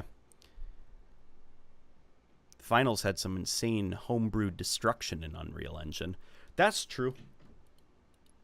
That is true. But in the Finals case, in the finals case, that felt like Frostbite developers bringing their experience over to the Unreal Engine.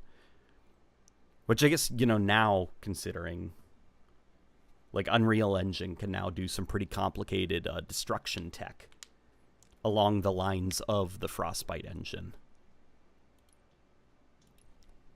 It's kind of a shame it's in, like, the finals. I'd love to see, like, some of the stuff the finals does, but, like, in a Battlefield game.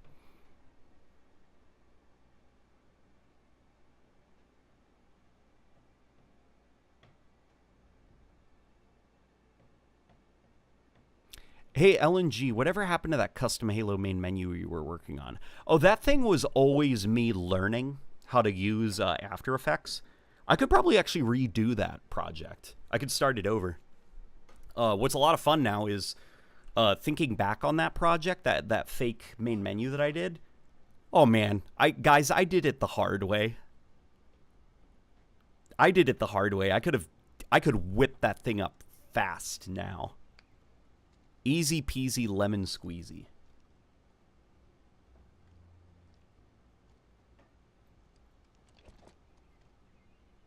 That would actually be a lot of fun, doing a Halo Infinite main menu, but maybe this time stylized around Halo 2.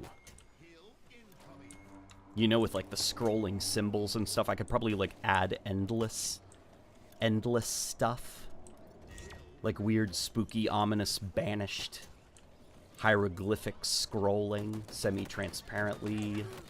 Yeah, you know what? That's a fun idea. I think I might do that.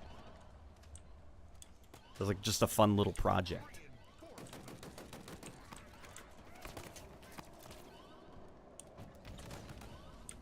Crossing my fingers that the new Halo leadership respects the legacy games. I think we'll be in good hands. Pierre Heinz, so far, Pierre Heinz hasn't, like, done anything that... The only thing maybe that, like, made me concerned was retroactively adding microtransactions to the Master Chief Collection. But even now, like, seeing that, like, all support has stopped for the Master Chief Collection... That seems like it was done, it was born from a desire to keep supporting the MCC, not out of greed. Because then Xbox sees, oh, well, like, monetization is basically, like, money coming in has basically flatlined for the MCC. It's like, no, you're not just going to get free money to work on this thing that's going to have no return. So now it's almost like, damn, maybe they should have added those microtransactions.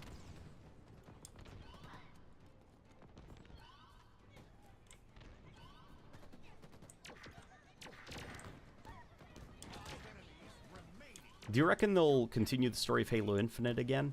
I think so.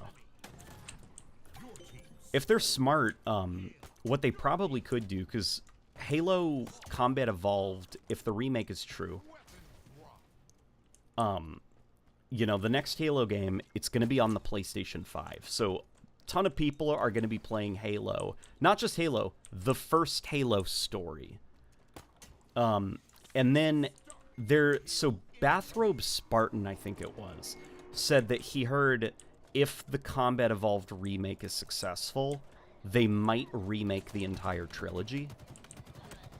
And if they do that, then we've got all the PlayStation 5 players that are, like, caught up on the Halo story. Then we probably could continue, like, with the Endless, you know? Because, like, the Halo universe isn't going to stand still, you know? It's going to keep going. Like, there's going to be more Halo stories, whether they be expanding on stuff that happened in the past or continuing the universe forward. Like, you know, the Halo universe is going to continue marching forward, the story. That, and I'd prefer not to give Tim Sweeney an inch, given his barely distinguished desire for a monopoly over the gaming industry, just like what Steam has, but force-fed to consumers, and not competently earned. Yeah, yeah, just the thought of, like, Tim Sweeney, yeah. Sucks, right? I wish that Xbox did not operate on that. You know, and part of the reason that Xbox operates on that that like contractor policy is it's just business. It's just business, folks. It allows them to not give them like benefits. Like basically it's like keeping you employed just long enough for you to be useful and then getting rid of you before they have to like commit to you and take care of you as a long-term employee. So it's just business. And it sucks a lot. And I wish that there were more protections within the game industry so that developers don't have to like deal with a lot of that bullshit. But alas.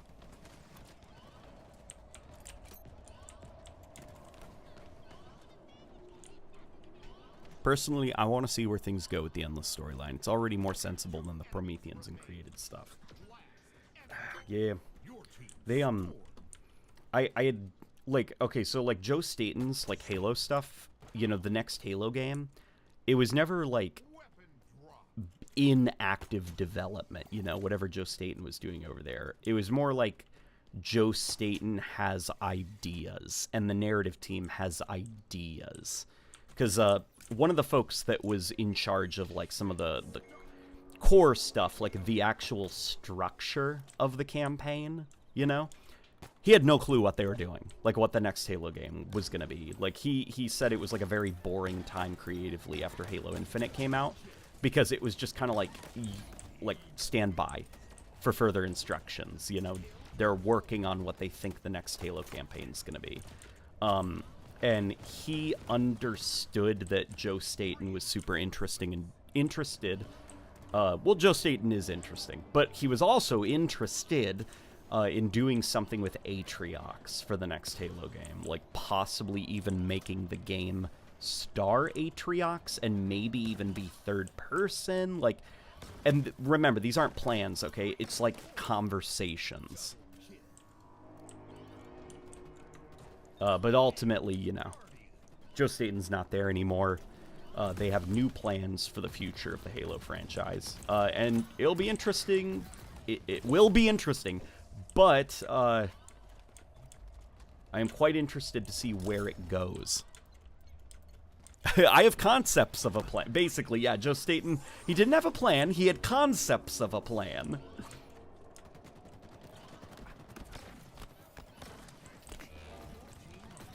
But in Joe Staten's case, I would trust him with concepts of a plan. Just needed a bit of time to workshop them a little bit. But there was some wild stuff. Like one of the folks who, like, I won't say where, like, but he remembers there was like this week where like Joe Staten was being really weird and asking people what they thought about being a robot in Halo. And it was like, what does that mean? Why are you asking that? Like, it's just like it was like just this week where like Joe Staten was really into the idea of like becoming a robot.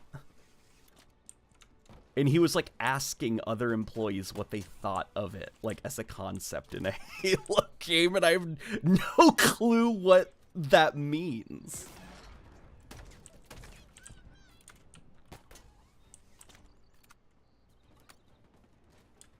Your team scored.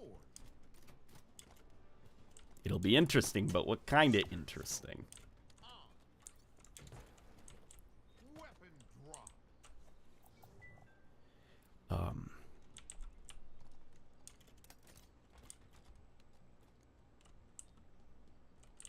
Yeah, I think the current plans for like the supposed Combat Evolved remake, it's more about onboarding fans, because Halo's not growing, you know?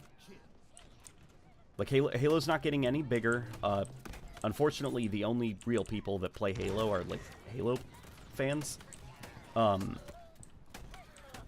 And in order to kind of like onboard a bunch of people, get people energized about the campaign, they can't just be like, go buy the MCC, which is a collection of games that are, in some cases, older than you. Like, the best way that they can do it is retell those iconic stories, but with modern technology to capture the attention of, like, younger gamers.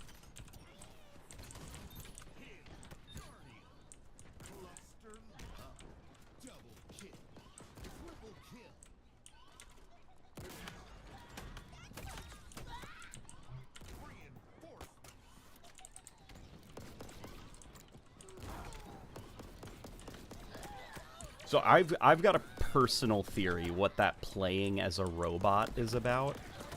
Because once upon a time, you know, with, as we saw in that cutscene that leaked, you know, that was, like, left in the game's code that people were able to kind of get working again, the ending of, like, the little tiki head taking over Spartans and, like, screwing with people and infecting other Spartan suits, the conclusion of that would have ended with Oni coming in and basically shutting everything down and saving that academy from themselves.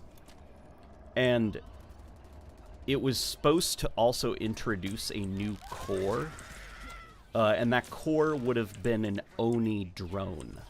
And there's concept art of it that can be found. It looks kind of like a Pathfinder from Apex Legends, but with a Spartan head. And that thing, you know, once upon a time it was supposed to be something different, you know, in Halo Infinite's development, if not just like an exploration of a concept, you know, which is sometimes the case. But Joe Staten liked the look of it, and it was at one point going to be an Oni drone Spartan core. And the arrival of Oni into the multiplayer story would have also brought with it this new core that you could play as and customize. I think that might have been what he was talking about with the, like, what do you think of playing as a robot?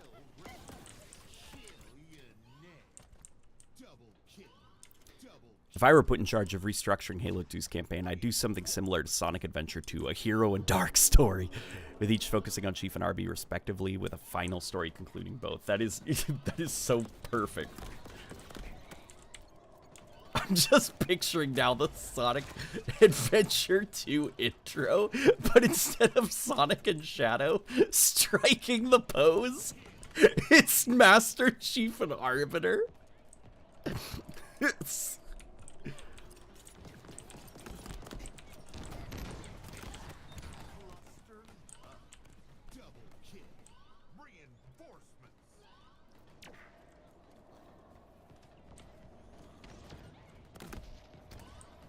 Sure, use a robot drone after Cortana became a galactic dictator and took over our technology.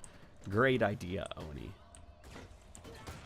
Well, it's spooky Oni tech.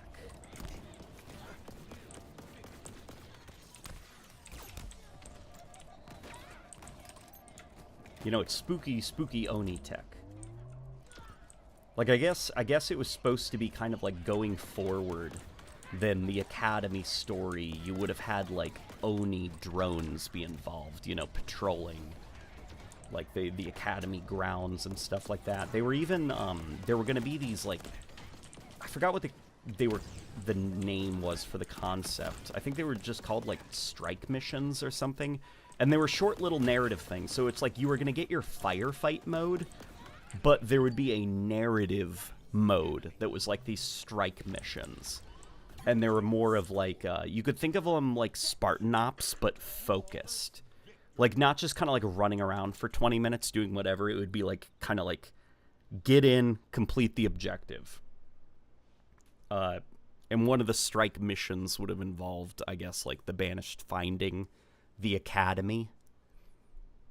Because it's like the little tiki head. He was able to broadcast the location successfully. So the Banished would have began to, you know, invade the planet where the Academy was located. And then Oni would have, and their drones would have had to assist with defending it. You'd get these strike missions that you could go on with other players. And Lots of what could have beens, you know.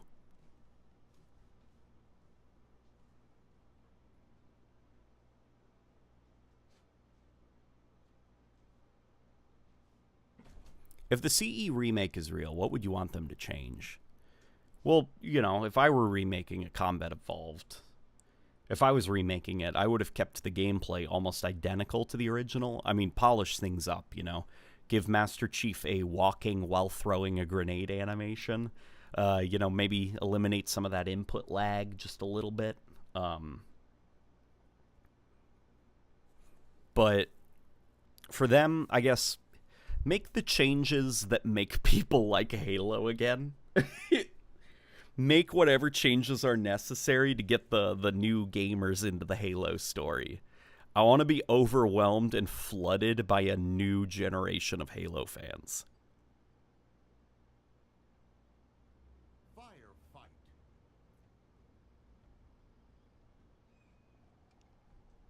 Was there anything that was shown off in that tech demo that you didn't like the visual style of? I personally thought most of it looked pretty damn good and true to the Halo style we know.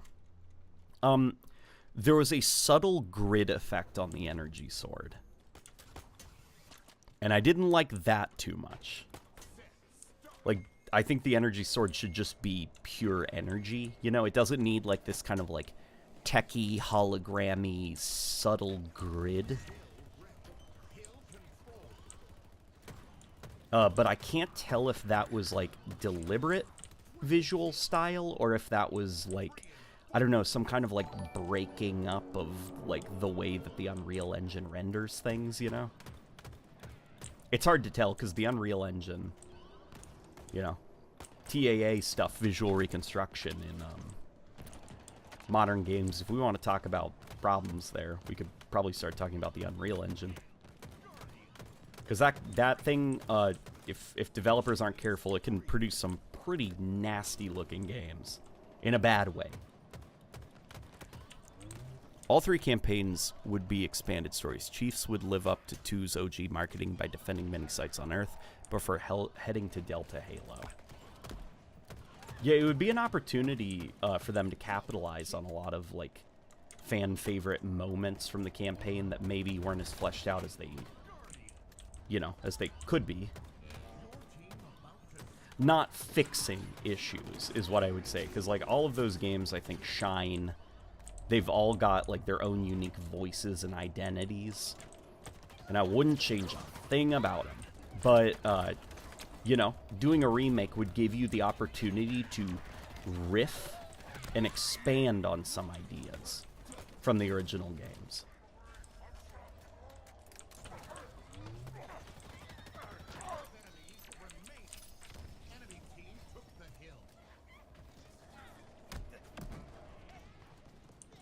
Do you think they will remake the multiplayer or just the campaign? Well, the word on the street is that it will just be a campaign remake. That multiplayer, 343 is developing a separate project for Halo multiplayer. Which is, you know, fair enough.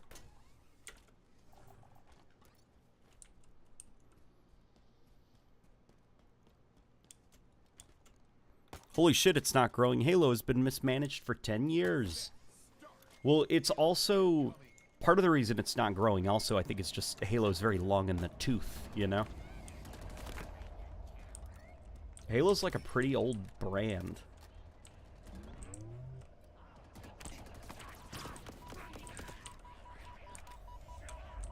And it's also, like, for all the problems of Halo, it could be a lot more different, you know?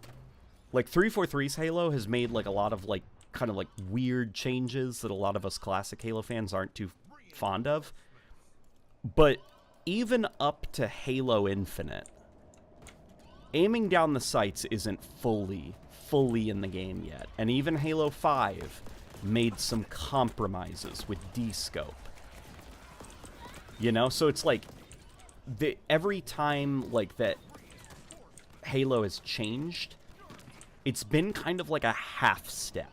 It's never actually fully committed to things. So in a lot of ways, like Halo Infinite, it's got things in it that play very unconventionally from most shooters on the market. Like, and it was interesting when Halo Infinite came out because there were people in the comments section who had never played a Halo game before, and they were trying out Halo Infinite, and there were a lot of people that were confused by D-Scope. Like, they thought it was a glitch, like a bug. You know, or there were, like, people that were confused by why aiming down the sights is so snappy, and why some guns, like, you don't aim down the sights with, you know, like the assault rifle and stuff. Like, why isn't he just, like, looking down the sights? And it's just because, like, Halo's, like, an old franchise. It's got traditions that it isn't going to get rid of, even when 343 clearly does want to meet those players halfway by having sort of aim down the sights. They're not going to fully commit to it, because they don't want Halo to move too far away. And it's like, because of a lot of that stuff, you know, Halo has, I guess, like, it's a lot harder to get into Halo than it is something like Call of Duty, where you pick up Warzone, Apex Legends, Battlefield 2042. All of these games have the exact same gameplay, down to even, like, the feeling of player movement, you know? Like, Battlefield 2042 has, like, an Apex Legends slide. You can, like, bunny hop slide cancel in Battlefield 2042 exactly like you can in, like, the new Modern Warfare game. But it's like, Halo doesn't really feel like a lot of other shooters, even when including stuff like sliding and aiming down the sights, sort of. RB would fight the heretics for more levels, being exposed to their lies for longer and gradually becoming more disillusioned with the great journey. Yeah, they could definitely do that. I'd imagine they'd also expand a bit more on the heretic. You know, so it's less of like, you know, go on, like, Oracle, tell him how the prophets would lead us to our destruction. And then gladly, I'll tell you anything you want to know. And then, fuck you, Arbiter, I'm gonna shoot you with my guns. Like, instead of just letting Guilty Spark say, yes, everything he says is true, Arbiter, you should not trust the prophets. I think even my wife was like, why is she shooting? Why is he shooting him? He's listening.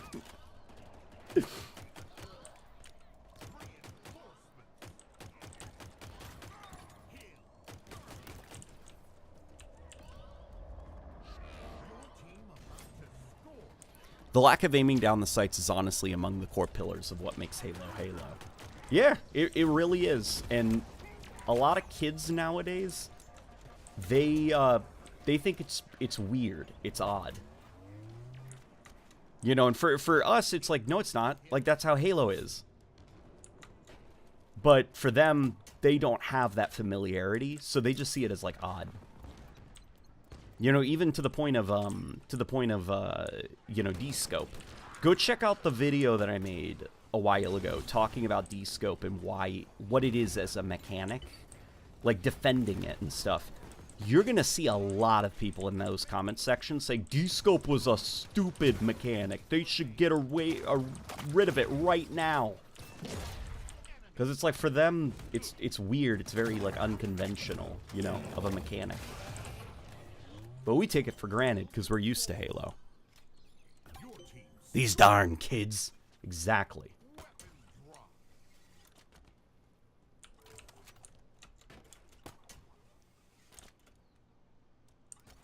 I feel like the Overshield in Infinite is weak but also strong. Just sits weird with me comparing it to something like Halo 5. That's all down to it's the cost of, like, the change that they made to Overshield, which is making it something you can put in your pocket and potentially pop whenever you want. You know, it's just kind of like it giving players the ability to put an overshield in their pocket and use it whenever they'd like. That's a very dangerous power. And it has potential to be the most irritating thing on planet Earth when you're, like, trying to kill another player and now magically they have more health than you because they found a thing a while ago and put it in their pocket. And so balancing overshields the way that they did in Halo Infinite, where it is just good enough to give you a bit of an edge, but not good enough to be as powerful as overshield in the past. That's kind of like the middle ground. You know, it was a very delicate knife's edge that they had to walk with balancing it. It was either going to be far too weak or far too obnoxious in the combat loop. Versus if they did it just like, you know, Combat Evolved or Halo 5, where it's just you run over it, and right there is when it activates and begins draining. So the developers can kind of place it in situations where by the time you've gotten yourself to vantage points or whatever, like, you know, some of it is drained, so it won't be quite as impactful or blah, blah, blah, you know. You have a bit more control over how players use it. So you can buff it and make it very powerful. I guess it's, you know, the question now for you guys is, what do you prefer? Do you prefer the overshield being a thing that is kind of like in a set location on the map, but it's more impactful? Or do you prefer it being less impactful, but a thing that you can, like, keep and use whenever you want? Exactly. I'd have them be more active in convincing the populace, broadcasting their message from the broken Alpha Halo, operating out of High Charity's Holy City, Threshold's gas mine, and the Alpha Moon. Yeah, you could do a lot of stuff with those heretics. Really, really expand them. And something that's also, like, really cool, it's lost a bit. It's lost a bit, like, in some of 343's lore changes that they've made.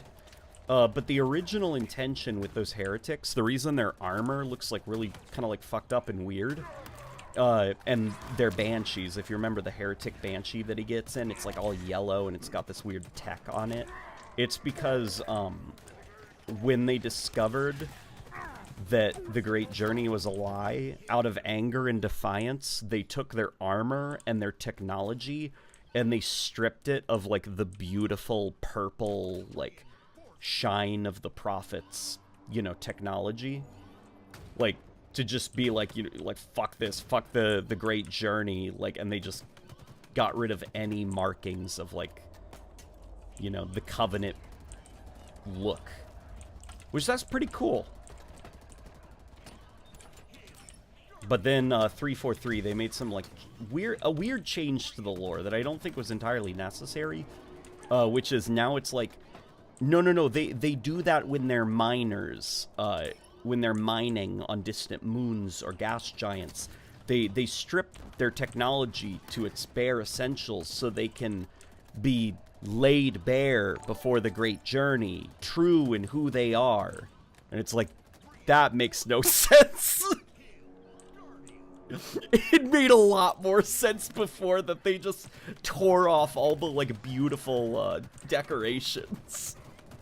Because they were like, fuck this cult, like, it's all a lie.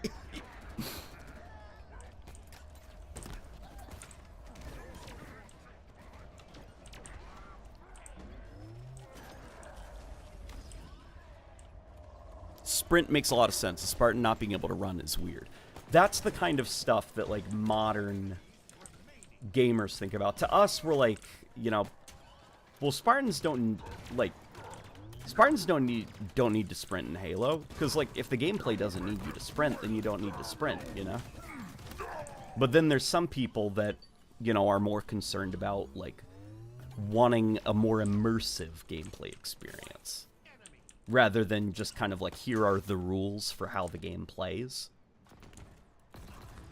So that's kind of why, you know, modernizing, I guess, the Halo series to appeal to a new audience is probably the direction that they're going to go in.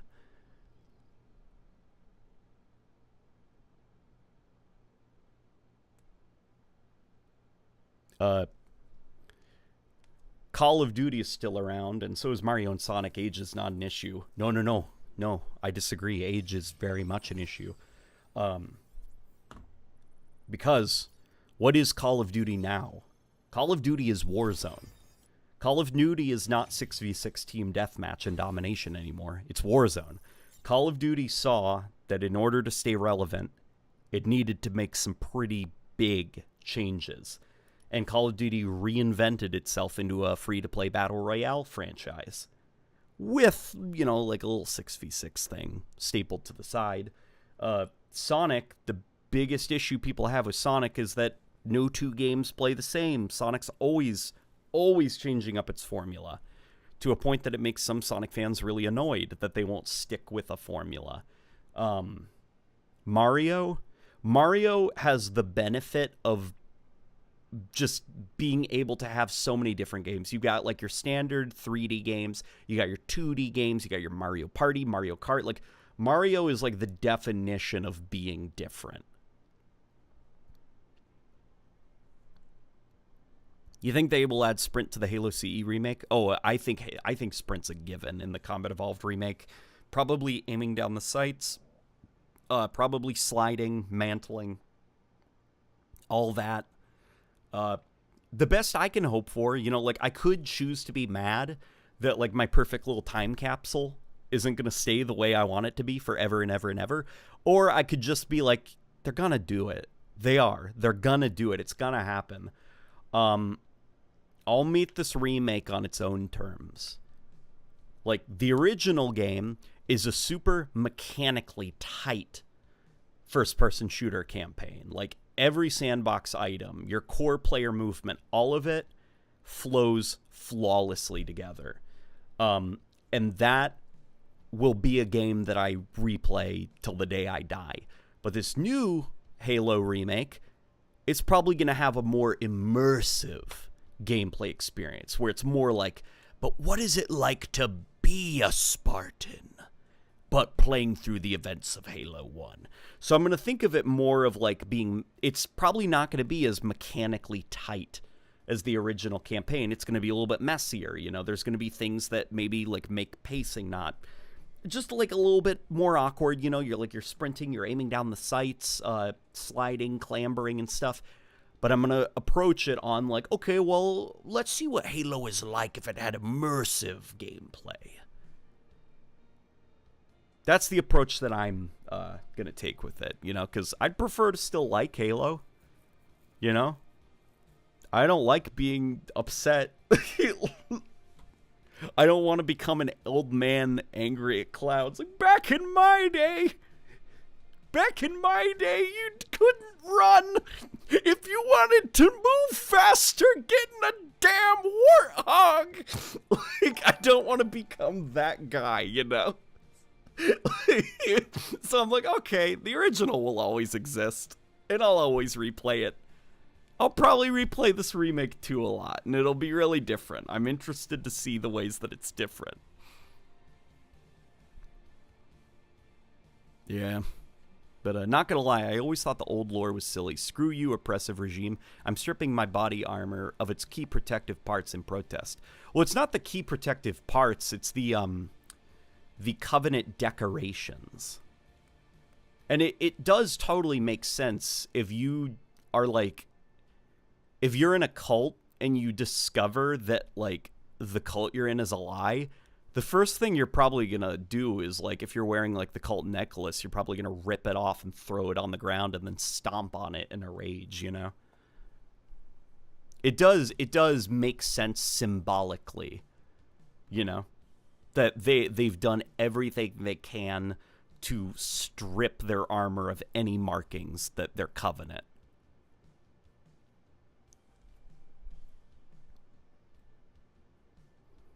Alrighty. But guys, it is almost 11. I'm going to get off and spend some time with my wife, okay? I shall see you all later. Thank you for joining the stream. This is a lot of fun. We stayed at like almost 200 viewers the whole stream. This was freaking awesome. But yeah, I shall see you guys a little bit later. But yeah, thank you all for joining. Have a good night, everybody. Or morning, depending on